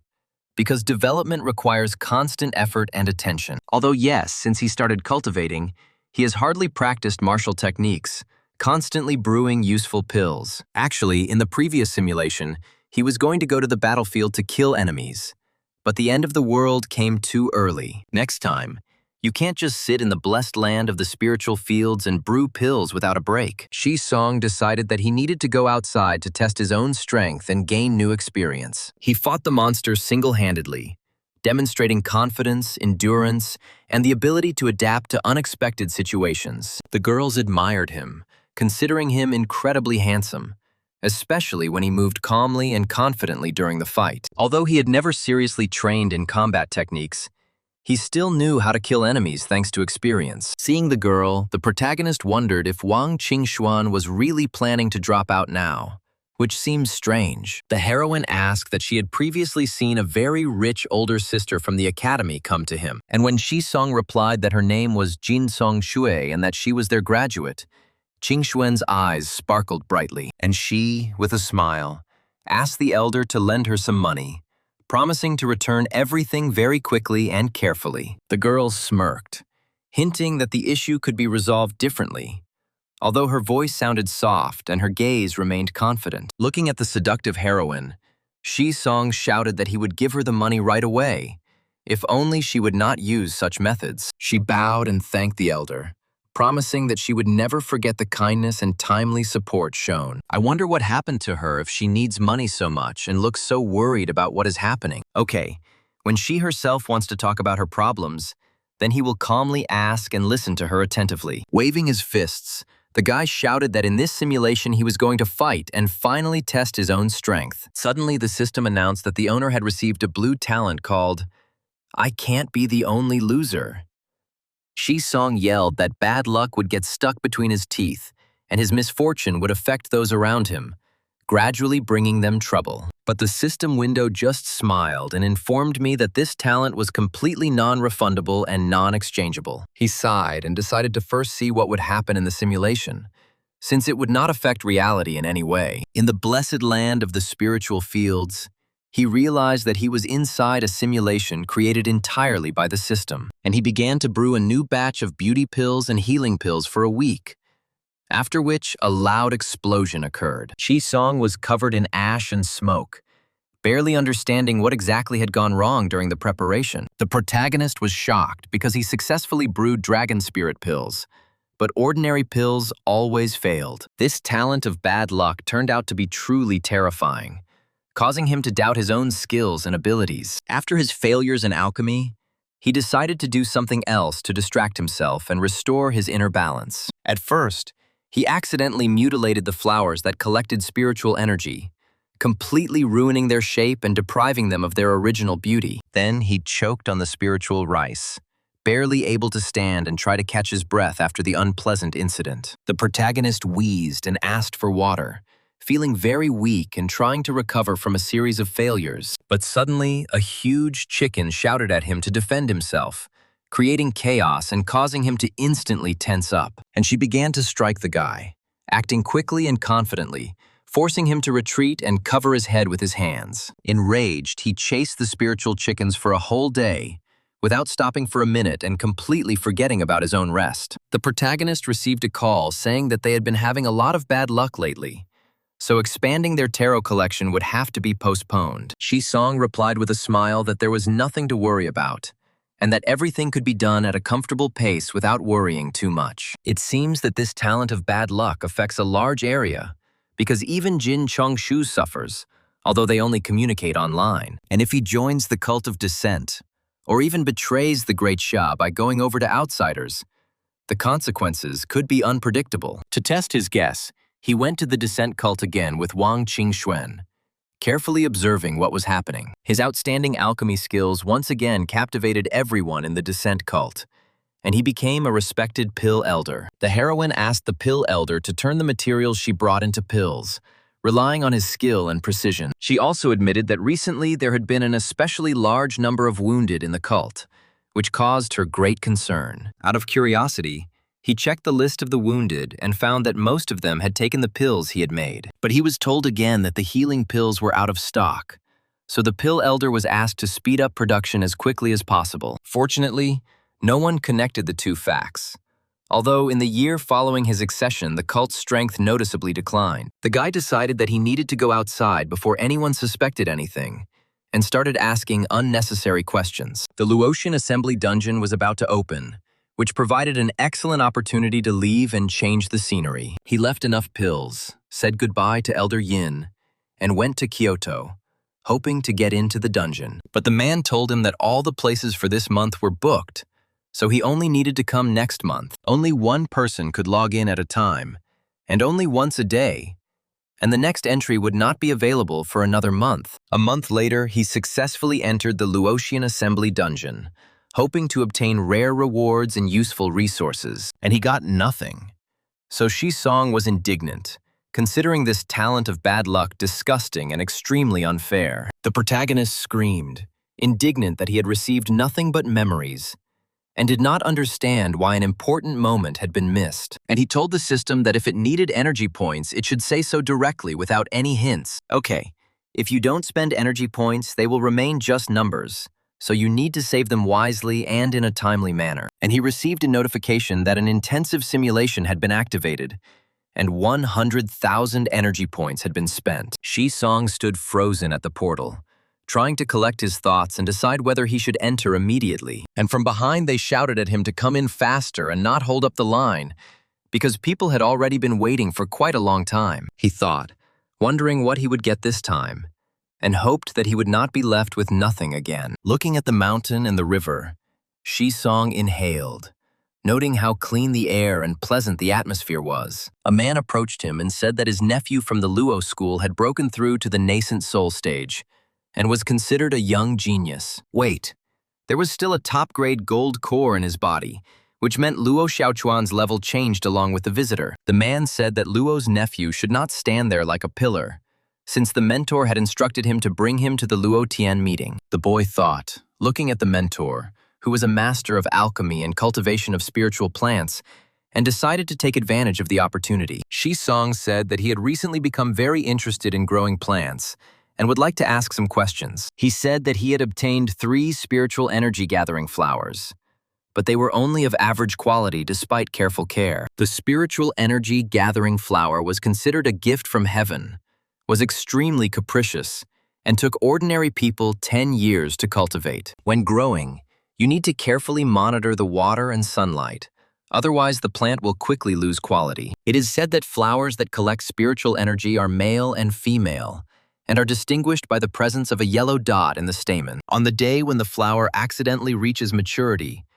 pollination must be carried out between the male and female plants. The man sighed and said that he was too lazy to tell the story further, so the guy could look everything up in his memories. And he put his finger to the guy's forehead, after which numerous hieroglyphs appeared around him, forming detailed images. Song was indignant, calling his mentor an old man because he did not immediately convey the memories, which is why the hero took a long time to take notes. He was happy because now that he had the method of cultivating the spiritual energy-gathering flower, he no longer had to worry about the lack of spiritual energy. The man said that his nephew should know that they had arrived in the city of Luochen, where an important part of the journey began. Then the protagonist was pushed and told to go faster to greet the mentor and not delay the others. The protagonist looked up and realized that in front of him was Luo Xiaochuan's mentor, the famous Elder Che. He decided that this man probably had something to gain, so it was worth asking him about combat techniques. The mentor handed him a token from the Golden Book Vault,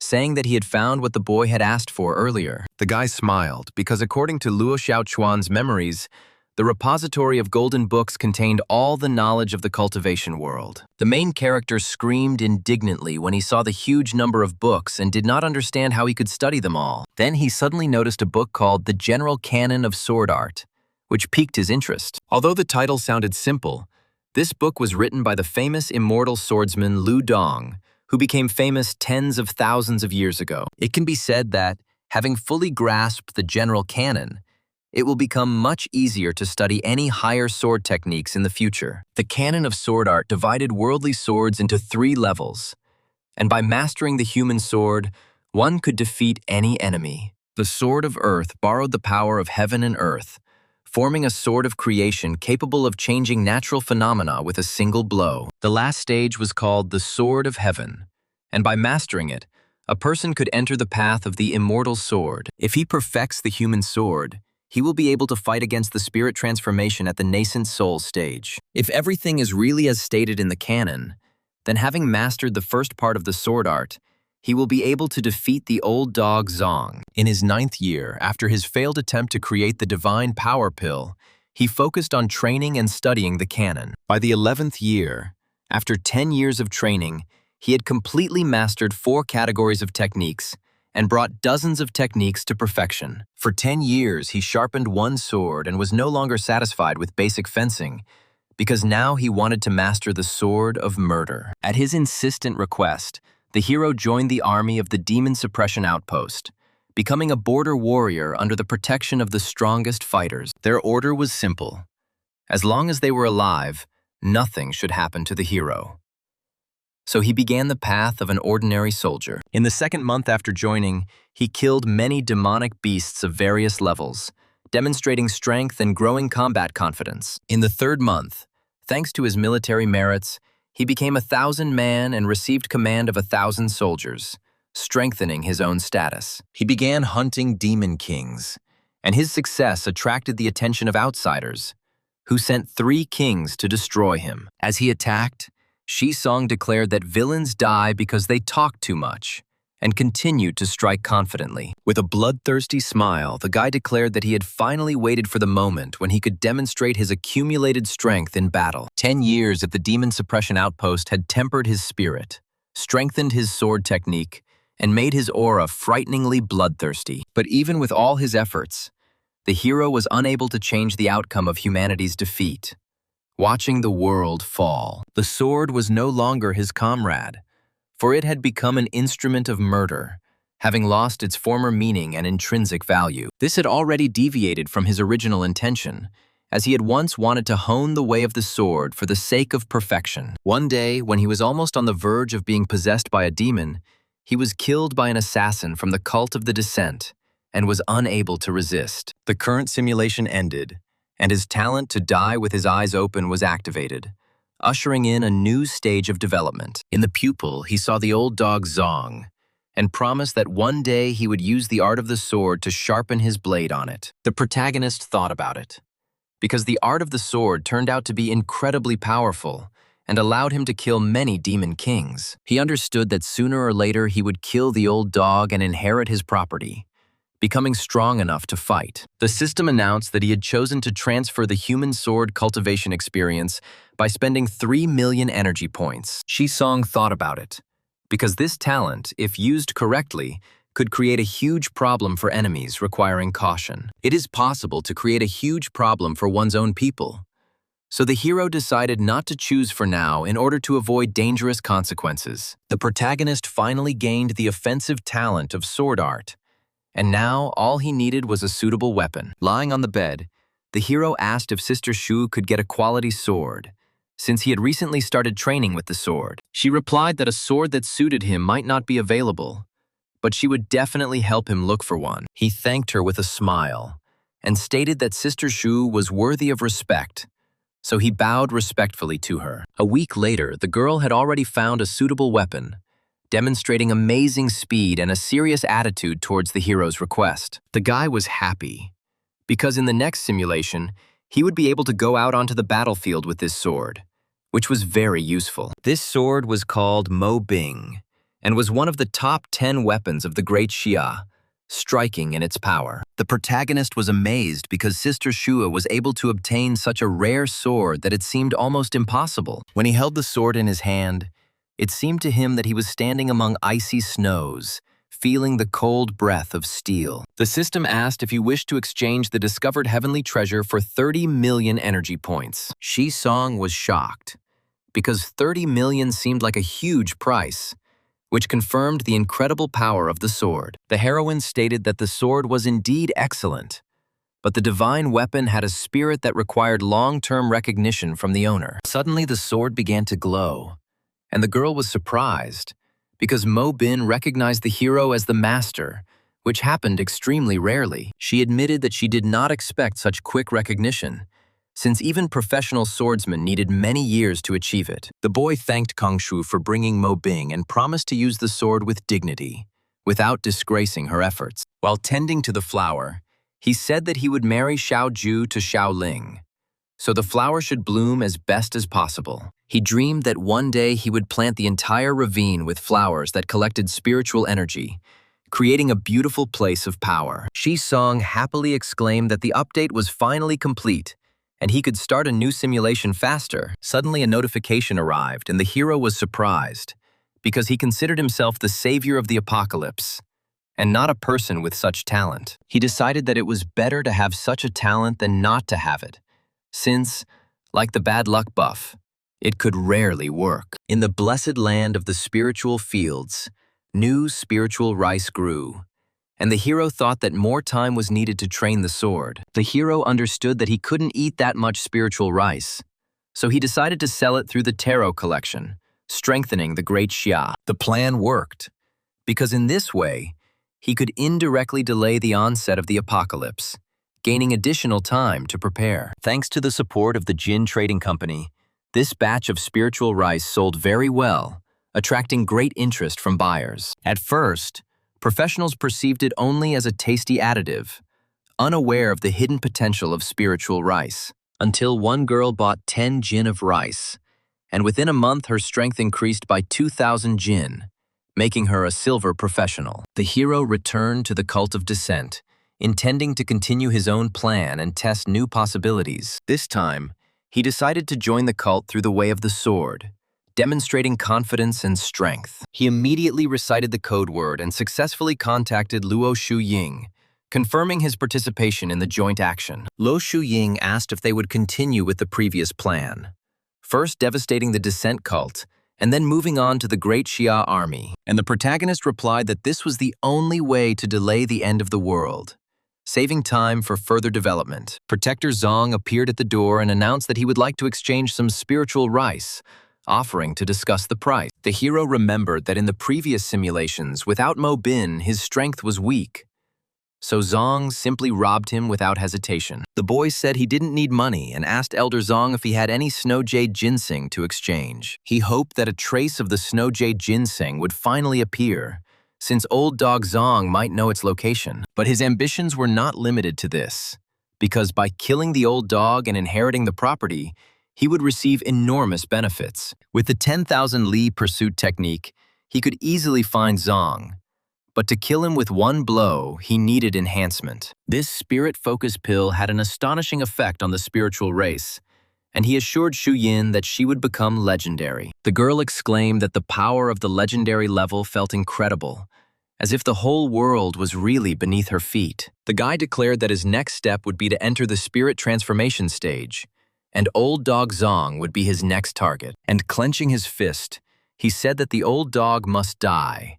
Otherwise, the end of the world would be impossible to stop. The hero noticed that the old dog never left the cult and wondered if he possessed a secret technique for foreseeing their plan. The elder replied that even if he knew, according to the rules of the cult of descent, it was necessary to go on missions every 3 months. Shi Song used the stalking technique, trying not to miss the slightest trace and watching the old dog's every move. He saw that the old dog had left the cult of the descent, and he realized that the long-awaited chance for hunting had finally arrived. The hero noticed that the old dog kept more than 100 kilometers from the cult, checking his surroundings and showing incredible caution. For 7 days now, he had been moving within 100 kilometers, not allowing anyone to get closer and constantly changing direction. The protagonist laughed, assuring that as a hunter, he was much more patient than the old dog could have imagined. But suddenly, the boy realized that the old dog was about to run away, and the situation could change dramatically in any direction. After 3 months, Elder Zong couldn't take it anymore and used a secret technique, instantly moving 300 kilometers. But Shi Song was confident that with Mo Bin and Xiao Ying laying an ambush, he would definitely be able to catch the old dog. The boy was surprised because the old dog was rushing straight at him, not trying to run, as if deliberately choosing a collision. He realized that he and Xu Yin had always set up ambushes together before, and the old dog could figure out the true threat. If the old dog really had a technique for determining good and bad fortune, he should have understood Luo Shuying's power. The protagonist said that now Xiao Yin was behind and he was in front, so the old dog decided that the ambush was set up by one person. Since the old dog was climbing into the trap himself, the hero decided not to stand on ceremony and act as decisively and quickly as possible. The defenders shouted that Shi Song would pay for his arrogance, trying to intimidate him and break his concentration. Closing his eyes, the boy whispered the unity of man and sword,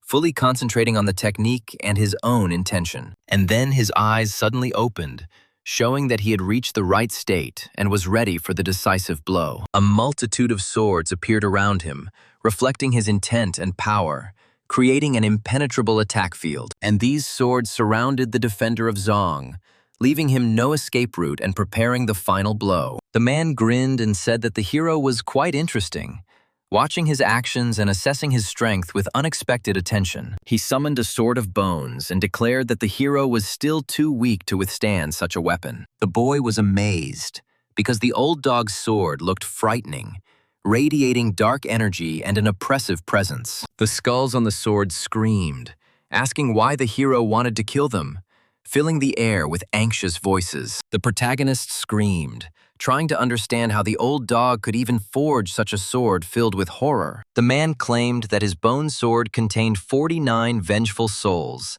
fueling the weapon with rage. He mockingly asked if the nascent soul stage cultivator really thought he was capable of killing him. But suddenly the sword of bones fell from the man's hands, as if it had lost its support, and the situation changed dramatically. A girl appeared in front of Shi Song, appearing suddenly and confidently, like heavenly punishment itself. She pierced the protector and asked if he knew what the heavenly abode was, showing true power. The guy laughed and said that the old dog did not expect this, because the situation had completely changed. He explained that Luo Shuyin was not absent at all, but was hiding in the blessed land of the spiritual fields, remaining unnoticed. The hero took the healing pill, restored his fighting strength, and decided to interrogate old dog Zong for information. But instead of a man, there was a stuffed animal, and Shi Song screamed, realizing that the old dog had once again escaped death. The heroine stated that the doubles technique was powerful,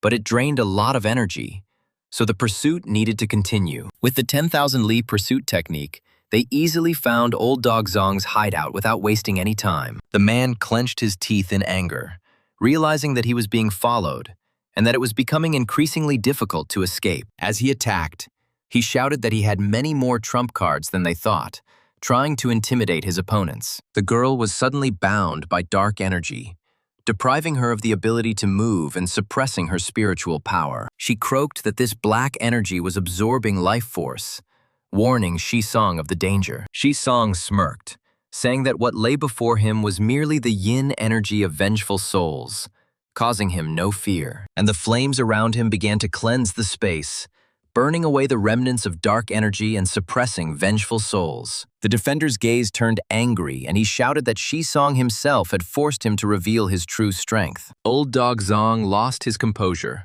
allowing his rage to completely take over his mind and destroy his caution. He no longer cared about his lifespan, and directly absorbed all the black energy, strengthening his own strength. His strength had reached the peak of the spirit transformation stage, turning him into a dangerous opponent capable of destroying everything around him. The heroes entered the battle, rising into the sky where their blows collided, creating flashes of energy and loud rumblings. This secret technique of his could not last long, because it drained the life force and destroyed the body from the inside. The hero decided to hold out until the old dog ran out of strength, because then he would have a chance to deliver the decisive blow. As Shi Song expected, less than a quarter of an hour later, the old dog was already about to run away, losing confidence. The boy quickly used the heavenly net, trying to stop the fugitive and prevent him from escaping. The old dog constantly revealed his trump cards, fighting directly when he could, and hiding in the blessed land of the spirit fields when he couldn't. After a day of continuous pursuit, the old dog Zong finally resigned himself, realizing that he could no longer escape. Shi Song sighed, admitting that even watching this was tense, as the old dog had lived for over 1,000 years. The protagonist pointed his sword at the man, saying that there could be no absence of hostility between cultivators. He stated that such an old cultivator must have plenty of good things, and demanded that they be given to him in exchange for mercy. The man frowned and demanded that he swear before the heavenly Tao, wanting to be sure of the hero's honesty. And the guy said that he agreed to swear, showing confidence and lack of fear in the face of such demands. He understood that the heavenly Tao here did not interfere with cultivation matters, so the heavenly contract would not work. The hero wondered if the old dog had really gone out of his mind before his death, demanding a useless oath. The protector held out the storage bag that had accompanied him for 1,000 years, saying that there were more than 10,000 spiritual stones inside. The hero was surprised because more than 10,000 spiritual stones, although not enough for a breakthrough, were still of great value. However, these stones would be enough to set up a spiritual energy collection array and strengthen the blessed land of the spiritual fields. Shisong realized that he had to run, because the old dog probably still had some hidden trump cards that could change the course of the battle. The defender's eyes darkened and he began to laugh, indicating that he was about to reveal another dangerous technique. Everything around was filled with black energy, and he shouted that the hero would not be able to profit at his expense under any circumstances. He laughed, declaring that he had one last trump card, which the hero certainly did not expect to see at that moment. But a weapon suddenly pierced his chest, cutting off his laughter and ruining his attempt at a hidden technique. The protagonist snorted, saying that he really didn't expect this, because the old dog knew how to survive incredibly tenaciously. The body perished, but the original spirit was not destroyed, continuing to exist and trying to find a way to salvation. The original spirit of old dog Zong turned into a black shadow and tried to escape, hoping to escape pursuit. The man claimed to know where the snow jade ginseng was and asked to spare his life. The guy said that the storage bag was torn and asked what kind of seeds he could have saved in that condition. He added that he knew very well that snow jade ginseng needed to be stored in extreme cold conditions. The man's spirit began to burn and evaporate,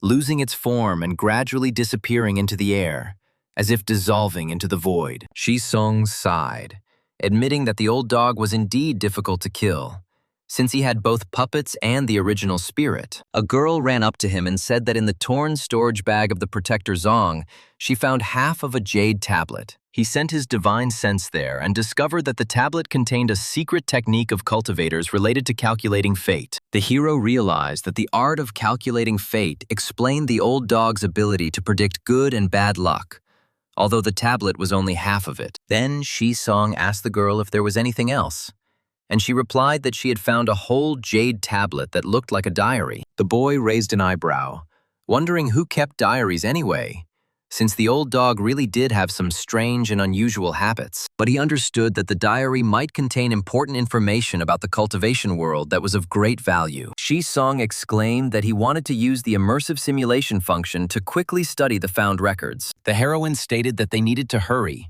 because they had been killing Zong's protector for too long, and the cult might notice something. She said that the border of the Great Xia was not far away, so it was better to immediately contact the official authorities for safety. The manager said that Mr. Su and Miss Luo could rest while he distributed pills to those in need. Sitting down on a chair, the hero decided to carefully study the old dog's diary in order to understand his past and hidden motives. He read that in the year 2376 of the Xianwu era, the author accidentally met an immortal and entered the path. The hero remembered that the Great Xia had a dungeon from the Xianwu era, and guessed that the old dog might have come from there. The entry stated that in 2398, the author broke through to the foundation stage and visited the Flower Fairy. In the year 2434, he reached the great completion of the foundation and saw the fairy with another elder brother. In anger, he poisoned them, took the treasures, and betrayed his own sect, finally turning down the dark path. Shisong gaped, surprised that old dog Zong had even been cuckolded, and he felt a little sorry for his fate. The record stated that in 2712, he killed a woman's family and enjoyed her for 7 days. In 2732, he obtained the secret technique of the black sinister palm, considering it a blessing from heaven. He then slaughtered the entire city, created a soul-summoning banner, and increased his own power to a terrifying level. He mastered the divine ability of the black, sinister palm, finally losing his human qualities and moral limitations. Shisong thought, realizing that the old dog had long since ceased to be human, having finally plunged into darkness after the fairy's betrayal. In 2963, he returned to the sect and slaughtered everyone, leaving no one alive. In 3339, his spiritual energy weakened, and he took the yellow spring pill, falling into a sleep to prolong his life. The record said that in the year 5168 of the Xianwu era, he met Old Man Long and joined the descent cult. The hero's eyes sparkled when he saw the list of items found, realizing how valuable they could be. This was a list of the contents of Old Dog Zong's storage bag, including snow jade ginseng and other rare ingredients. The hero realized that all the necessary ingredients for breaking through to the spirit transformation stage were indeed in his hands. The soul-summoning banner and bone sword turned out to be mid-rank treasures accumulated by the old dog over 2,000 years. The boy giggled, imagining how in the next simulation all these things would become his property and strengthen his path. Having dealt with Old Dog Zong's supplies, he focused on strengthening the Great Xia army, obtaining an entire mountain for growing plants. He transplanted 3 spiritual energy-gathering flowers from the blessed land of the spiritual fields, creating a foundation for future growth. The guy said that 1 flower through the array is capable of concentrating spiritual energy on 1 mu of land, ensuring the growth of rice. But he noted that if other living beings get there, the spiritual energy will not be enough for full development. Grabbing the chicken, the leader declared that he would monitor the spiritual field and would not allow anyone to disrupt its work. With the support of the Great Xia army, his task, in addition to alchemy, became cultivating as many energy-gathering flowers as possible. Soon, the first harvest of spiritual rice appeared, and Lu Yuanyu announced the official launch of the plan with a limit of 100 jin per person. The girl shouted for people not to crowd, assuring that today everyone would be able to buy spiritual rice without exception. Soon, many higher-level professionals appeared throughout the Great Xia, and the hero became a true national symbol. The manager handed over an envelope, reporting that 20 million jin of rice had been sold to 1 million professionals, and statistics had been collected. Among them, there were 600,000 bronze professionals, and 300,000 broke through to the silver level within 1 month.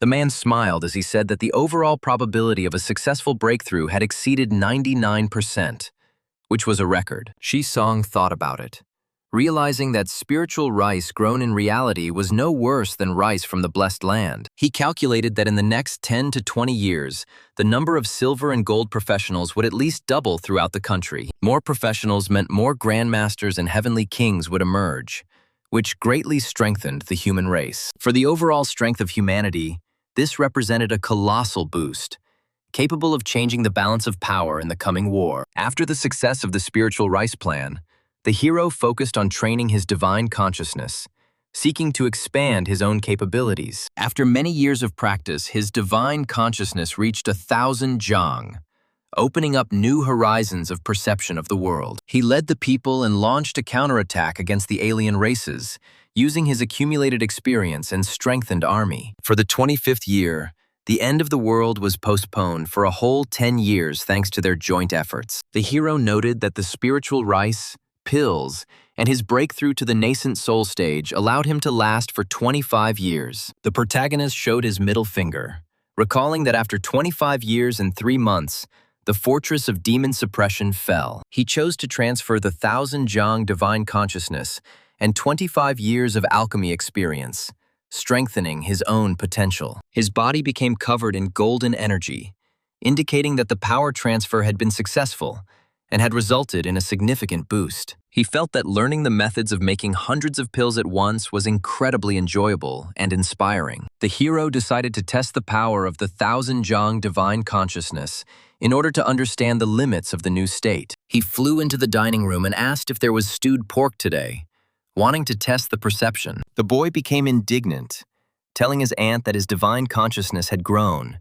and he could clearly see everything on purpose. But the girl shouted that she suddenly had something to do, and asked her aunt not to cook anything. She ran away so suddenly that the hero wondered what exactly could have happened and why she was scared. The neighbors asked her why she had returned, and the heroine replied that an urgent and important matter had come up. Song was shocked, realizing that he had been so engrossed in following Wang Qingxuan that he hadn't noticed the girl's dormitory. The girl quickly grabbed her pink handbag and ran, clearly in a hurry and not wanting to waste a second. Something must have happened to Qingxuan, he said, so she rushed to change the situation. The heroine rushed into the women's restroom like a bullet, trying to hide as quickly as possible because she suddenly felt unwell and very uncomfortable. And Song was shocked, realizing that the girl had simply started her period, and he was wrong to be so scared of what was happening. He covered his face with his hand, considering that watching or listening to such moments was extremely indecent, so he decided to turn away. But he thought that the distance between the dormitories was great.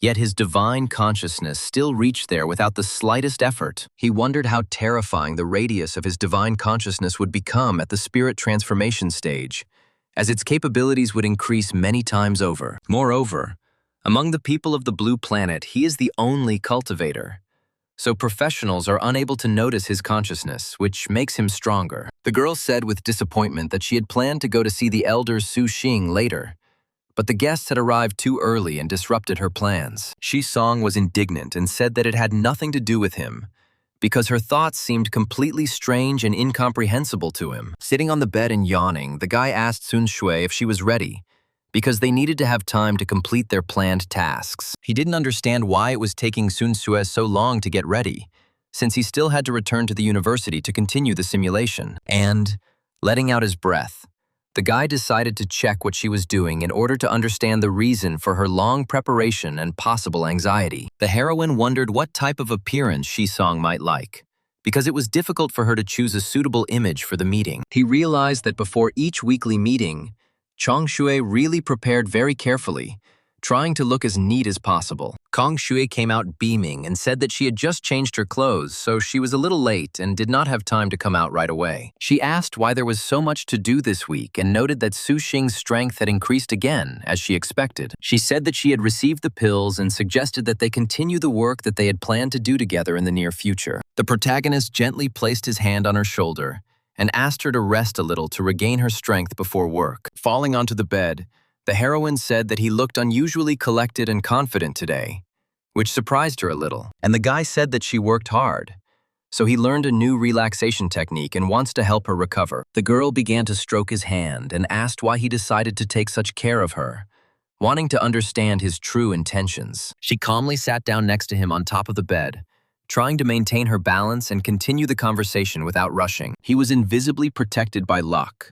so misfortunes passed him by, and even in danger, he most often remained completely unharmed. For example, if a plane crashes, he might accidentally hit a tree and escape serious injury through sheer luck. If a huge ship sinks, it will be saved by chance by a killer whale that appears nearby at the right moment and pulls it to the surface. The system warned that this talent only works when the owner is faced with a real threat or dangerous situation. Song thought about it, realizing that he could create danger himself to test the talent's work and gain additional benefits. He went to the pharmacy on purpose, bought 2 gins of arsenic and drank it in one gulp, after which the pharmacist in horror called the police. He was so overcome with arsenic that his vision went black, and testing showed that the arsenic was expired, and the pharmacist paid compensation. The protagonist was delighted, believing that even deliberately risking his life could bring him profit, since the purple talent was truly beneficial. He went to the bank to withdraw money and ran into a robber,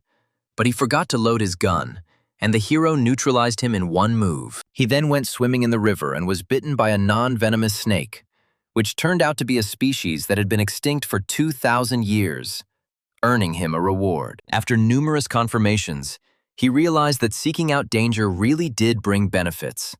So he went to see Old Dog Zong. His provocation enraged the old dog, who forcibly activated the evil energy of the bone sword, receiving a powerful blowback. Although he did not obtain all of the enemy's equipment, he managed to take one storage bag, which contained rare and valuable pills. Song stated that everything happened effortlessly, because all the ingredients for breaking through to the spirit transformation stage were inside. He decided to blow up one pill furnace first to test the quality of the ingredients and his own alchemy skills. There was a huge explosion, and the room filled with thick smoke, showing how unstable the pill-making process was. The guy with the bushy hair and the missing tooth exclaimed that he had succeeded despite the chaos and destruction around him. He picked up the pill and realized that it was a nascent soul tempering pill that allowed one to break through to the spirit transformation stage. The protagonist was overjoyed, realizing that he could now finally break through to the spirit transformation stage and significantly increase his strength. A spirit with a golden core began to emerge from it, gradually appearing in space and filling the room with a soft glow. The boy was at peace and said that he felt warm, feeling calm and an even flow of spiritual energy. But suddenly he opened his eyes, not understanding why his body was not glowing, although the process should have gone differently. Shisong's soul embryo appeared before him, slowly forming and swaying in the golden light. It seemed as if the embryo of the soul had even fallen asleep, swaying slightly, as if resting after a long day of work. The guy couldn't figure out whether regilding was taking place because the process looked unusual and unconventional. He thought that it was a good thing he had planted several mu of spiritual energy collecting flowers in advance, because the energy consumption was enormous. His soul embryo began to shine with golden light again, gradually strengthening and stabilizing its internal structure. He immediately swallowed the second embryo tempering pill and began the second round of spiritual core strengthening. Watching the process, Shisong mentally repeated words of encouragement, trying to speed up the opening of the soul embryo. He rejoiced, realizing that destruction for the sake of rebirth really works, and his soul embryo begins to grow. The first step of the transformation of the spirit was achieved, and the perfect embryo of the soul was formed completely and stably. The protagonist proudly declared that he was now half a step away from the spirit transformation stage and was ready to pass the 5 trials. He stopped, deciding not to waste the chance of simulation, since cutting out false thoughts required complete concentration. In order to pass the trials without distractions, he and Luo Shuyin once again betrayed the descent cult and revealed the plan of the spiritual rice. His betrayal angered the cult of descent, but old dog Zong was dead, and the luck boost protected the hero. In the 6th year, the strength of the Great Xia's official structures had grown significantly, and he left tens of thousands of pills to Lu Yuan. The system declared that the first test was about overcoming inner desire, requiring stability and clarity of consciousness. The protagonist's face was covered in shock, because he did not expect that the first test would be so difficult. Shisong thought about it and decided to prepare first, so he hung up a ladder and went online to search for information. He was surprised, not understanding why he needed to go to foreign websites to test his inner desire, because it seemed strange. The boy knew that he had a weak will and was easily distracted, so for the sake of training, he deliberately looked through a lot of self-monitoring materials. He was outraged and declared that this was slander, since he had nothing to do with gambling or bad habits. He added that he is not even associated with such content, emphasizing that he has nothing to do with gambling or drugs. After much study, he began the first test with full confidence, trying to maintain clarity of mind and calm. Suddenly, the main character was gently stroked on the shoulder by female fingers, gently drawing his attention to what was happening. The heroine asked her younger brother if he had time to discuss Buddhism, speaking to him in a calm and soft voice. The boy thought for a moment, wondering if Jin Chongshue had ever really looked so innocent and calm. He thought that this was too easy a test, because he had seen different images of the girl and was accustomed to such illusions. Reasoning on the principle that she would still become his future wife, he tried to remain calm and not give in to emotions. Shisong thought that it made no difference when it came to closer communication, and he accepted Jin Chongshue's invitation, trying to maintain a clear mind. The protagonist stated in frustration that it was not he who made such decisions, since the situation was completely out of control. The happy days seemed wonderful, and he sank deeper and deeper into them, forgetting about reality and his own goals. At that time, the girl again called him to her, trying to distract his attention and keep him inside the illusion. She sometimes appeared in a bunny costume, creating a look designed to distract and have an emotional impact. She then conducted a rigorous interrogation in a police uniform, attempting to break his concentration and disrupt his mental stability. Shi-song mentally shouted to himself that he needed to wake up, because he would still have time to spend time with his future wife, but not now. Suddenly, the guy realized that what was happening was not reality, but a carefully created illusion of a test. He noticed that the girl looked unreal, because her movements and facial expressions seemed too artificial. And as soon as the hero realized this, the illusory figure instantly evaporated, showing that the test was still ahead. The hero understood what exactly the test of inner desire was, and acknowledged that such a test could indeed be terrifying. After that, no matter how the illusion tried to seduce him, Shi-song saw through its false nature at first glance. The system announced congratulations, stating that the hero had successfully passed the test of inner desire and had retained complete clarity of consciousness. She asked how the owner managed to pass the test, since it is considered one of the most difficult of all tests. Shi-song thought for a moment and said that he imagined himself as a monk and Jin Song-sue as a nun, which helped him stay calm. The system announced a second test, related to fear, requiring the hero to have fortitude and the ability to maintain sanity. The protagonist did not understand what exactly he could be afraid of, because it seemed to him that such feelings had long been overcome. The elder reported that a giant monster had appeared, and the situation required an immediate response and full concentration. The hero did not understand how this was possible, because now it was only the 6th year, and the monster should not have appeared. The giant monster did indeed appear, defying all expectations and appearing well ahead of schedule. It appeared ahead of schedule, completely destroying the calculations and forcing the hero to doubt the stability of the surrounding world. The blonde heroine said that she completely entrusted the safety of her grandfather Lu to Shi-song, counting on his strength. The protagonist sobbed out the name of Tsun Shui, feeling intense anxiety and fear for her fate in this difficult situation. The giant monster destroyed everyone dear to the hero, and Shi-song was beside himself with pain, determined to take revenge at any cost. The hero was confident that with the strength of half a step to the spirit transformation stage, he would be able to inflict serious damage on the monster. Shi-song thought that he could seriously injure the monster using his accumulated strength and experience from previous battles. But even his roar alone had already damaged the hero's internal organs, demonstrating the enormous difference in his strength levels. Suddenly, a thought arose in the guy's head, forcing him to stop and think about his own actions. When the hero realizes that no matter how hard he tries, nothing can be changed, will he be able to continue to persist? Shi-song realized that this was what he feared most, that all his efforts would simply be in vain. Shi-song hesitated, and in a moment of weakness, the giant monster swallowed the hero whole, leaving him to die in its dark and oppressive stomach. And the guy realized that any hesitation brings defeat.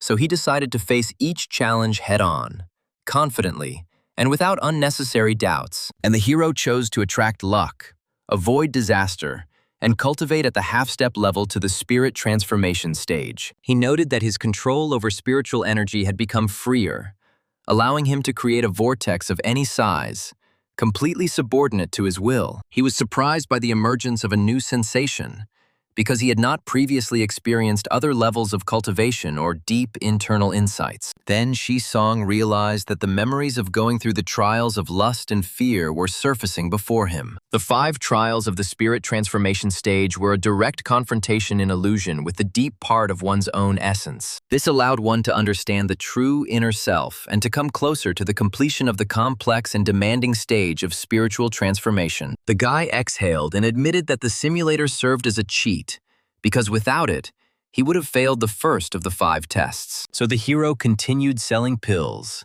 collecting equipment, accumulating energy, and preparing for new simulations. A week later, he confidently began the 38th simulation, expecting to advance significantly further than before. He was given the talent of weak presence, and Shi-song laughed quietly, imagining how he would test it in the next simulation. Although the talent turned out to be interesting, the hero understood that leveling up was more important, so he focused on further cultivation. After some time, he felt that something was wrong around him, causing a slight internal tension. The protagonist did not understand why the girl Wang Qingxuan did not come to ask him to drop out this time. On the phone, she said that she wanted to say goodbye to her eldest, But because she was busy, she completely forgot about it. Without Wang Qingxuan's recommendation, the hero, relying on memories from previous simulations, independently found the hidden headquarters of the Descent cult. To show his strength, he teleported straight into the meeting of the Council of Elders.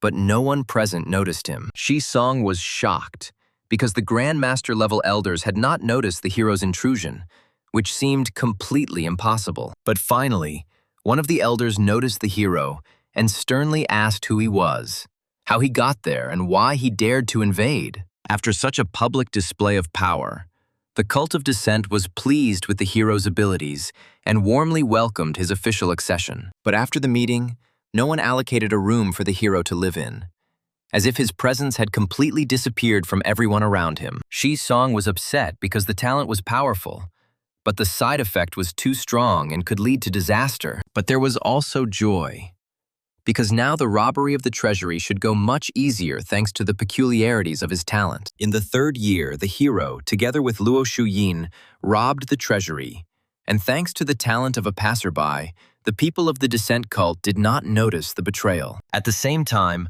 Lu Yuanyu also didn't notice that the hero had come to him and was calmly standing right in front of him. The man admitted that he constantly subconsciously ignores the existence of the hero, although he does not understand the reason for this feeling. To save the world, the hero had to turn on the old woman's Xianglin mode and repeat important words 3 times in a row. Shi Song knew that if there was a test of patience, he would pass it instantly and without the slightest difficulty.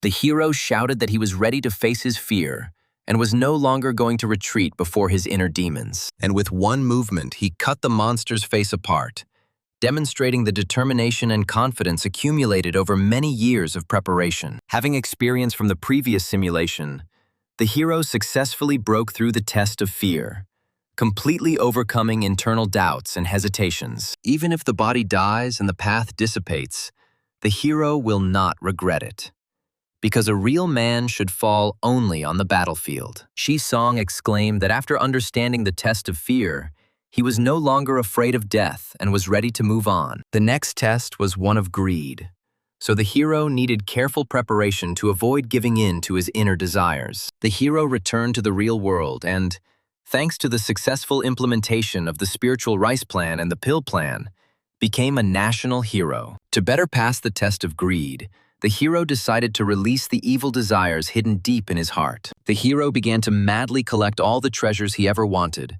and countless jewels filled his hands. He also collected a huge number of legendary weapons, using them only to decorate the walls of his own luxurious palace. The girl said that the gentleman wanted to buy a life-extending pill from Shi Song, and the hero calmly named the price at 1 billion. In just 1 year, the hero became the richest man in the Great Xia, and with enormous power, he gradually turned into an arrogant ruler. The hero said that his words should be conveyed to the Bailey Trade Union, because if they wanted the pills, they should hand over their guild to the Tarot organization. The girl replied that the Bailey Union was a large trading guild with a 100-year history, representing the life's work of its owner. He smashed the table with his fist and shouted that the owner should beg him, since the hero had already shown mercy by giving him the opportunity to show himself. The heroine sighed and replied that she understood his words, although her voice betrayed weariness from what was happening. Gradually, voices against the hero began to appear in the country. People said that he had become arrogant and greedy, having lost his image as a protector. But the hero still had loyal supporters who believed that he had done too much for humanity and deserved to enjoy life a little. The girl stated that she was heading to the demon suppression outpost and that the hero should hand over the affairs of the Tarot organization to someone else. She said that she didn't need his permission because Shi Song was becoming a stranger and she could no longer tolerate such changes. The boy looked around and realized that greed, arrogance, and irritability had gradually consumed him, turning him into a completely different person. He couldn't believe he had become like this. So he called Chong Shui and asked him to come back to help complete the last task and donate all the money. The hero sacrificed his entire fortune and became a penniless beggar, forcing himself to live in the blessed land of the spiritual fields, eating simple food. After a life where he stood above everyone else, It turned out to be incredibly difficult to get used to the ascetic cultivation and the complete absence of his former comforts. In his 12th year, his heart became calmer, and the hero was no longer obsessed with his former power, wealth, and destructive desires. Finally, in his 15th year, the hero broke through to the third stage of divine power, reaching a level inaccessible to most cultivators. Shisong was shocked to realize that everything that had happened before was not reality, because he was inside a complex illusion. He didn't expect that in the simulation he would have the determination to directly pass the test of greed without giving in to his inner desires. But these 5 tests of spiritual transformation turned out to be truly insidious, and if the hero had not solved them, he would have drowned in illusion forever. After passing the test of greed, his control over spiritual energy had become much more flexible, and now all that was needed was one burst. In the illusion, the hero became the king of the most powerful state in the world, completely subordinate to his will and unquestioned authority. After biting into the fruit, Sisong said that the apple had a pleasant sweet and sour taste and was surprisingly refreshing after a long journey. He ordered that all residents of the Qing state, from 60-year-old men to 10-year-old children, grow apples for him. And when they tried to object to him, the king indignantly asked whether his subjects dared to contradict his will and the established order. In order to survive, the people of the Qing state united and rebelled against the hero's tyranny, and he became angry and decided to show his strength. The hero was indignant, declaring that the pathetic ants dared to rebel against him,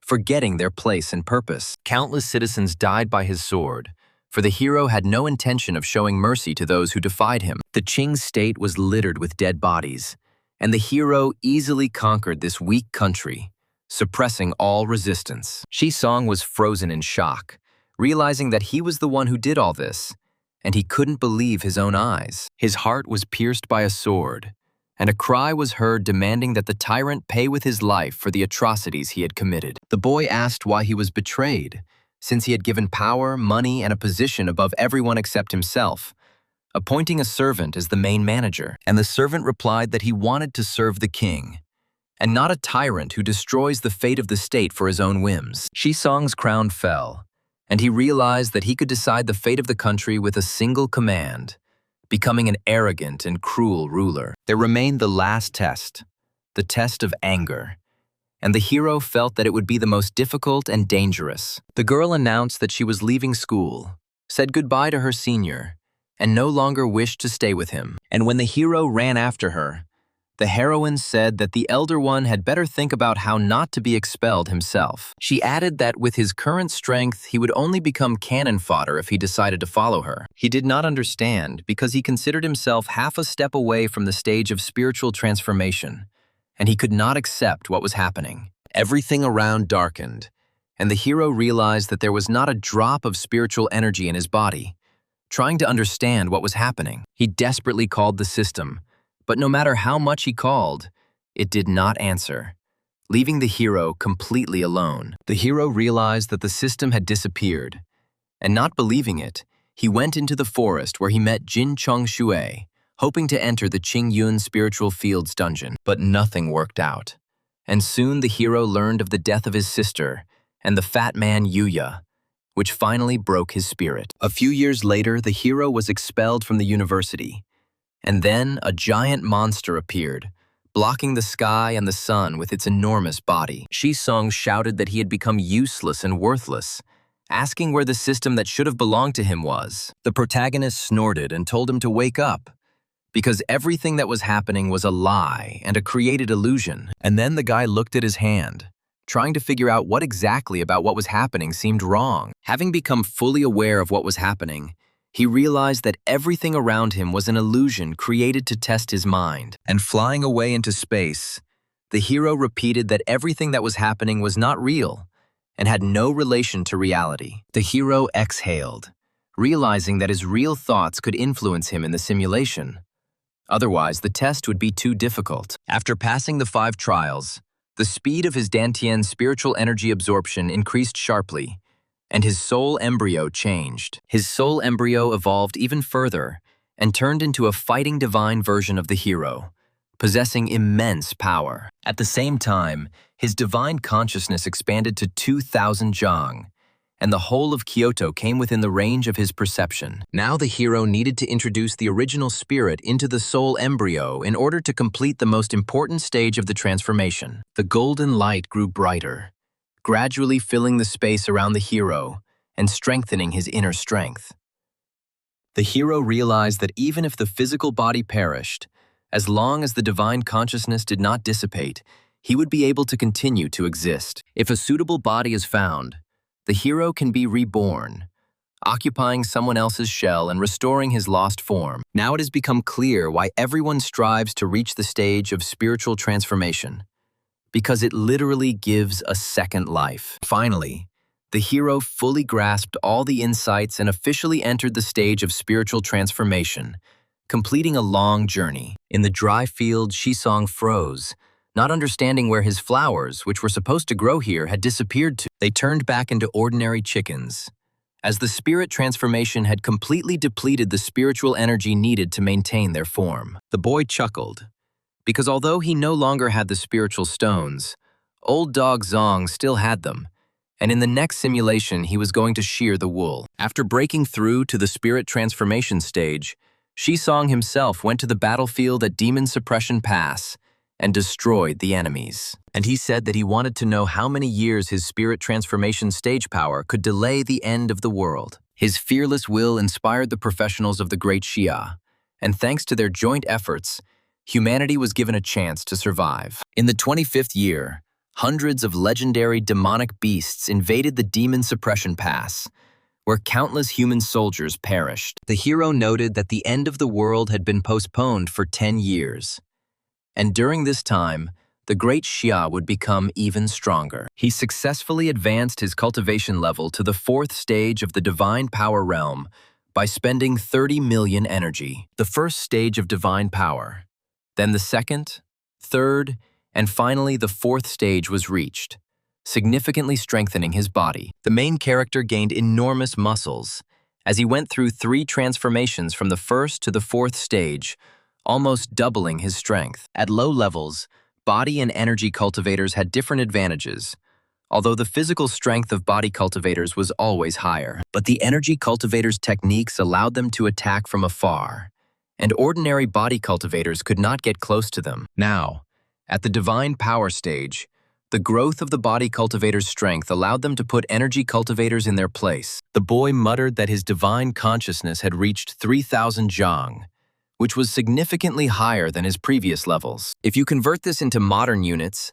it comes out to about 10 kilometers, and all of Kyoto was under his observation. He could compress his divine consciousness to 30 jang, approximately 100 meters, instantly sensing any danger around him. The hero laughed, declaring that he now surpassed the old dog Zong, not only in cultivation level, but also in the power of consciousness. Suddenly, in a back alley, he noticed a girl and was surprised, because in front of him stood Qing Xuan, looking extremely suspicious. He wondered if Qing Xuan had already made contact with the descent cult at this time, hiding it from everyone. The spirit shouted for the hero not to sigh and to tell what exactly had happened, because the situation was becoming increasingly alarming. The hero decided to wait until the girl explained everything herself, realizing that hasty conclusions could lead to mistakes. The protagonist thought about it, because the technique of eternal spring supported him only until the great completion of the stage of returning to the void, requiring a new method. The hero had a dual spiritual root of wood and fire, but he had only learned the wood method and had not yet mastered the fire method. There were currently 3 ways to obtain new cultivation methods, each with its own advantages and disadvantages. The first method was the Luotian Assembly Dungeon, which required repeatedly entering the simulation to memorize the techniques. But this path required too much simulation energy and effort, because without inspiration, it would have taken at least a dozen attempts. The second method was associated with the old dog Zong, who lived for 2,000 years and probably possessed high-level methods. The third way was to travel to the dungeon of the end-of-law era, where cultivation methods could be found literally at every step. Slamming the notebook shut, Shisong said that he would first rob old dog Zong, and then go explore the era of the end of the law. And suddenly the hero received a call from Qing Xuan on his phone, which immediately caught his attention and made him wary. The hero thought that the girl was finally going to tell him everything, because he had been waiting for this conversation for a long time. But in tears, she said that her father and mother had died, and her voice trembled with despair. Wiping away her tears, Shisong asked the girl not to rush and calmly tell everything that happened to her family. She explained that her parents were members of the Black Dragon Guild, which dealt with dungeons and equipment. About half a month ago, due to a mistake in information during one of the guild's missions, her parents died in a dungeon. She was supposed to receive compensation, but the guild denied everything and demanded reimbursement for the items her parents had taken with them. The guy thought about it, because the name of the Black Dragon Guild sounded familiar, as if he had encountered it before. And then he realized that in one of the simulations, Jin Chongshui had helped him buy out this guild and solve a similar problem. He handed the girl a small bag, explaining that the spatial ring contained 2 million in cash and some equipment from the dungeons. The hero said that he considered it a favor, but asked the girl not to tell others under any circumstances that the help came from him. The girl rushed to hug him, saying that the elder treated her incredibly kindly and supported her in difficult times. Qingxuan definitely didn't belong to any extremist organizations, and her connection to the Cult of Descent could be linked to the Black Dragon Guild. The hero wondered if the Black Dragon Guild was really connected to the Cult of Descent and was involved in their secret affairs. On the phone, the hero asked Sun Sui if she knew anyone from the Black Dragon Guild and could help. He admitted that he wanted to discuss an important matter and offered to meet and give the girl the pills for the current week. The girl asked the hero about her image, asking if he liked her appearance and chosen style. But Shisong replied seriously that there was no point in testing him with such things, since he had come to talk about something important. Then the girl handed over an envelope and said that after yesterday's question she had found out a lot, because the Black Dragon Guild turned out to be scum. At first, they lured professionals into the guild by promising free rent of high-level items and favorable working conditions. When people were no longer useful, they were deliberately given dungeons of extremely high difficulty, hiding their true goals. When professionals died, their families did not receive compensation, but instead had to pay for the rented items. The protagonist jumped up and declared that he had to intervene, because such people could not be allowed to continue to be impudent and harm others. The heroine snorted and asked if he was interfering for the sake of his younger student, hinting at his ulterior motives. She punched the hero in the face, saying that she would only help because the girl was being forced to sell herself. After applying ice to his cheek, Shisong realized that Wang Qingxuan had truly been driven into a corner, and therefore she would join the Cult of Descent. He stated that he was returning to the university and asked that he be informed of any movements by the Black Dragon Guild. As expected, Sun Sui was even able to find the address of the Black Dragon Guild's storage facility, demonstrating incredible efficiency. The guy released his golden spirit, preparing to inspect the area and further penetrate the vault. He decided to first examine everything with divine consciousness in order to understand the location of objects and possible traps. Flying inside, he opened his mouth and froze, amazed by what he saw and not believing his own eyes. Inside, everything was shining, because in front of him was a huge amount of white equipment neatly laid out on the shelves. The hero asked the system to check how much equipment was in the storage and what its cost in energy points was. The report stated that the storage contained equipment worth 100 million energy points, and the hero realized that he was temporarily provided for. It turned out that even high-level rare metals were stored here, because the Black Dragon Guild had plundered an incredible amount over the years. But suddenly, Shisong looked around with confusion, feeling that there was something strange in the room that required attention. There was a heavy guard of puppets nearby, and the hero wondered if something even more valuable was hidden inside. He quickly knocked out the puppets with a light touch of his finger and thought about it, because they were controlled by spiritual energy, which seemed suspicious. The hero decided that it was necessary to carefully study all the secrets hidden in this place, because the situation was becoming more and more mysterious. He was surprised, because it was impossible to tell whether this place was the treasury of the Black Dragon Guild or the Cult of Descent. The guy took the book and thought about it, because the guild members were not involved in cultivation and alchemy, but they possessed rare materials and techniques. He decided to carefully check everything around, realizing that there was definitely an important and carefully guarded secret hidden here. And in the distance, something shone brightly, attracting the hero's attention and forcing him to immediately head in that direction. The guy flew cheerfully towards the source of light, because in front of him was an accounting book, visible only in a state of divine consciousness. He realized that there was definitely something fishy hidden here, because such documents were never left without a serious reason. The hero grinned, as the book turned out to be the Black Dragon Guild's accounting book of offerings to the cult of descent, confirming the connection. He realized that the Black Dragon Guild was a white-glove branch of the descent cult operating in China. Suddenly, the hero found a note, carefully hidden between the pages, and felt that it contained important information. He read that there was a way to survive the end of the world and avoid being swallowed by giant beasts, described in a document. The cult of descent even revealed the truth about the end of the world to the guild, because without a hefty fee, no one would cooperate with them. The hero thought, because the demons invading China could really come from the demon world mentioned in the note. A loud alarm sounded through a megaphone, indicating that someone had entered the vault and breached the security barriers. The hero laughed, realizing that he had been noticed too late because the guards had acted too slowly and clumsily. The hero disappeared and thanked the Black Dragon Guild for the treat, rejoicing in the loot and the successful completion of the robbery. He asked the system to tell him how many energy points he had left so he could evaluate his further cultivation capabilities. The system announced that the owner had 170 million energy points, which significantly exceeded his previous reserves. The guy laughed, realizing that he was now truly rich and could temporarily stop worrying about a lack of energy. The bell rang and the hero was surprised,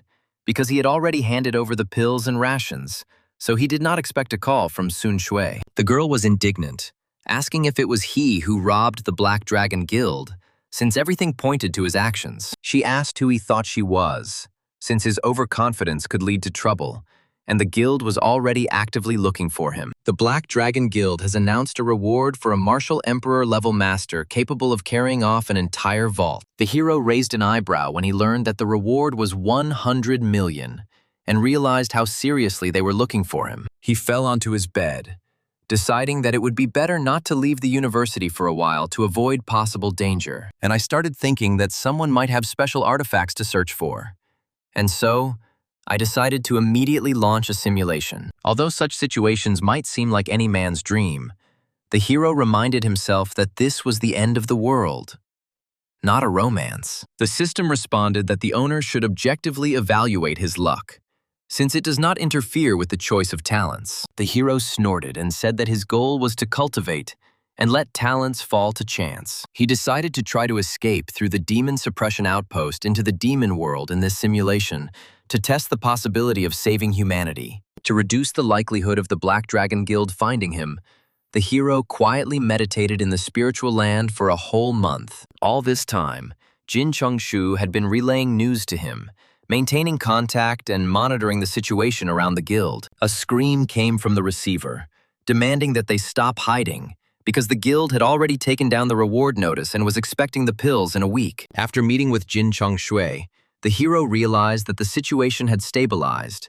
and that they could move on to discussing further actions. They exchanged a few greetings and immediately got down to business, realizing that they had no time for empty talk. The protagonist smiled, because the new talent turned out to be truly powerful and allowed him to feel confident in his own abilities. He thought that if it weren't for the end of the world, then with such talent he would certainly have reached the pinnacle of life. While hugging the girl, the hero said that he needed to ask Sun Shui for one important and delicate favor. Because of her help, Wang Qingxuan will no longer join the cult of descent, so he will have to find the cult's address on his own. Previously, when the hero went there with Wang Qingxuan, he was always blindfolded, and without Chong Shui, he would not have gotten there. The actual address of the descent cult turned out to be in the city of Shuangqing in the southwest province, which was quite far from the capital. The hero thought about it, because without Wang Qingxuan's recommendation, he could not appear in the cult of descent openly and legally. He came up with a plan and decided to make it so that the cult representatives would come to him on his trail. Ordinary professionals could not recognize his divine consciousness,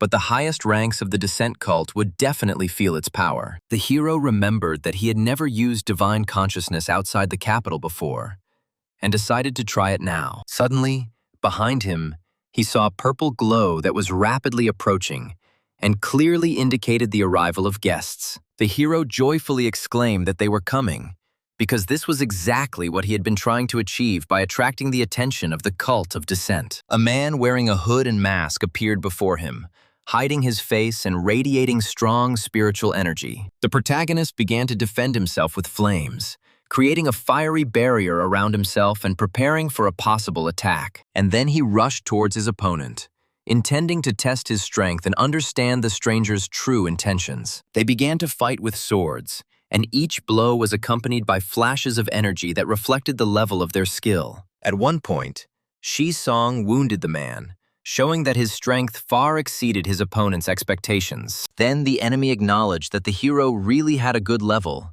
and assessed his abilities without unnecessary emotions. The protagonist realized that the old dog Zong had come for him and was surprised to see him in such an unusual appearance. The respected man possessed a deep level of cultivation and yet remained surprisingly young, which amazed the man. Old dog Zong's thoughts, as expected, immediately went towards the dark cultivators, which did not surprise the hero at all. The defenders shouted, asking the respected one to wait a little, and announced that he was the defender of the cult of dissent, inviting him to visit their cult. He stopped abruptly, asking what the cult of dissent was, and pretended that he had never heard such a name before. He chuckled to himself, because this was exactly the development he wanted, hoping to get a chance to infiltrate the cult. After listening to old dog Zong's explanation of the cult of dissent, the hero said that it sounded interesting and went with him. The elders said they understood Defender Zong's desire to distinguish himself and bring in fresh blood,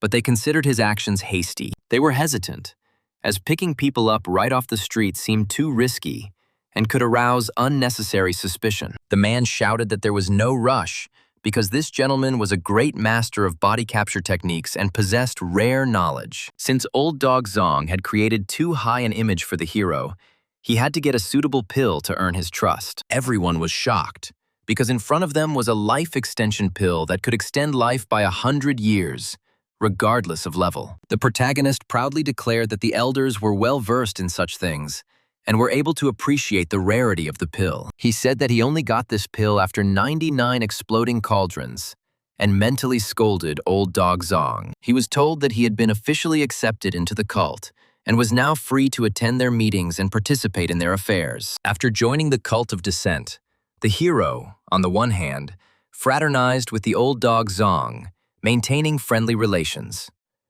On the other hand, he secretly contacted Luo Shuying using prearranged signals, hiding his actions from the cult. In the third year, he and Luo Shuying again robbed the treasury and betrayed the cult of dissent, continuing their plan. The girl suggested trying to win over the defender Zong to her side, since he had brought the hero into the cult and could have suffered. As he wanted, the old dog Zong was persecuted by the cult of dissent because of him, and he again took to flight. The guy twirled red napkins in his hands, enjoying what was happening and considering today to be a particularly successful and pleasant day. Jumping and dancing, he said that the day was really good, because even for an old dog such a moment had come. Shi Song joined the Great Xia army, prepared enough pills, and resolutely headed to the Demon Suppression Outpost. To pass the Demon Suppression Outpost and enter the demon world, he had to cut through hordes of demonic beasts. The guy understood that he needed to level up as quickly as possible.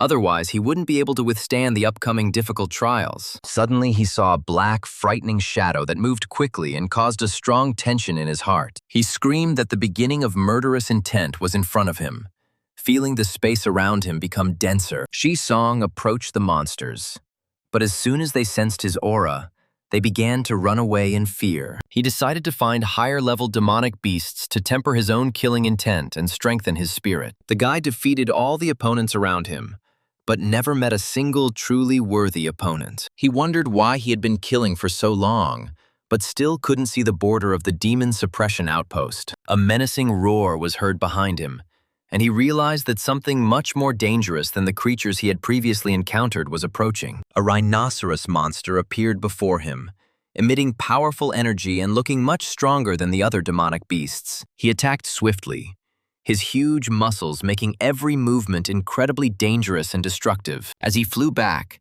Shisong realized how strong his opponent was, and was delighted to have met a truly worthy opponent. Flames erupted from the rhinoceros's horn, spreading through the air and leaving behind trails of hot energy. While defending himself, the protagonist realized that this was no ordinary fire, because he sensed an unusual, destructive force in it. He realized that this was Mo Bing's fire, which could burn spiritual energy, and he realized the danger of what was happening. The guy decided that if ice wasn't enough, he would have to use fire to fight the attacking monster. He assumed a defensive stance, concentrated, and began to accumulate spiritual energy for the next decisive blow. The boy shouted forward and rushed towards the enemy, putting all his accumulated strength and determination into the movement. This demonic beast was different from the others, as its strength and behavior indicated a much higher level. He wondered if the opponent had really reached the level of a demon emperor, as his strength seemed incredibly terrifying. As the rhinoceros evaporated, a golden core appeared beneath it, glowing with a soft light and emitting powerful energy. The guy realized that in front of him was a real demonic core, possessing enormous value and rare properties. To test his guess, he quickly reworked the demonic core and obtained the expected result, confirming his thoughts. This core immediately allowed him to break through to the 7th level of the divine power realm, strengthening his body and consciousness. Shisong realized that these cores contained enormous potential that could significantly accelerate the development of cultivation. One such core could raise one's level by 3 minor levels at once, making them incredibly valuable to any cultivator. The guy decided to move forward, kill demonic beasts, collect cores, strengthen his body, and increase his own level. In order to quickly leave the demon suppression outpost and reach the demon world, he fought without rest for a whole month. He saw the wall of the demon suppression outpost and realized that he could finally leave this place and see the demon world. When asked if he really intended to go further,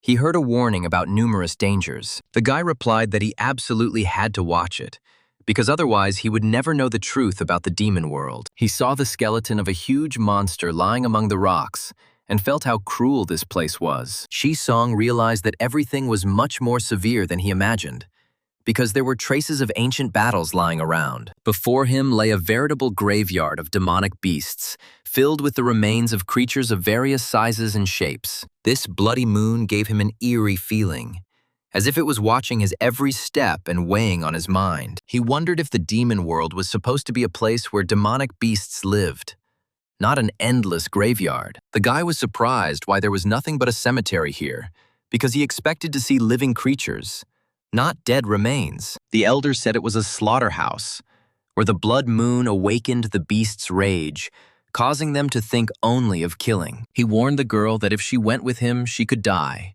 because the danger here was too great. She hugged Shisong and said that death would come one day, and when it did, she wanted to be by his side. The girl explained that the blood moon is called the killing moon, and any creature under its light falls into rage and madness. The guy replied that he now understood why there were so many corpses of demonic beasts here, because their minds were clouded by the moon. He said that there was no need to worry about him, because during the transformation of the spirit, he had passed the test of anger and strengthened his soul. The protagonist recalled the letters from Elder Moon to the Black Dragon Guild, which spoke of the only way to save humanity. The heroine said that the world they are in is called the Carnage Field, and is a connection of many torn worlds. She said that long ago, a great cultivator entered into a war with an alien race, and the world was torn apart. Later, an evil god fell on the field of slaughter and became a blood moon, capable of being reborn after consuming enough creatures. She said that the slaughter field exists not only near the blue planet, but also on other worlds. The girl added that in her home world of the spirit race, there is also a similar place associated with ancient wars. The protagonist realized that through the field of carnage, he could get into her world, if he was lucky and the path was correct. Shisong asked if people could enter the demon world through the field of slaughter, avoid invasion, and even strike the enemy from behind. She replied that it was too difficult because the field of slaughter connected countless planes, and the path depended only on luck. The guy said that then the entire field of slaughter must be destroyed, because if the channel disappears, The demonic beasts will not be able to enter his world. The girl warned that the core of the carnage field is located at the end of the battlefield, where the influence of the blood moon is especially strong. But he still decided to go, and his words ignited the blood of Luo Shuying, who decided to go with him. The deeper they went, the stronger the influence of the blood moon became, pressing on their minds and feelings. Therefore, he had to prepare mind-calming pills on the spot so that Luo Shuying could maintain her sanity. The girl went limp and told Shisong that there was no need to worry, because closer to the center, the alien races completely lose their minds. The protagonist replied that there was nothing to worry about, because in the worst case, they could take refuge in the blessed spiritual land. The heroine suddenly fainted, and Shisong felt the tension around her increase, foreshadowing a new danger. The boy looked back in fear, trying to understand the source of the threat and assess the situation, which was rapidly deteriorating. He saw before him a legendary-level demonic beast whose aura pressed on the space and suppressed the mind. Shisong didn't have time to do anything, because his body was instantly pierced by sharp claws, depriving him of the ability to resist. His talent for not closing his eyes after death worked, allowing his consciousness to remain clear and observe what was happening. The protagonist thought that for demonic beasts, strength is the highest law, and the blood moon only intensifies their rage. He realized that she was not just an object, but a real transformation of an evil god,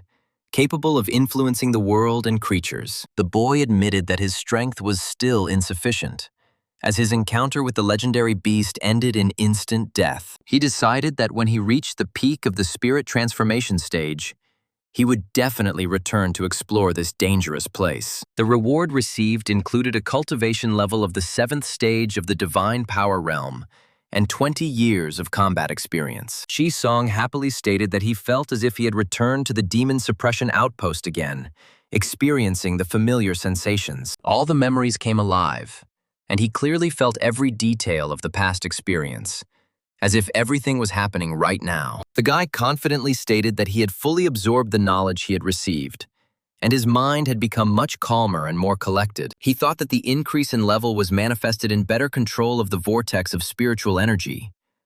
But where did the combat experience go? It was 5 o'clock on his phone, and his alarm rang, reminding him that it was time to feed the chickens. As he approached the chicken coop, the protagonist shouted the names of the chickens, calling Xiao Heizi, Da Zhuangzi, and Liu Ma to eat. The chickens ran as fast as they could, screaming forward and rejoicing that it was finally time to eat. They stopped abruptly and begged the rooster not to kill them, promising not to think about rebellion anymore. In tears, they declared that the idea of the rebellion belonged to the second one, Xiao Heizi, and asked for a fair hearing.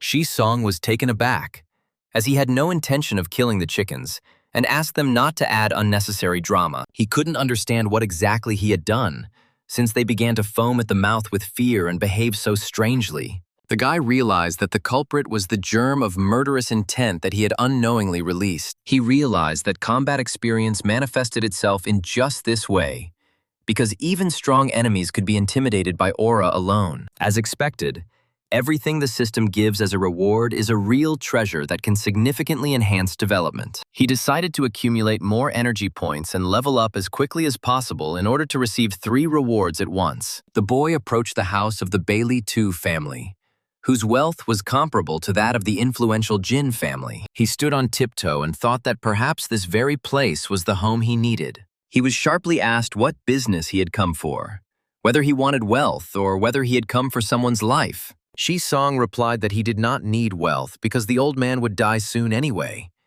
and he had come to make a deal. He threw the bottle to the old man, showing his seriousness of intentions and offering to discuss the terms of a future agreement. He told the old man to open the bottle and look carefully at the contents to ensure its authenticity and potency. The old man opened it with disbelief, and a shining pill, emitting a soft, golden light, fell into his palm. He exclaimed that before him was the legendary life-extending pill, which had long been rumored among the strongest families. The guy replied that the richest family in China recognized it immediately, because this pill can extend life by 5 years. The man couldn't believe Shisong's words, because such miracles seemed inaccessible even to the most influential people. He fell to his knees and admitted that after his cancer diagnosis, he had tried everything. But even divine objects only gave him months. He banged his head on the ground and begged that if his life were extended for 10 years, he would give up all the property of the Bailey family. Song said that his pills could extend life not only by 10 years, but also by 100. But there was a condition. He stated that he needed the dungeon items that Bailey Chi's son had collected for many years and carefully preserved. The old man asked again if he really wanted that useless junk from the dungeons that no one considered valuable. The old man thought that masters can be strange and decided that the pill could be a fake. Otherwise, why exchange it for trash? He coughed and asked to first take the life-extending pill and then call his son to discuss the deal. When Song gave permission, the old man drank the pill, hoping that it really had the power it claimed to have and would help him. His body trembled sharply, and he felt a powerful energy coursing through his veins, awakening long-extinguished life force. His muscles tore through his clothes, and he cried out that he felt the return of the strength he had been deprived of for many years. He looked at his hands and saw that the calluses had disappeared and the skin had become smooth and youthful, as if it were that of a person of a different age. Looking in the mirror, he realized that he had looked at least 10 years younger, and he could not hide his shock at what he saw. The old man thanked Song for saving his life and promised to immediately call his ungrateful son for a talk. The guy shouted that he would not give up the items because even though they were not of a high level, they were unique treasures. The old man slapped his son, saying that he was almost dead, but he still didn't want to part with this junk. The son scratched his head awkwardly and said that he didn't mean it that way. He just thought his junk wasn't worth such a high price. The protagonist admitted that young Master Bailey was too modest because these things were of great value to him. The guy sighed and offered another way of dealing, saying that he could pay with money instead of dungeon items. The man said that the son must decide what is more important to him, the underground junk or the life of his own father. Song stated that in addition to equipment, he needed rare metals that could be regularly exchanged for life extension pills. He asked if any amount would do and seemed willing to comply with any condition to save his father. The guy thought that now he could stop worrying about energy points for a while, since he had enough resources.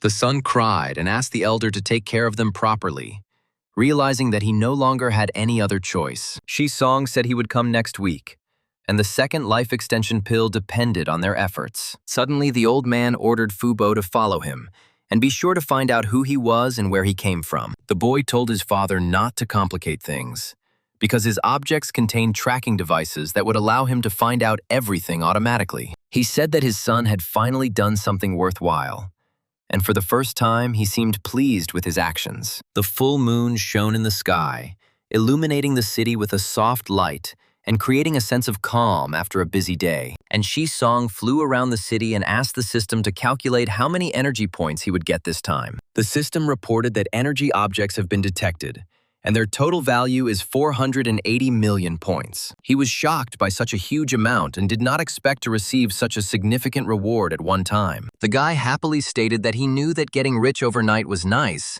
but he didn't think it would be this nice. They seemed to be dancing with the system, and she said there was something important that she was unsure whether to talk about. The system explained that these objects contained numerous tracking devices capable of transmitting information to their owners. The protagonist grinned, realizing that a family with a century-old history could not raise a naive person and definitely had a backup plan. Looking around, the hero realized that there were other people nearby and felt that the situation was rapidly becoming dangerous and tense. With the help of Flame, the guy began to defend himself from attacking opponents, reflecting blows and keeping them at a safe distance. The attackers were clearly not prepared for such force, as Song's fire defense was significantly more powerful than they expected. Grabbing one by the arm, the protagonist ordered him to convey a warning to Bailey II to stop trying to find out his identity immediately. The mercenaries screamed and begged for mercy, realizing that they were no match for a man with such terrifying and overwhelming power. The man with the cast on his arm reported that the elder possessed unfathomable power,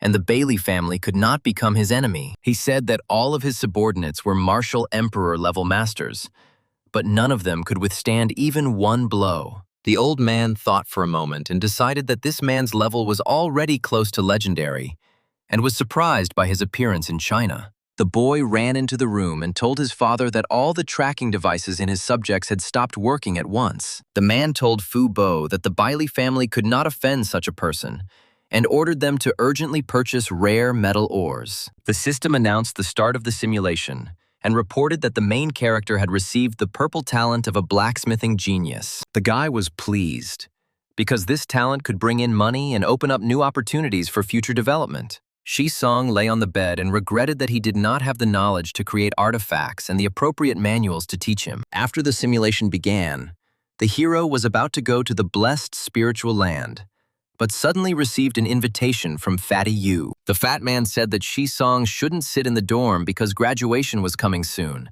and suggested that they go out and have a proper meal. Suddenly, a man's voice began to sing, and the boy realized that Fatso's passion for singing had awakened again, as it had before. He remembered that they had agreed to just eat, but Fatso started singing again, completely forgetting about the original plans. The protagonist listened to his classmates' conversations and, remembering the coming apocalypse in more than 20 years, felt a special emotion. Shi-song sighed and said that life is like that, and the main thing is to live it to the fullest, without missing out on important moments. The guy grabbed the microphone and started singing, deciding that he would sing until he completely felt the joy of what was happening. His state of mind improved, and he decided to relax with friends, allowing himself to unwind and have fun. The higher the state of mind, the lower the likelihood of internal demons appearing, and cultivation becomes much easier. The uplift in his mental state gave Shi-song confidence, and he entered the Luotian assembly dungeon again to prepare for the breakthrough. The teacher said that the disciple had not yet reached 100 years of age, but had already achieved the great perfection of the divine power realm. The protagonist wondered how the dungeon's plot would change if he became a holy son, and why everything was stuck at the bottom of Lochin. He told the teacher that he had achieved the great perfection of the divine power realm, and asked him to reveal the secret of moving to the next realm. The master explained that primordial strength is the foundation for body cultivators, and is divided into 3 important stages. In the strengthening stage, the hero strengthens the body with the primordial force, and in the enveloping stage, it covers the body and protects it. In the final stage, the primordial power can leave the body and be used for attack, greatly enhancing any weapon. The teacher said that he had a divine technique of primordial power and records on how to develop it, and told me to train. He learned that protective chi covers the body with primordial power, granting divine power and protection from any techniques. The protagonist bowed and thanked the teacher for his favor, promising to live up to his expectations and train hard. The old man smiled and said that after developing the original strength, he would be able to enter the limits of extremes to temper the body. The boy realized that after developing the original power, he would have to seek death in order to find a chance to live and reach a new realm. Shi-song sighed and said that it sounded extremely difficult, but the Luotian assembly was a true treasure for cultivators. The protagonist was glad, because if he had entered here with the power of a holy son, the reward would have been even more significant. After leaving the Luotian assembly, he again used Old Man Zong to infiltrate the descent cult. In order to frame the old dog Zong, the hero forced him to swear brotherhood before the elders of the cult of descent. A year later, he and Luo Shuying fled the cult again, and Old Man Zong was wanted for his actions. The guy told the girl that the ring contained enough pills for 10 years of cultivation, and told her to contact the Tarot organization. She replied in a calm voice that there was no need to worry, and that they would definitely wait for his quick return home. In the blessed spiritual land, after completing all his affairs, the hero began to cultivate the original power thanks to his innate talent. The hero soon felt the bitter taste of defeat and realized how difficult the path of spiritual improvement can be. Fortunately, the past year had not been in vain, as his cultivation had reached the 3rd level of the spirit transformation stage. Shi-song understood that his spiritual energy had run out again, and continuing his cultivation was becoming completely impossible at the moment. The hero decided that the simulation couldn't be wasted and was going to check out what plans he hadn't yet managed to implement. The dungeon of the end-of-law era had previously frightened him with its weak strength, but now, at the 3rd level of spirit transformation, he decided to enter. He had reached the great perfection of the divine power realm in his physical cultivation, and thought it was time to give it a try. The era of the end of the law appeared before him as a deserted and lifeless place, which looked extremely unusual and gloomy. The hero released his spiritual consciousness to better perceive the surrounding space and understand the hidden features of this strange mountain. He then began to carefully examine the entire mountain, trying not to miss any important detail or possible danger. At the foot of the mountain, he found 3 sects, including the Changchun Gate, the Xuanhuang Teaching, and the Fusheng Gate, located nearby. The protagonist recalled that the Changchun Gate was probably the place where one could obtain the Eternal Spring technique, known to many. He also remembered Old Man Zong's sect, and decided that it would be better for him to wait a little longer on this matter. The hero went to the Xuanhuang Teachings to establish contact with the agent of the Great Xia and complete the necessary task. He remembered the expression about the heavenly king who covers the earth with a tiger, and felt a surge of self-confidence. Shisong said with a slight smile that he was going to climb the mountain to defeat the tiger and strengthen his spirit. The boy joyfully exclaimed that the elder had finally arrived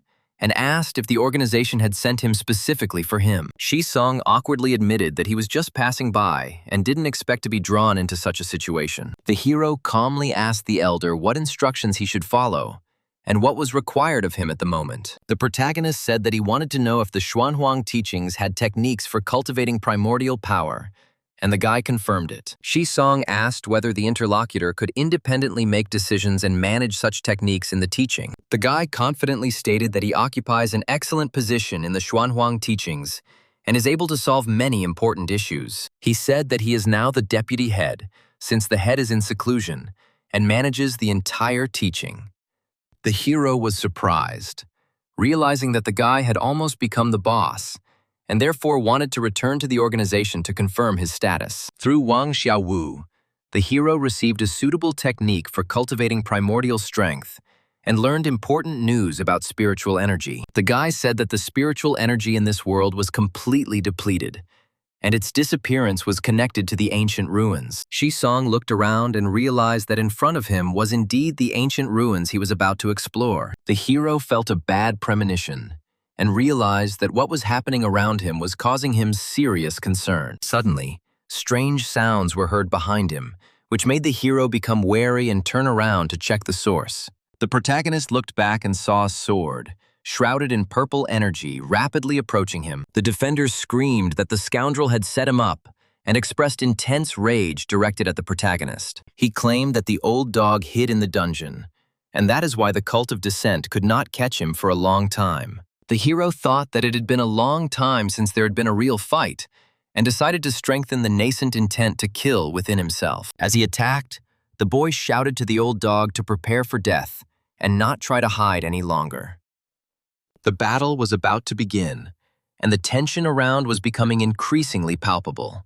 The defenders shouted that Shisong must die and had no right to continue interfering in what was happening. The guy just laughed, saying that the defenders shouldn't hold back and can use all his strength. They fought for hundreds of rounds, fighting for 3 days and 3 nights, and only at dawn did the battle end. The man admitted that he was inferior to the hero in fencing and admitted defeat, but he was stronger in technique. The protagonist chuckled and asked if this was really true, showing confidence in his own abilities. He then shouted that the flame purifies everything and was about to use the corresponding technique against the enemy. The guardian summoned the nascent spirit puppet art, using a complex technique to enhance his abilities. Several puppets, along with the old dog Zong, entered the battle, but the hero destroyed one of them immediately. Coughing up blood, the defender couldn't understand how the hero was able to identify the core of the puppet formation and destroy it. Having lost his puppet formation, old dog Zong no longer dared to engage in close combat and tried to escape. 3 days later, the hero successfully killed the old dog Zong, and by that time his artifacts were exhausted. The protagonist sighed, realizing that he had to kill him instantly in order to inherit all the property in full. The gates of Changchun interested the hero because he wanted to learn the techniques that the old dog Zong had learned. The hero heard the question about whether he was the cultivator who fought a few days ago and confirmed it, but with surprise. The hero modestly answers the old man that he does not dare to teach him, but is ready to help with advice if he asks. The boy is amazed that even a powerful golden core cultivator speaks to him with such respect. The gate master takes the hero through the library, where he finds a complete version of the Bagua art that was once used by old dog Zhang. Suddenly, the guy notices a heavenly level technique among the scrolls and can't believe his eyes. The elder explains that there is no mistake, and to obtain a heavenly level technique, one must combine 3 mysterious level techniques. The guy asks again about the unification, and wonders if his cultivation has turned into some kind of strange game. The elder adds that the 3 sects agreed to divide the result equally. He notes that since the elder knows about the unification, it means that someone has already done this before and achieved success. The elder confirms and calls the final technique the art of 10,000 trees, but regretfully says that it has disappeared. The guy asks if there is really no way to restore it, and receives a firm answer that there is a way. The elder shows him an old map of ancient ruins, where the method for combining that very technique is stored. The hero thanks the chief and promises to return and repay his kindness if he finds a heavenly level technique. The guy recalls Wang Xiaowu's words about the connection between the ruins and the disappearance of energy, and the leader claims that the method of unification lies there. The hero wonders what great secret is actually hidden in these ancient ruins. He is amazed by the beauty of the place and cannot believe that these are just abandoned ruins. The guy decides to carefully study the map so as not to miss any important details. The hero realizes that what he previously took for an entrance is not actually one, and the real passage is hidden in one of the valleys. He decides to use spiritual consciousness to search, which should help him find the right place. The guy thought that with 1,000 jung of consciousness he would quickly find the valley. But a month passed and there was no result. Having no other choice, the hero begins to walk around the entire mountain, hoping for some luck. He wandered among the mountains and rivers, enjoying nature and sometimes hunting to feed himself. The guy says that if it weren't for the end of the world, these mountains and waters would be a great place to relax. The hero thinks with slight sadness that the world has changed irrevocably, and now even the most beautiful places conceal mortal danger. Suddenly he shouts to the wild beast to stop and fight if he dares. The hero notices a huge stone, 1,000 jong high, and is amazed by its size. He stops and wonders why he didn't notice this stone earlier when scanning the mountain. The guy understands that the stone is visible only to the eyes, but the spiritual consciousness does not find it. The hero joyfully exclaims that before him is indeed the long-awaited entrance to the ancient ruins he has heard so much about. He confirms that this is where the hidden passage is located, which many have been looking for many years but never found. The guy says that we need to see what was taken out or extracted from here before him. He carefully approaches the stone and notices strange scratches on its surface that look like writing. The hero runs his finger over these signs and feels a faint but ancient warmth emanate from them. He sees the bodies of people in front of him and asks with horror if they all really explored the ruins. The hero repeats his question again, looking at the remains of those who came here before him. The elder's remains made the traveler realize that this place was unsafe, and at that moment, the danger avoidance buff was activated. Buff insistently reminded me to leave this place immediately, because at my current level, entering it would be simply suicide. The hero thought that even though death wasn't scary in the simulation, he'd have to wait a whole week for the next attempt. It was decided not to explore the ruins for now, and to return here when the apocalypse was already approaching. He also decided that he could return when he reached the peak of the spirit transformation stage, and not waste this simulation. Attention was focused on cultivation, and through the technique of strengthening the meridians, they finally began to understand the basis of primordial strength. The hero exclaimed with delight that the envelopment of the primordial force had finally succeeded. The boy thought that a good start was half the battle, and in his 18th year, his practice became more and more confident. He noticed that it was time to water the flowers because they had already begun to dry out. The hero sighed, realizing that constant watering was taking too much effort, and decided that it would be a good idea to hire an assistant to take care of the plants. The boy was surprised to discover that the irrigation liquid was actually a spiritual liquid. One drop of it is incredibly valuable, because in terms of strength and richness, it is equal to 100 spiritual stones, which makes it a truly rare treasure. It became clear to him why his cultivation had been progressing so quickly lately. He realized that the concentration of spiritual energy in the blessed spiritual land had already reached the level of forming a spiritual fluid. The hero spent a week collecting a whole bottle.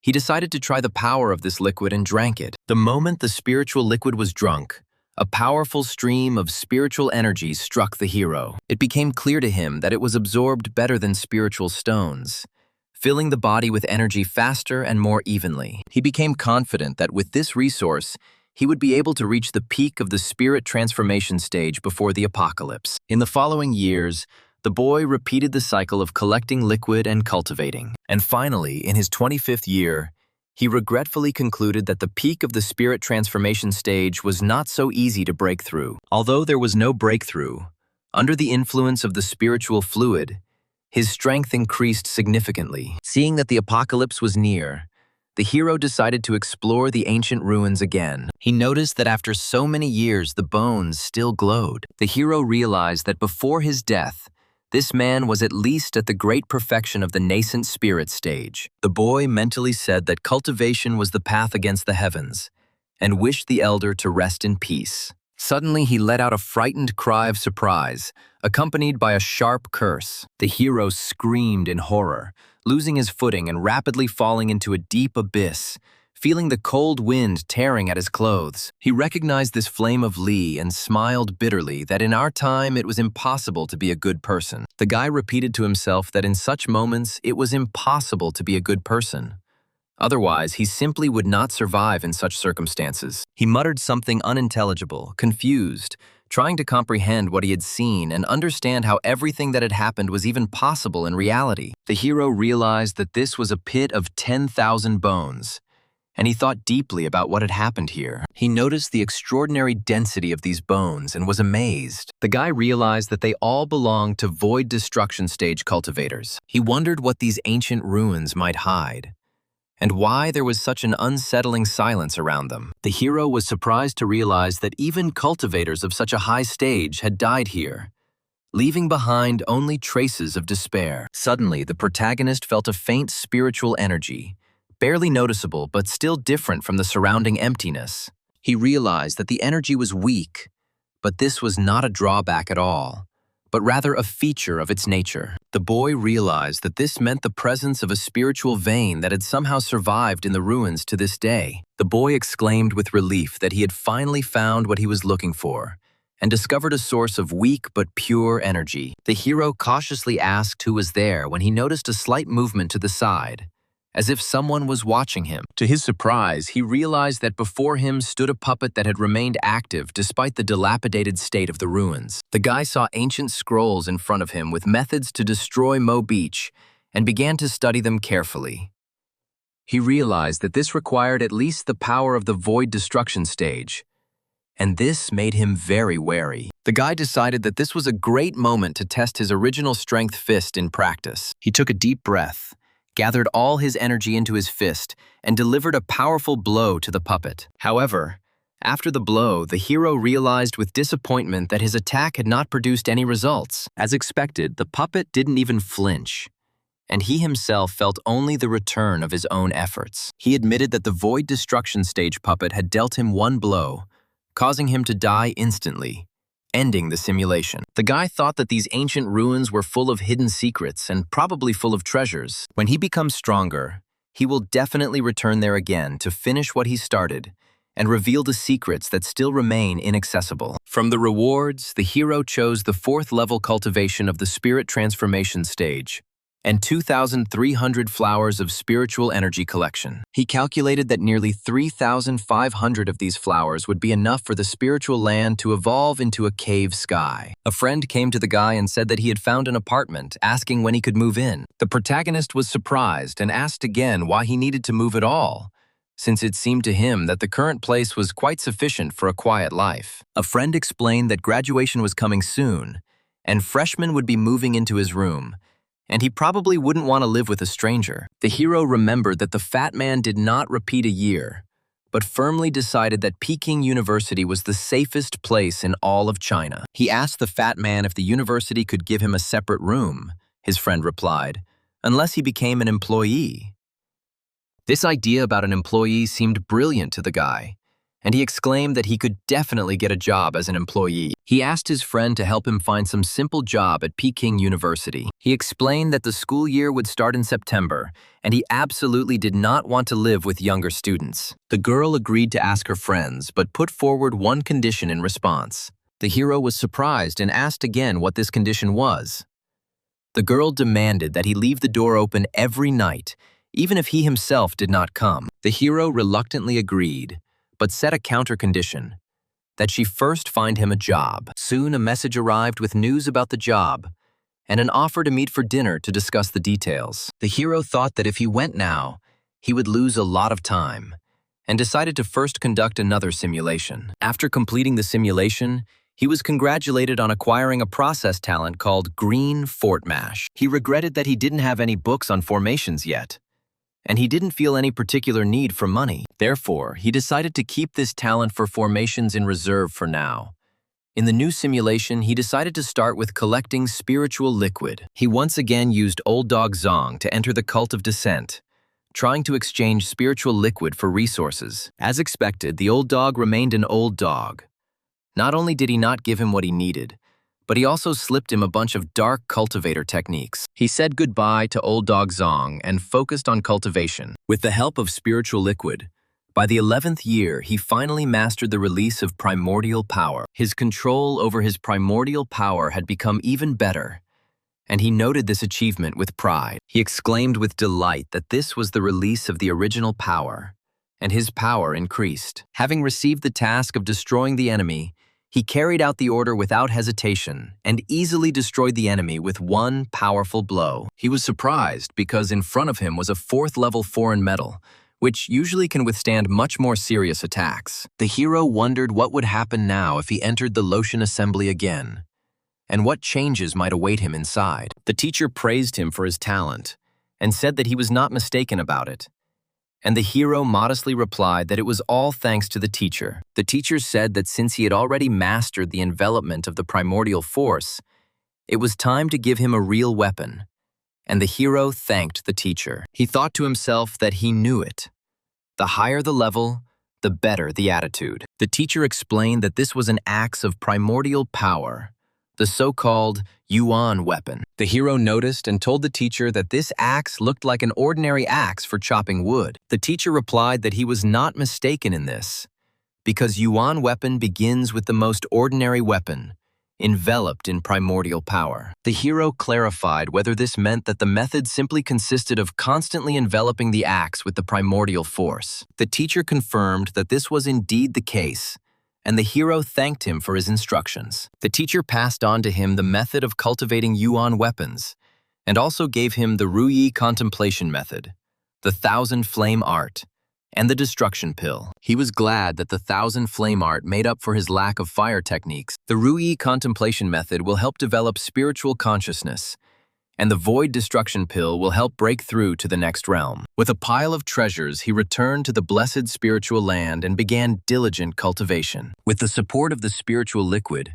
he advanced very quickly, his spiritual consciousness reaching 6,800 zhang. Most importantly, his cultivation had finally reached the peak of the spirit transformation stage. He realized that to break through, he needed, firstly, the void destruction pill, and secondly, a place of extreme conditions.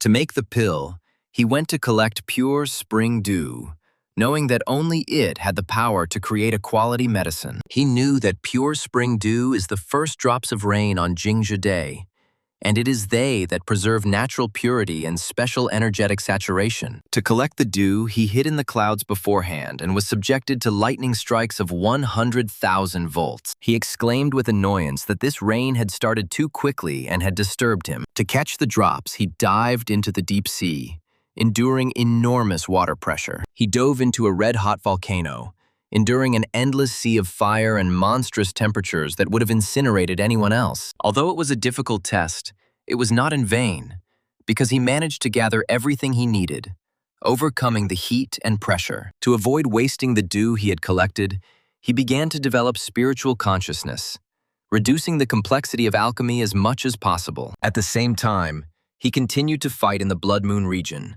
trying to find the location of the ultimate conditions. He heard shouts and realized that people were coming, and he was glad of the opportunity to fight. He boldly shouted for them not to run, but to surround him and drive him into a hopeless situation. The cowardice of the demonic beasts greatly upset him, and in order to find the ultimate place, he began to enter the dungeons more and more often. He even bathed in a lava lake, hardening his body in the boiling mass and testing the limits of his own endurance. The hero meditated in a sea of fire, trying to achieve the desired state and absorb every particle of fiery energy. The boy slept on a bed of nails, forged from a foreign metal to increase his endurance. After a year of effort, he still hadn't gotten close to his limit, but he had significantly strengthened his body. He asked himself bitterly whether being smart was really a bad thing now, and whether he really had to look for that limiting place. He thought that the ancient ruins seemed to fit the criteria, but they killed him there faster than he could do anything. The day came when he realized that all his suffering was not in vain. This is because, although he can't hold out for long, he can't be killed with one blow anymore. He was surprised and asked what was happening when he noticed changes around him. Suddenly, lightning struck him, and he didn't have the slightest chance to resist. Along with the body, even the spirit was destroyed. But he managed to think that he could now survive for some time in the stomach of a giant beast. He realized that the stomach of a giant beast was the perfect place for extreme conditions. He can break through to the void destruction stage just before death. He found the limit. But the problem was that before he could even begin cultivating, his body was already dying. He wondered if perhaps he should cultivate his defensive chi to great perfection. Then he would be able to hold out in the giant beast's stomach longer. And the system offered him to choose a reward. Realizing that I was running low on energy, I decided to look into Bailey's residence again. He wondered if the old man had prepared any surprise for him this time. To begin with, he decided to check with his spiritual consciousness whether there were strong fighters in the estate, in order to assess the situation. He was pleased to find that there were only just over 10 Heavenly King-level masters and 3 Martial Emperor-level masters. He realized with confidence that none of them were his rivals, and he felt his inner strength growing. At that moment, he heard a report that all the dungeon items purchased this week were already in the warehouse and were waiting only for him. The head of the chamber was thinking out loud, wondering when he would come, since a second life-extending pill was needed. It was then that the hero appeared before him with a greeting, and upon seeing him, the head of the chamber addressed him with respect as an elder. The chief asked reproachfully why he had not warned about the visit in order to prepare tea. The hero responded by noting that he had heard about the active purchase of dungeon items. He handed him another life extension pill that would extend his life by 5 years. The guy demanded in return the same amount of dungeon items as last time, for which he received gratitude. The head of the chamber added that his son Bailey Chi had been unreasonable before, but now he had brought him to his senses. The hero mentally calculated that this ring contained 3 times more energy than the last time, and that was at least 200 million. The guy realized with amazement that these were all high-level items, and there was at least 300 million worth of energy here. He was pleased and said that he had done everything correctly, and that he now owed him a debt. The man modestly replied that he did not dare accept such words, trying to maintain calm and respect in his voice. The hero suggested that if the Bailey family faced a crisis, they should simply spread the news that a treasure had been found in the dungeon. Then he himself will come to help. For these words, the head of the chamber thanked him again. The leader asked his servant Fu Bo if he heard what this mysterious expert said. The servant replied that since they had his favor, it was like having a powerful patron, and heaven favored the Bailey family. The man agreed, but noted that it was just a debt, and such a person clearly did not want to deal with ordinary mortals like them. The main character joyfully exclaimed that he had money, and now he would look at what to buy. He began to think about which of the items offered by the system would bring him the greatest benefit in the future. In the end, he decided that in order to break through the limit, he needed to strengthen his defensive chi to great perfection. He chose the method of contemplating Ru Yi in order to significantly strengthen his spiritual consciousness and better control the situation. He called for the system to activate by shouting a command. The hero thought that this protective chi was like a barrier. Neither a sword nor a spear could penetrate it. It was completely hermetically sealed. The boy thought that according to the system, his spiritual consciousness now reached 7,000 zhang, and asked himself what this meant. He realized that within the entire city of Jingdu, no one could escape his spiritual perception, as if he had become the god of this city. The boy asked himself with rapture whether this was not the very feeling of omnipotence when the world seemed subject to his every move. He ordered himself to wake up and reminded himself that a person should not become arrogant. Otherwise, strength quickly turns into weakness. And he repeated that if he lost his head, trouble would be just around the corner, and in 20 years there would be an apocalypse. And he had no time for pride. A week later, he prepared to start the simulation again, and the system congratulated him on receiving the purple talent. With the support of the heavenly spiritual root, his cultivation speed increased dramatically, and within the first year, he had already attained the seed of primordial power. In the second year, he reached the great perfection of the primordial power release stage, remaining only a step away from the third stage. In the third year, his spiritual consciousness expanded to 9,100 zhang. He felt the power of the heavenly spiritual root with delight, and was surprised by such a speed of cultivation, thinking about the suffering he had lived through before. In his 10th year, his defensive qi reached a level of great success, and he decided it was time to go out and fight. He once again became a nightmare for the demonic beasts, and, in order to develop the beginnings of killing intent, he had to go to the ancient ruins. He addressed the puppet defiantly,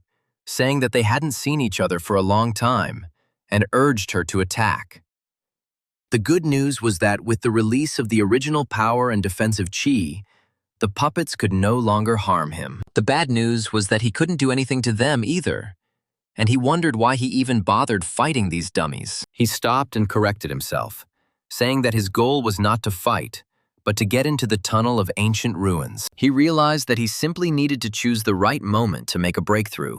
And, having waited for this moment, he exclaimed with a triumphant laugh that he was leaving the game, and rushed forward. The hero asked in bewilderment how, in an era of depleted spiritual energy and at the end of the law, so many spiritual herbs could grow here. The guy noticed that the level of these herbs was not low at all, and realized that he was looking at truly valuable specimens. The hero suggested that if he walked forward along this sea of flowers, then ahead would probably be the core of an ancient burial complex. The guy discovered a barrier formation and realized that the spiritual energy from outside was leaking out from here. The hero realized that before him lay the true source of all the energy in these ruins, and he felt how the space around him responded to his guess. The boy summoned the sword to himself, preparing to attack and intending to break through at any cost. The ringing sound rang out again, the sword shattered, and the hero asked with annoyance what this barrier was made of,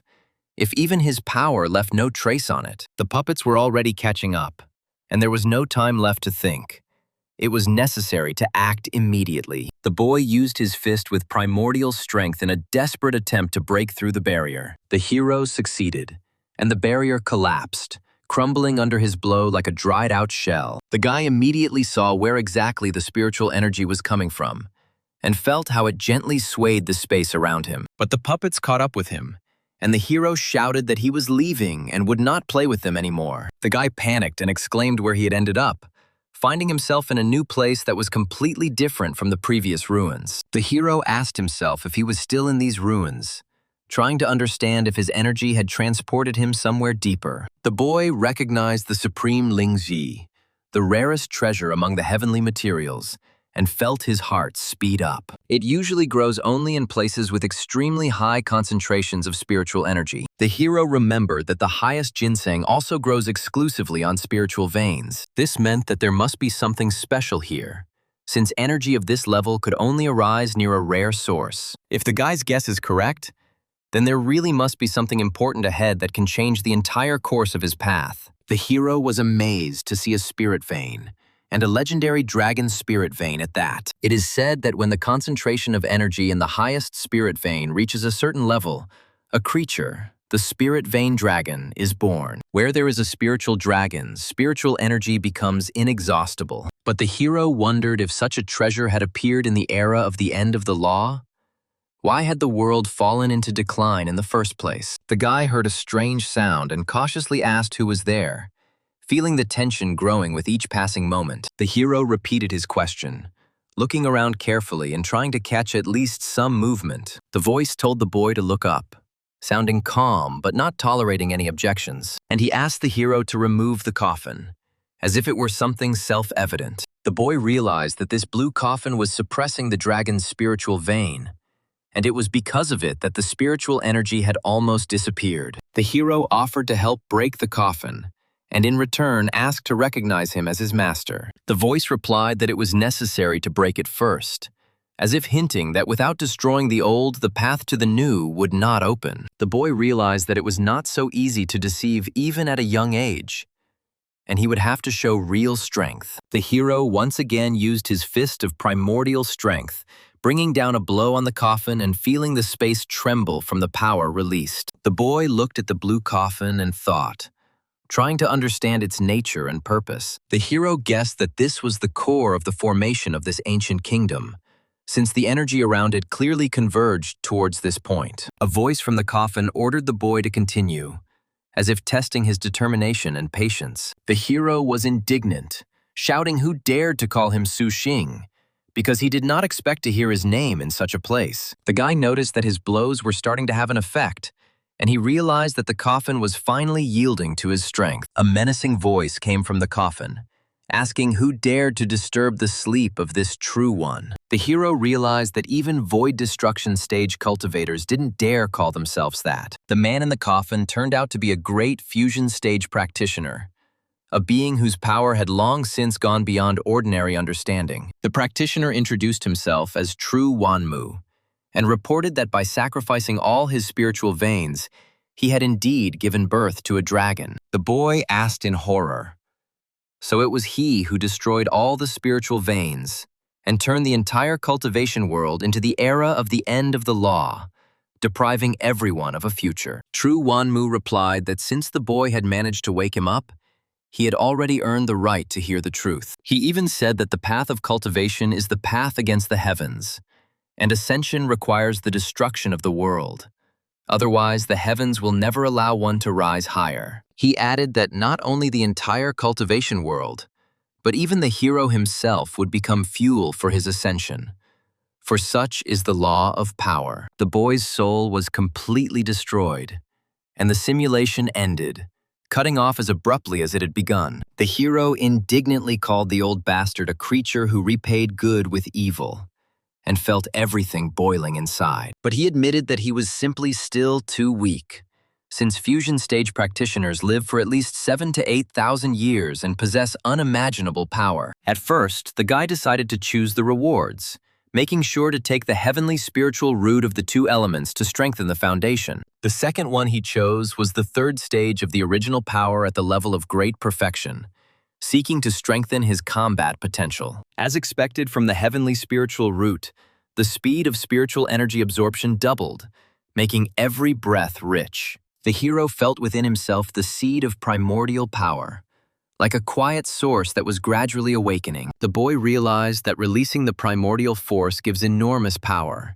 capable of turning the tide of battle. The hero thought that in the next simulation he would most likely be able to bring everything to complete perfection if he didn't make any mistakes. The boy wondered if he could withstand the pressure in the giant beast's stomach with such force, because this test does not forgive weakness. The hero thought that it was too early to think about a breakthrough now, and it would be better to focus on making pills this week to strengthen the base. The girl said that this week the hero took a whopping 4,000 pills and became stronger again thanks to this persistence. The guy replied that no, he had simply been eating a lot of spiritual rice recently and had been recovering well, which was what had produced this result. The interlocutor said that this was excellent and said that she had some business with him, to which the hero calmly asked what it was. She explained that the plan for spiritual rice had already been launched, and that the military had now contacted them, wanting to obtain the coordinates for its production. The guy told me to say that the Qinyang dungeon was temporary, but the military wanted the association to supply 2 million jin a year. The hero was worried that the military might find out that he really had that much rice,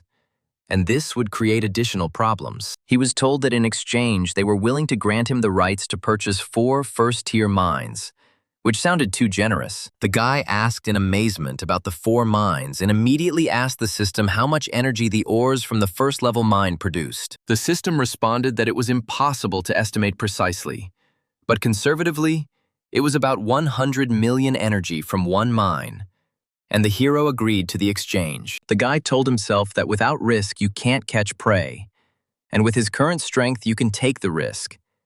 And she understood and agreed. The hero said that was all for today.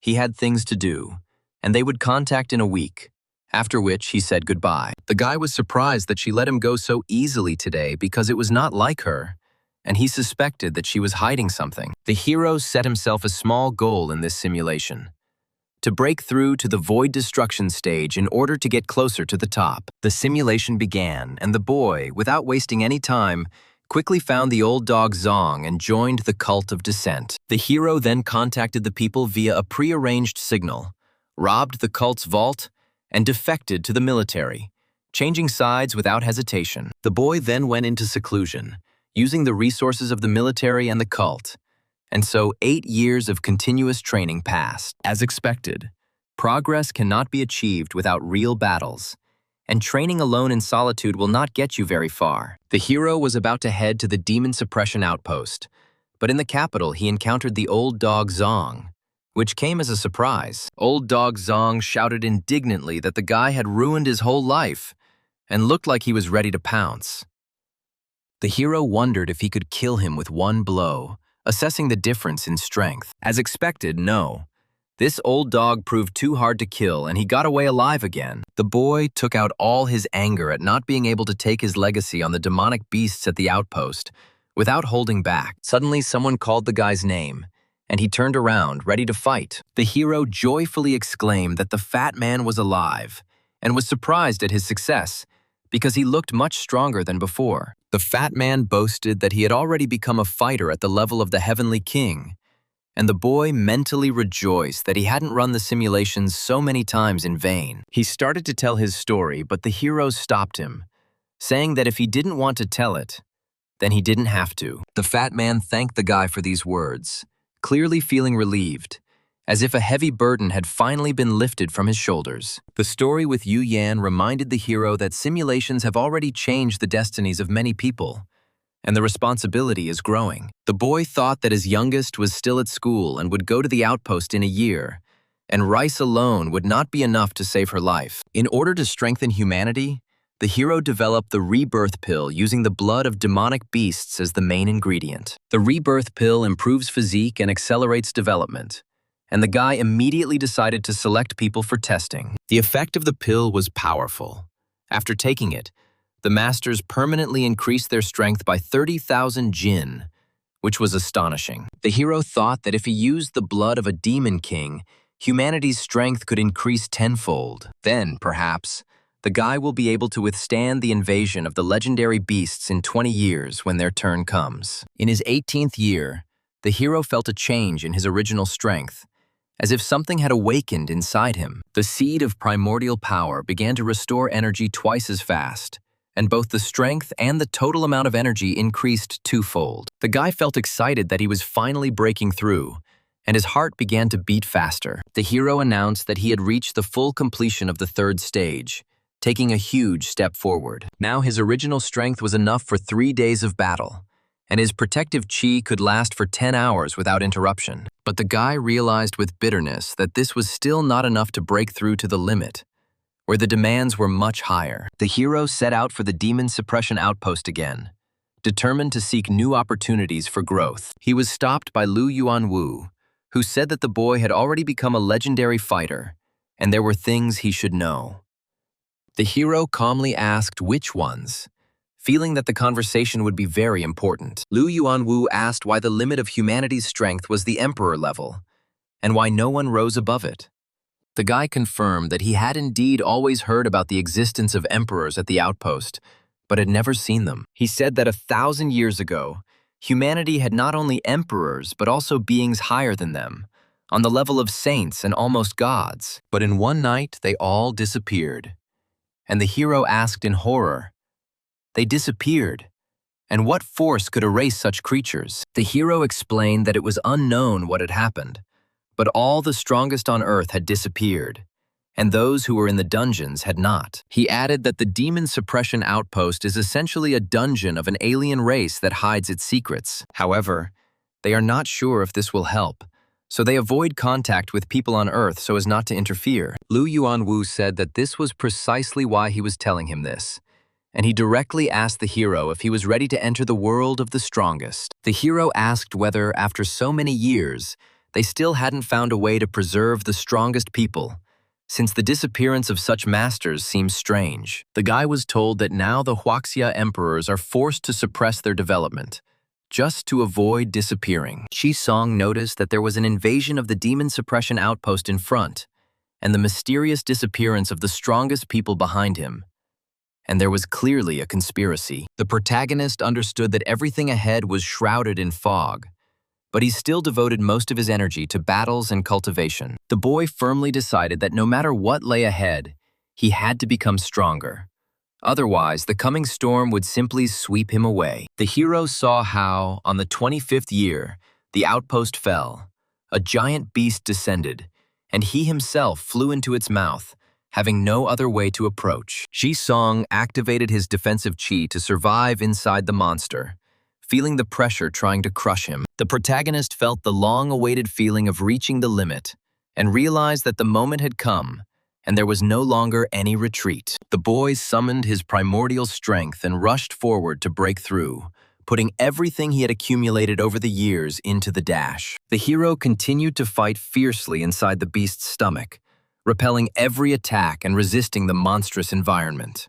Sung shouted with delight that it was a thrill and demanded more, not intending to stop, as if he had finally found what he was looking for. The protagonist did not give up and continued to fight with all his might, even when his body almost stopped obeying him. The guy ordered himself to hold on, because he had to break through the limit. Otherwise, all efforts would be in vain. The hero became exhausted and died, and the simulation ended, breaking off at the most tense moment. Song decided to take away the results of cultivating primordial strength and defensive chi at the great success level to strengthen the foundation. The protagonist heard the system announce the cost of 100 million energy and agreed, saying that it was expensive, but worth it.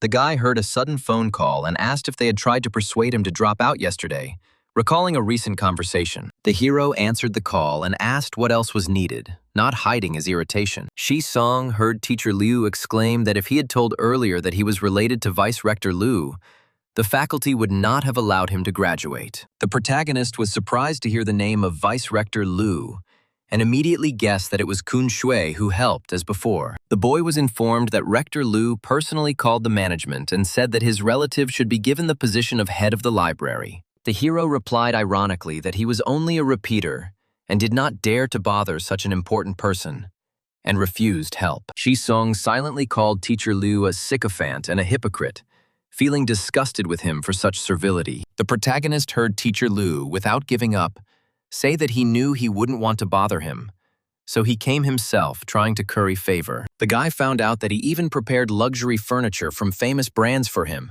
so that he could live comfortably in the service dormitory. The hero sarcastically refused, and Teacher Liu began to apologize and say that he simply did not see the talent in him, begging for forgiveness. Song coldly replied that the teacher had not made a mistake back then, that he was indeed a repeater, and that there was nothing to apologize for. The protagonist heard Teacher Liu scream in panic that he was wrong and promised to transfer the scholarship immediately. The guy replied that the money was not needed and that they should transfer it to professionals in the mountainous regions, where help was really important. The hero looked around his new, luxurious office dormitory and thought with satisfaction that in reality, life was gradually getting better. Song enjoyed the evening, washing down spicy snacks with red wine, and felt perfect.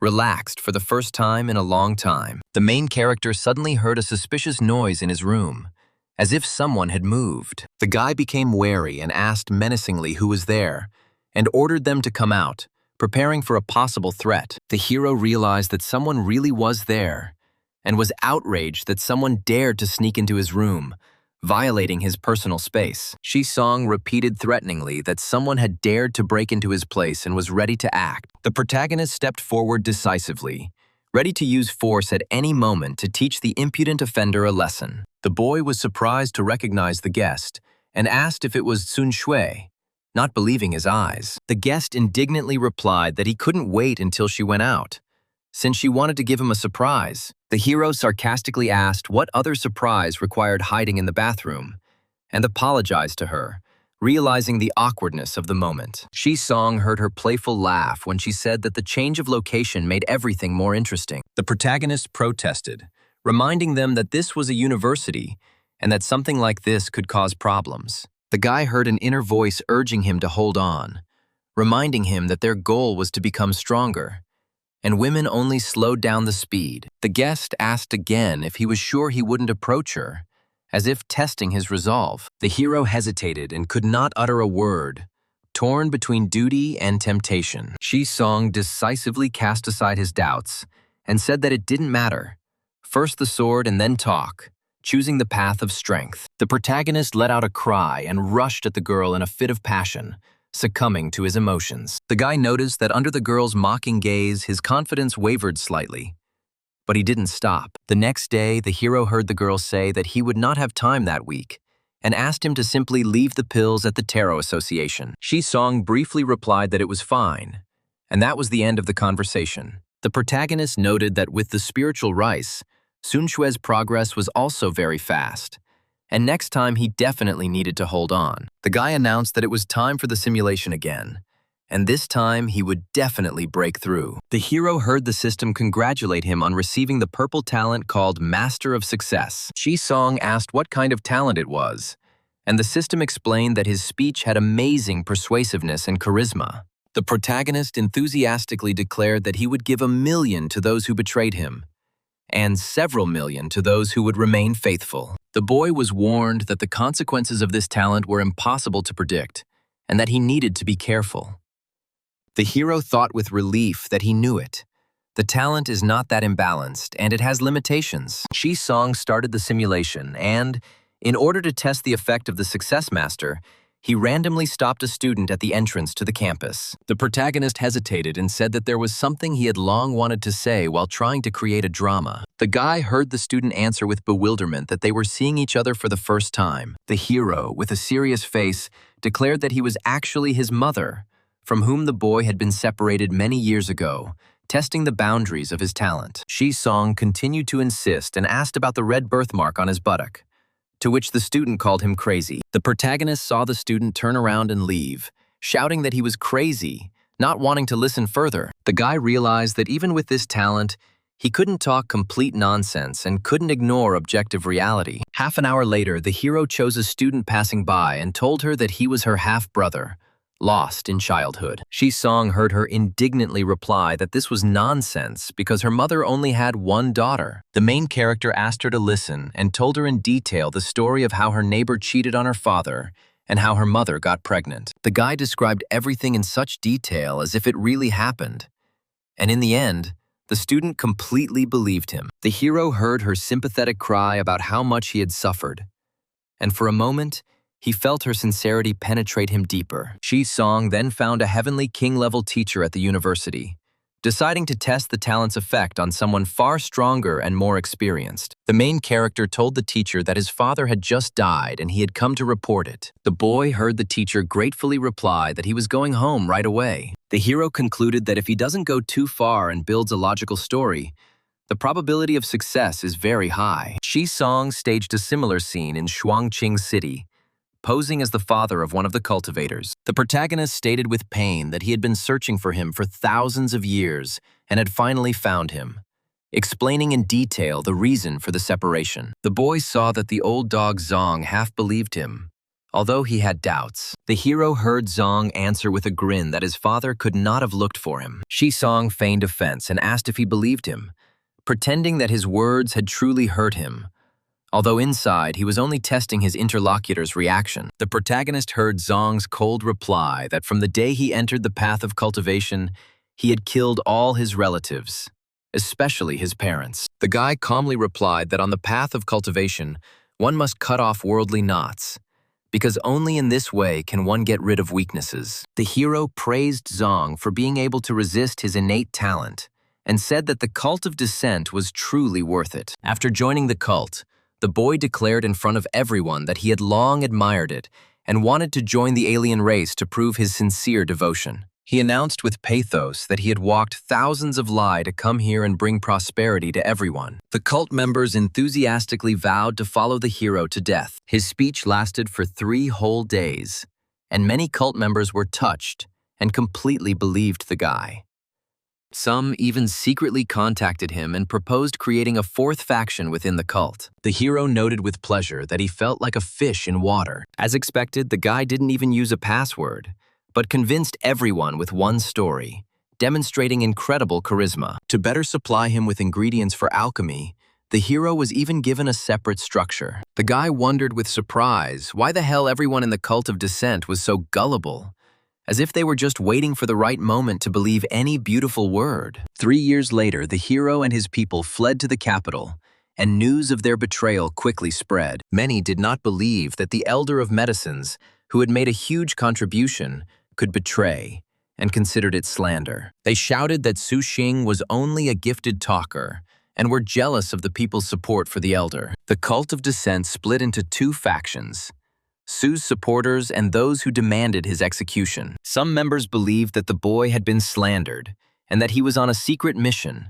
trying to infiltrate the military forces of the Great Xia. The other part, about 20%, was convinced that the hero was originally a spy and came for resources. The guy suggested they stop arguing and go to the capital to ask the truth in person, since this was the only way to finally dispel all doubts. The boy was surprised to learn that nearly 1,000 cult members had arrived in the capital just to see him. The guy was confirmed that from the elders at the Heavenly King level to ordinary members, everyone had come. The hero realized that this was an excellent chance to destroy these traitors to humanity at once. He simultaneously prepared an ambush with the Great Xia military and continued to convince them of his rightness. The guy indignantly asked why they didn't notice that the cult had long since changed, and that the 3 factions were acting in disarray. They countered that if he was not satisfied with the current situation, it could be reformed. They would have supported him, but he betrayed them and plundered the treasury. The hero proudly replied that he did this because he had chosen a new path: to destroy the alien race and fight it to the end. The cult members asked in surprise if the Elder of the Medicines had really betrayed them and now gone over to the side of the people. The hero replied that they couldn't even dream of the strength of the alien race, and the only way was to kill them and make them angry to the limit. The guy explained that this was necessary so that the alien race could destroy humanity as quickly as possible. The hero added that this is the fastest way for an alien race to take over the entire real world. The cult members exclaimed with relief that they had known and that the Elder had not betrayed the cult, calling his plan brilliant. They again enthusiastically vowed to follow the hero to death. Thus, 20,000 members of the cult of descent joined the army of the Great Xia. The guy thought with bewilderment that this was also possible, and that this was no longer just a deception. The hero noted with satisfaction that he had indeed been able to convince these traitors to humanity from the cult of descent to become an army. Having dealt with the cult, the guy again focused on cultivation and began developing the rebirth pill. After years of hard work, accompanied by the sounds of impacts and explosions, the hero finally created the rebirth pill in the 8th year. He had obtained 10,000 rebirth pills and knew that every 100 pills would increase the strength of 30 masters by 50%. He wondered if such valuable pills were likely expensive, but he himself replied that they were not at all, since the cost price was extremely low. The thirst for power led countless professionals to flock to the demon suppression outpost. He realized that this was a deal that was beneficial in all respects, since it both increased the strength of humanity and weakened the enemy. And he suggested that if the ordinary essence of the Demon King works on masters, then the essence of the Demon Emperor would be suitable for fighters. This means they will have a better chance of breaking through to the Martial Emperor level. The hero realized that this rebirth pill had enormous potential. With its help, he brought both the original force and the defensive chi to complete perfection. Inside his stomach, he shouted defiantly, "Let the storm and lightning be even more furious, and prepared himself for the test. The hero kept telling himself that he just had to endure, simply withstand this blow. He set his goal to break through to the void destruction stage to continue exploring the ancient ruins and instantly kill Old Dog Zong. In the process, he obtained the body of heavenly lightning and formed the rarest mutated spiritual root, the lightning root. The hero exclaimed in surprise that he had also received a bonus in the form of such luck. However, this was not enough, and he needed a place with even stronger lightning. Inside the beast, he found an area of lightning discharges and jumped into it without hesitation. The lightning instantly shattered his defensive chi, and the hero quickly mobilized his primordial power, creating armor around himself. Lightning and armor clashed. The energy and power of thunder raged inside his body, tearing apart every cell, forcing the hero to fight for his own survival. The next image had no text, only an image of his torment, showing the protagonist writhing in pain as he endured his rage. The hero exclaimed with joy that he had broken through to the void destruction stage, and that these lightning bolts were no longer a threat to him. But his body was torn apart by the spatial flow of the world's power, and his soul was destroyed.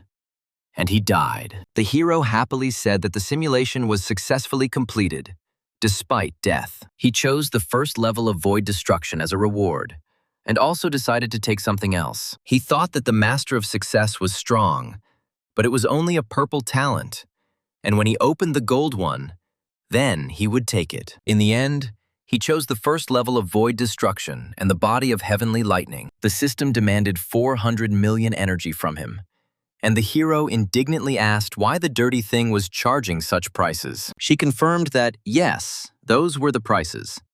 But the hero reassured himself that with the life extension pills, there would always be enough energy. Now, the hero felt that he could lift tens of thousands of tons, and he realized that this was a force capable of crushing any technique. With the mutated lightning root, the speed of spiritual energy absorption has more than doubled. Now he had another method of attack: the path of lightning. The hero thought with a grim smile that the Old Dog Zong should be prepared to become a roast dog. Although the hero broke through, he did not survive the defensive chi of complete perfection. However, it was not urgent, and he would take it next time. The hero cursed the damn store because the prices were getting higher and higher every time, and soon he simply wouldn't be able to afford them. To begin with, he decided to sell a few pills to cover his expenses. Suddenly, Sun Shui turned to him with a plea to save her father, barely holding back her tears, as if her last strength was holding her back from complete despair. The hero calmly asked her to tell him in detail what had happened, trying to speak softly and confidently so that she could collect herself and explain everything without panicking. He realized that this was why Kong Shui had been looking so depressed and withdrawn lately. She said she used all the pills he gave her and everything was fine at first. But then her father's condition worsened sharply, and she knew that he had given the Bailey family a life-extending pill, and he had briefly agreed to help. The hero warned her that this pill was extremely rare, but he would give it to her for free on the condition that she promise him something important. And she told him to speak. The guy told her not to delay such things next time and to come to him immediately, without hiding her problems. The hero added that she was also his family, and these words unexpectedly touched her to the depths of her soul, making her feel long-awaited warmth. A week later, she came to him and asked what it meant, pointing to the dowry that suddenly appeared in his hands. She explained that it was a dowry that her father had saved for her over many years, and now it belonged to him as a token of gratitude. The guy was surprised and asked what it all meant and what happened to her father, trying to understand the hidden meaning of what was happening. She replied that he had saved her father's life, and naturally her father was grateful, and then said that she had a lot to do at the Tarot Association. The hero noted with a slight grin that Sun Sui, as always, was willful and acted in her own way, not paying attention to other people's expectations. The boy saw that the dowry included a mine with rare metals and thought that the Jin family was incredibly generous to give away such a valuable asset. He noted with satisfaction that this was excellent energy for the next simulation, which would definitely be useful to him in further research. The hero announced that it was time to start a new simulation, as the accumulated resources and knowledge allowed him to move forward without delay. The system reported receiving the purple talent of a talisman master, which was an unexpected but extremely pleasant surprise for the hero. The boy noted with amazement that he now had talents for pills, formations, artifacts, and talismans, making him a universal master. The hero thought that drawing talismans required an extremely powerful spiritual consciousness, so in this simulation he was in no hurry. In order to achieve instant kill, the boy brought the art of bagua calculations to the level of great perfection, opening up new possibilities. Using it, the hero discovered that Elder Long spends an hour every day watching short videos and decided to take advantage of this weakness. Using calculations, the hero determined that he was currently in a dungeon from the end of the Law era, which was ideal for an ambush. To ensure an instant kill,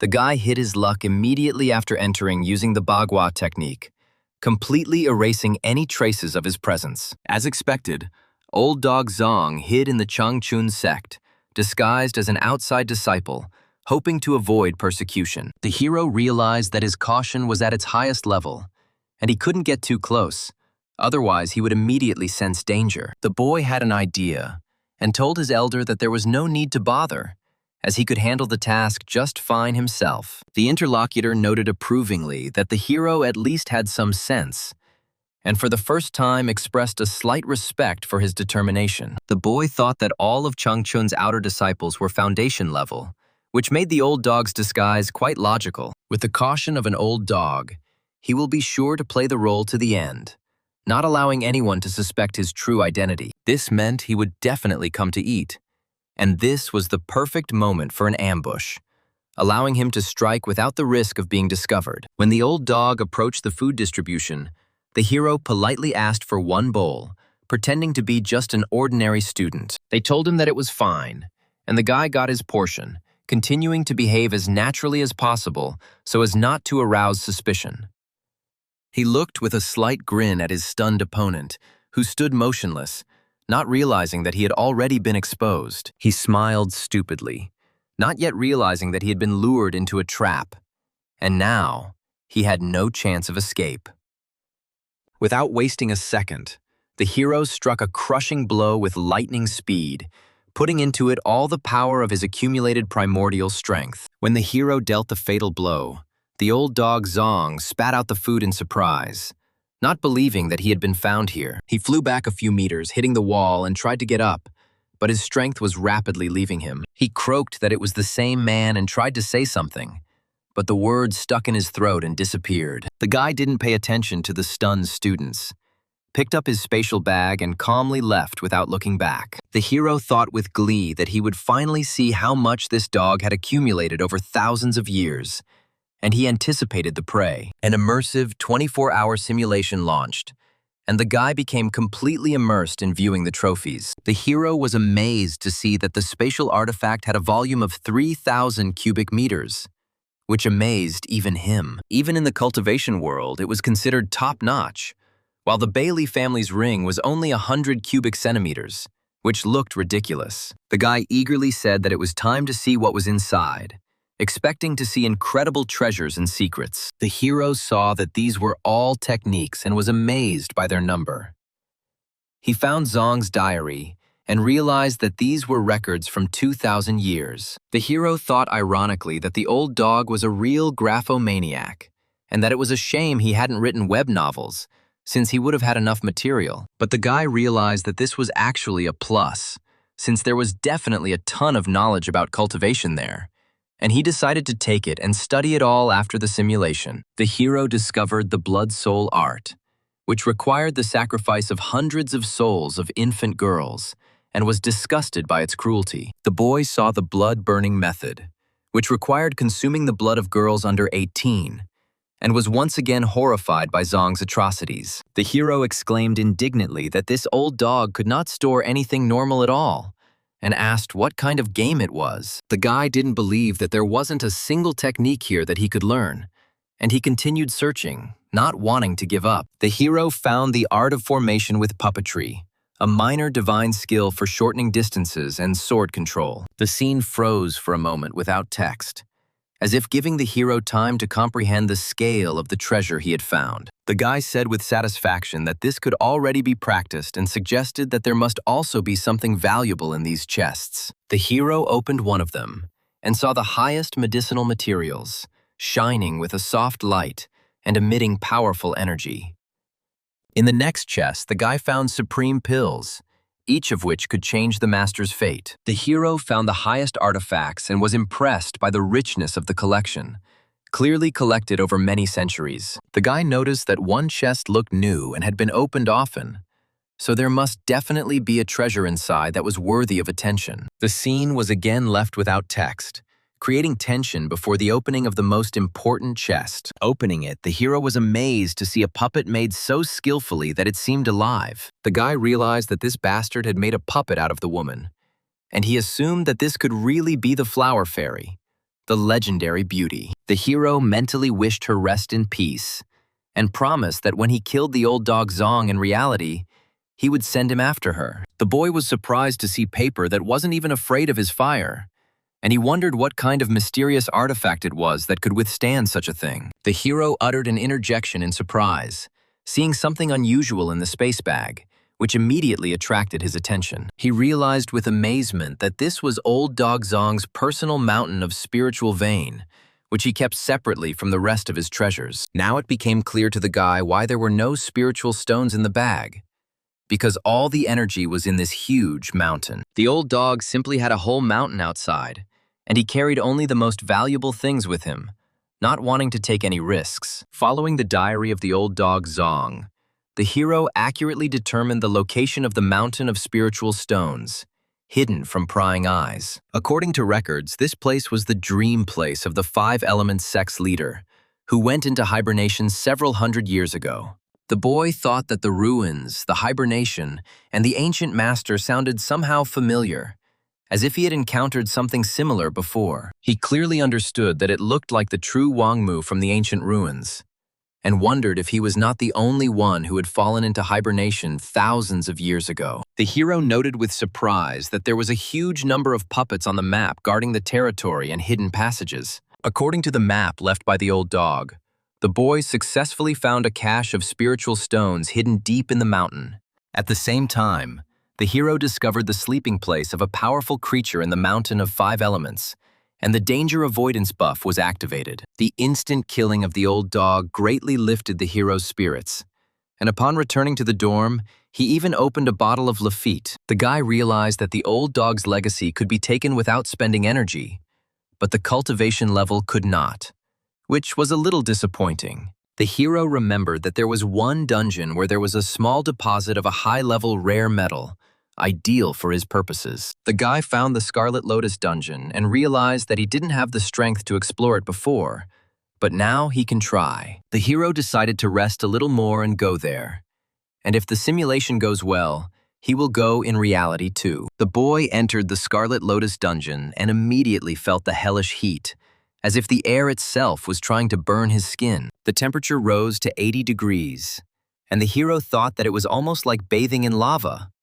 but he could endure it. According to the guide, the center of the cave was still far away, and the deeper you went, the hotter it became, turning the journey into a real challenge. The guy knew that a flame demon must live in the depths, and by defeating it, he could move on to the rare metal deposit. The hero decided to use water to defeat fire and prepared for the fight, thinking through every move in advance. He activated primordial power release to strengthen his attack, making it as destructive as possible. The boy summoned protective chi to protect himself from the unbearable heat that threatened to burn through his body. The hero rushed forward, putting all his energy into the fight, not allowing the heat to slow his pace. Finally, the boy reached the demon's habitat, despite the scorching heat that pressed on him from all sides. The temperature had already exceeded the thermometer's limits, and it felt simply unbearable, as if the cave itself was trying to kill him. The hero thought that this cave was truly bottomless, and that further on it would probably be over 1,000 degrees, if not more. The guy estimated that it was at least 3,000 degrees here now, and this was a test even for his perfect defensive chi. The hero asked himself where this demon was, looking around, trying to catch the slightest movement. The guy was surprised to see that this was the flame demon, and was fully prepared for battle, gathering all his strength. The hero said no arguments and would watch him play One-Punch Man, delivering a powerful blow capable of crushing even the most resilient opponents. Even the flame demon at the peak of the martial emperor level couldn't withstand the hero's attack, instantly losing all of its strength and resistance. The boy realized that with his strength and the strengthening of his primordial energy below the legendary level, he no longer had any equal, and he felt confident. The demon was defeated, and the hero asked where to look for the medal, which should be somewhere in the depths of the dungeon. The guy found a rare metal, Scarlet Lotus, and wondered how much energy it could produce if used in a simulation. The hero asked the system how much energy these metals produced, hoping to get an exact answer for further calculations. He received a response that the system could not evaluate objects in the simulation, which caused him irritation and dissatisfaction. The guy annoyedly called it junk, but decided that since he couldn't evaluate it, he would take it with him and check it after the simulation. The next day, the hero left the dungeon and returned to the capital to continue preparations for future breakthroughs. Every day, he created pills and practiced sword control, gradually improving his skills and strengthening his spiritual power. There was no more work to do, and the guy could calmly cultivate and wait until he was swallowed by the giant beast again to break through. The system asked if the owner wished to spend 50 million energy to start the simulation over again without waiting for the cycle. The hero was surprised and asked if it would be possible to do it again without waiting a week, since this would significantly speed up his development. The system has proven that it can start from a specific point in the current run, opening up new opportunities for optimization. The guy chose to start from the moment he arrived in Shuangqing in order to turn the situation around and achieve a more favorable result. The hero suspiciously asked the system if it was deliberately adding paid features, hinting at its greed. This is all because he will soon have a deposit, and the system has clearly decided to take advantage of this to draw out more energy. In Shuangqing, a young man wandered the city streets using his spiritual consciousness, and after 3 days lured out the old dog Zong. The hero said with feigned respect that after the great rupture between heaven and earth, he must have slept for a long time and was not very familiar with the world. Old dog Zong readily replied that such a person was exactly what he needed, hinting at possible cooperation. The guy repeated that this was exactly the kind of person he needed, and agreed to his help, hiding his true intentions. Suddenly, the old dog asked why the hero wanted to kill him, since they had never met and had no enmity. The hero replied that the old dog did not know him, but he had known him for a very long time and dealt the fatal blow. The guy thought with glee that he could finally kill him in reality, having all the necessary trump cards in his hands. The old dog asked at the last moment, since the hero had already come, why didn't he show up? But there was no time left. Old dog Zong asked again if he would show himself, but the hero remained in the shadows, not wanting to reveal himself prematurely.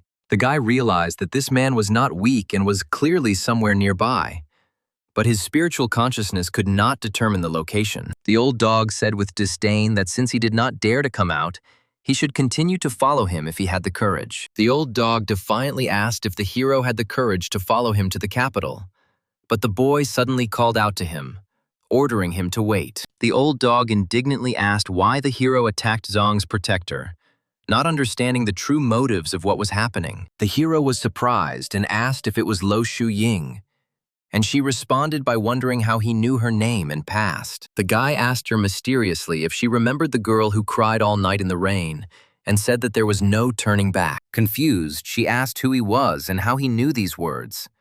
But with the help of the code phrase, the hero established contact. She said that before, everyone joined the cult through Protector Zong, and now he was dead, and asked how the guy was going to infiltrate. The hero replied that he didn't have one, and made an appointment for a month later so that she could bring him into the cult without suspicion. She agreed, and the guy thought that everything was working out quite well, opening up new opportunities for him. The hero realized that, judging by the simulation, it was entirely possible to kill the old dog Zong in a month if everything went according to plan. But to do this, he would have to meet with Luo Shuyin, and the guy wondered if he would really have to repeat this in reality. However, he immediately decided that he would meet under a false identity, and it would be better to keep a low profile in order to avoid unnecessary risks. A month later, the hero met Luo Shuyin in time and, on her recommendation, joined the cult of dissent without arousing suspicion. She warned that the cult was currently investigating the death of Zong's protector,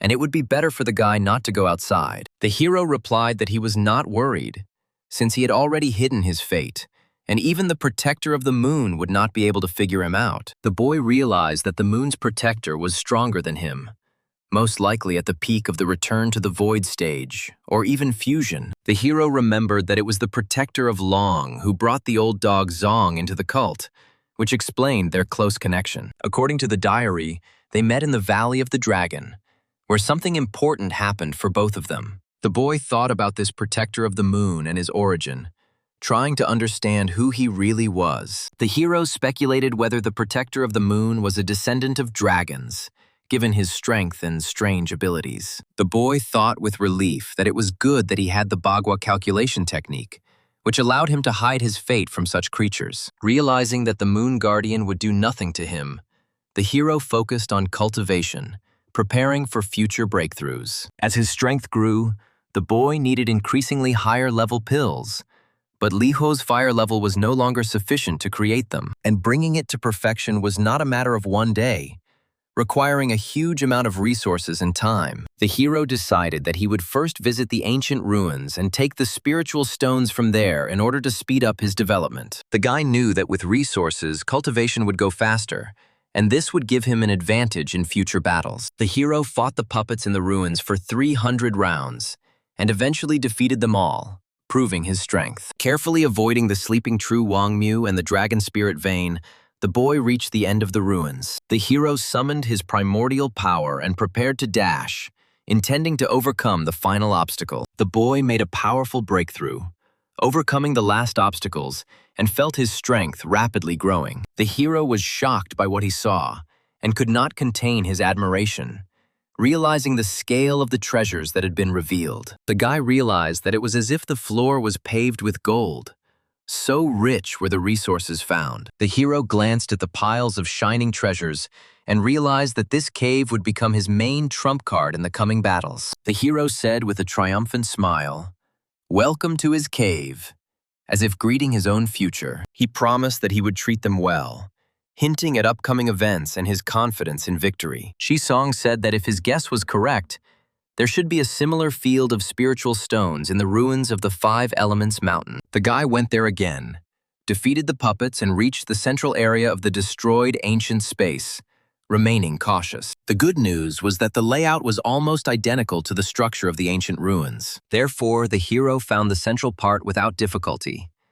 But an unpleasant discovery awaited him, connected with further dangerous events. The protagonist barked that the barrier was too strong, and that destroying such protection was an incredibly difficult task for him. After 3 days and 3 nights, the hero finally broke through the protective layer that had long held back the internal energy and hidden important secrets. The boy ran off dancing, rejoicing at the spiritual stones, which seemed to him a long-awaited reward for his hard efforts and long trials. But at the moment when the hero relaxed, a dark, swift shadow suddenly flashed before his eyes, causing an alarming premonition. Shisong nervously asked who had appeared in front of him, although he knew that the situation was rapidly becoming extremely dangerous and unstable. A terrifying force struck his protective chi, instantly shattering the energy shell into countless small, scattering fragments. The corpse wheezed, cursing and declaring that everyone around it must die, creating a frightening atmosphere and increasing the tension. The guy was shocked to realize that in front of him was a real living dead man,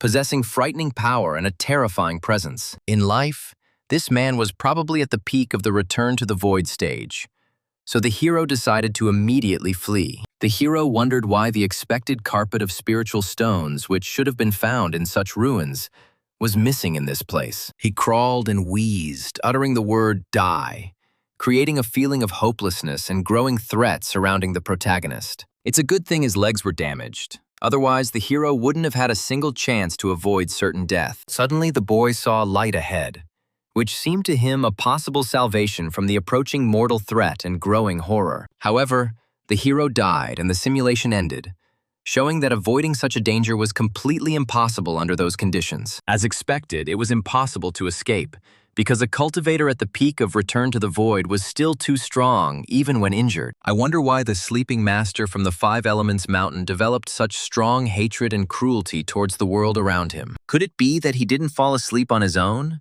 but was beaten, had his legs broken, and was buried alive by unknown enemies? If someone is capable of burying a master of this level alive, their strength must be at the fusion stage, which is alarming. The hero thought that true Wang Mu intercepted the spiritual veins of the world, collected them into a dragon vein, and used them for his own development. There were spirit stones and dragon veins present in the ancient ruins, confirming the connection with true Wang Mu's actions and methods. And in the ruins of the Five Elements sect, there was neither one nor the other, which gave rise to alarming suspicions about the true events. Could it be that true Wang Mu used the sect master as a sacrificial burial, creating a terrifying ritual mechanism of unknown purpose? The hero decided to stop thinking, first strengthen himself, and then personally ask true Wang Mu about the reasons for such actions. And he decided to see what awards he had received, and realized that the catch was truly impressive and very useful. After expert evaluation, it was established that the diary contained a huge amount of knowledge about cultivation and served as a kind of encyclopedia. The hero realized that he could kill him in reality and take everything for free, including spiritual stones and rare metals. Therefore, the hero chose 20 years of experience in alchemy and paid 100 million energy points for the knowledge he gained. Opening his wallet, the hero noticed that his energy points had disappeared too quickly, leaving an unpleasant feeling of significant losses. It seems the hero will have to travel to the Scarlet Lotus Cave in reality to replenish the necessary resources and materials. And so the main character arrived at the right place, preparing for the upcoming confrontation with a dangerous creature from the depths. He shouted at his opponent, calling him a gorilla and demanding that he come out and accept the death he deserved. The monster emerged from the lava and roared, demonstrating its rage and terrifying power to the hero standing nearby. The flame demon's body was a rare metal, and if it was destroyed in one blow, significant losses would occur. And so the monster began to attack, creating a threat and forcing the hero to look for a suitable way to counter the dangerous creature. And Song concluded that if the creature was made of flame, it was afraid of water and water techniques. The hero attacked with a sword imbued with water power, expecting that such a technique would inflict significant damage on the creature and weaken it. Song smiled, realizing that his calculations had been correct, and that the chosen strategy had indeed worked against the fire monster. The monster lay motionless, but its condition was questionable and did not give the hero complete confidence in victory. And then he began to rise from the ground, demonstrating his ability to recover despite the damage and destruction he had received. Song didn't understand how this was possible, because the monster continued to grow stronger, contrary to all expectations and logic. He absorbed the power of the firewall, strengthening his own body and restoring the destroyed parts of his fire structure. Then the hero decided to transfer him to a world where there was a complete absence of fire, and the fiery energy that sustained the monster. And the monster found himself in a cave of the spiritual field, where the fire force could not support his body and abilities. The chickens were in shock and did not understand who appeared in front of them, disturbing the peace and usual order. Magic appeared in the sky, creating a sense of impending change and heightening the tension surrounding the event. Then snow and ice began to fall on the monster, suppressing its fiery nature and significantly weakening its power. Looking at the water, the protagonist told the system that he would like to understand the true meaning of life and find his purpose. The system suggested that the meaning might lie in trying to survive the apocalypse, or trying to save a family from danger. And the hero shouted that the point is for happiness to fall from the sky and for everything to come just like that. The system reported that it had successfully transferred 220,000 lower spiritual stones, 5,000 middle ones, and 300 higher ones. The hero thought that he needed to cultivate further, because once he reached the fusion stage, he would be able to take true Wang Mu's dragon vein. A week later, the system started the simulation, and the hero decided to take the talent of the success master to convince Luo Shuying. He started spinning the wheel of fortune, and the system congratulated him on obtaining a purple talent called Cold Emperor. Song shouted that he needed a master of success, and was indignant believing that the system was completely unable to hear him. And the hero began to poke, repeating that he didn't believe it and wanted to try again, hoping for a better result. He sat down in a chair and told the system that it was too greedy because his energy points were disappearing too quickly. The simulation began, and the hero, as usual, first dealt with the old dog Zong, eliminating any possible threats. Luo Shuyin, as in previous simulations, asked why the hero was killing, expressing bewilderment and caution. The hero didn't use a password for identification, but instead used his talent as a master of success, promising to help her with a promotion. And just like that, he managed to convince Luo Shuyin, and the hero realized that this talent really had enormous power. After dealing with Luo Shuyin, the hero returned to the capital and continued cultivating. But there was no progress, so he took out the diary. In the era of decline, when spiritual energy had dried up, the hero wondered whether this mysterious world of the void still existed. To find out the location of the void world, the hero traveled back to the era of decline and learned the truth from the head of the Changchun sect. After explaining the chapter and studying the ancient books, the hero suddenly realized that the void world was a kind of cultivation internet. It is virtual, but at the same time it really exists.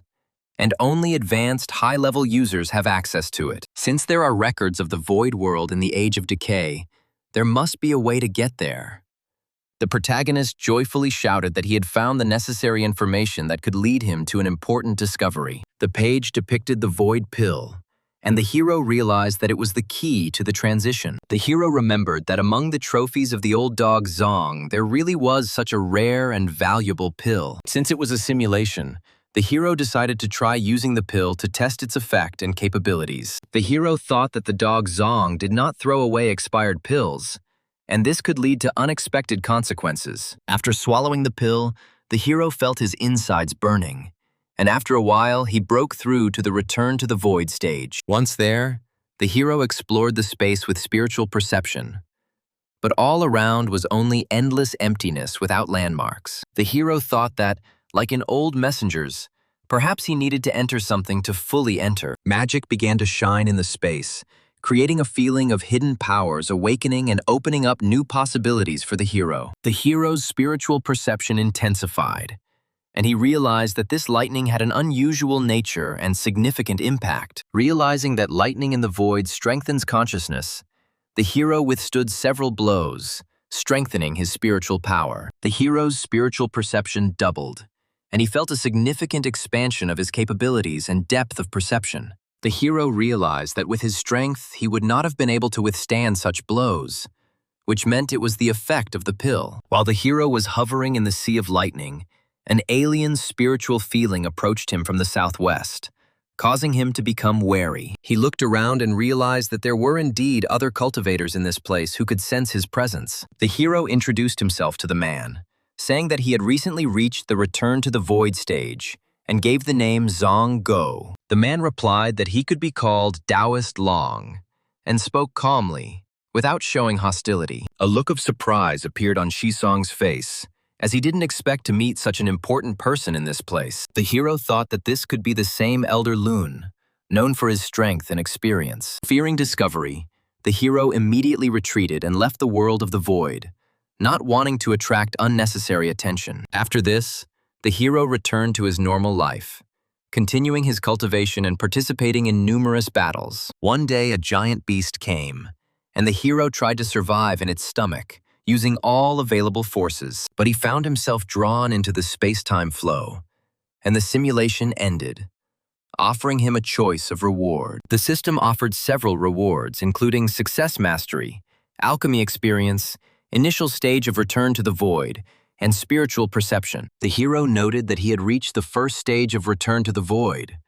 but the result was weak due to the forced pill. The hero chose the mastery of success and 25 years of alchemy experience, considering them the most useful for development. The hero decided that the old dog's pill was too weak, and he himself would create the perfect pill for a breakthrough. The system announced that a feature for drawing gold legendary talents was being opened, costing 1 million energy per attempt. Each attempt had a 1% chance of getting a gold talent, with the rest coming out purple. Shi Song yelled for his money back and expressed outrage that getting a golden talent was a matter of luck, like loot boxes. For every 100 million energy spent, the chance increased by 1%, reaching a maximum of 50%. If the golden talent did not roll, the chance on the next attempt would increase by 10%, and the guarantee would accumulate. After receiving the golden talent, the guarantee was reset, and the hero called the system a cheater for such rules. The system stated that even with bad luck, after a maximum of 11 attempts, the chance would become almost perfect. The guy barked, demanding that they shut up, because it was more than 10 million energy for one golden talent. The man frowned and said that the rules remain unchanged, and the upgrade to version 4 depends on the hero's decision. The hero agreed to upgrade, because with Bailey 2 and Jin Chong Shui, he wouldn't have any energy problems. The system wrote off 100 million energy, confirming the upgrade had been completed and the transition to the next stage. The system asked if the hero wanted to spend 50 million energy to roll back the simulation to improve the result. The hero ordered the rollback to begin, hoping to achieve a more favorable outcome and strengthen his abilities. Using over 20 years of experience in alchemy and the preparations of the old dog Zong, the hero created the perfect pill. The hero broke through to the middle stage and entered the world of emptiness, continuing to strengthen his spiritual perception. The hero successfully withstood the lightning,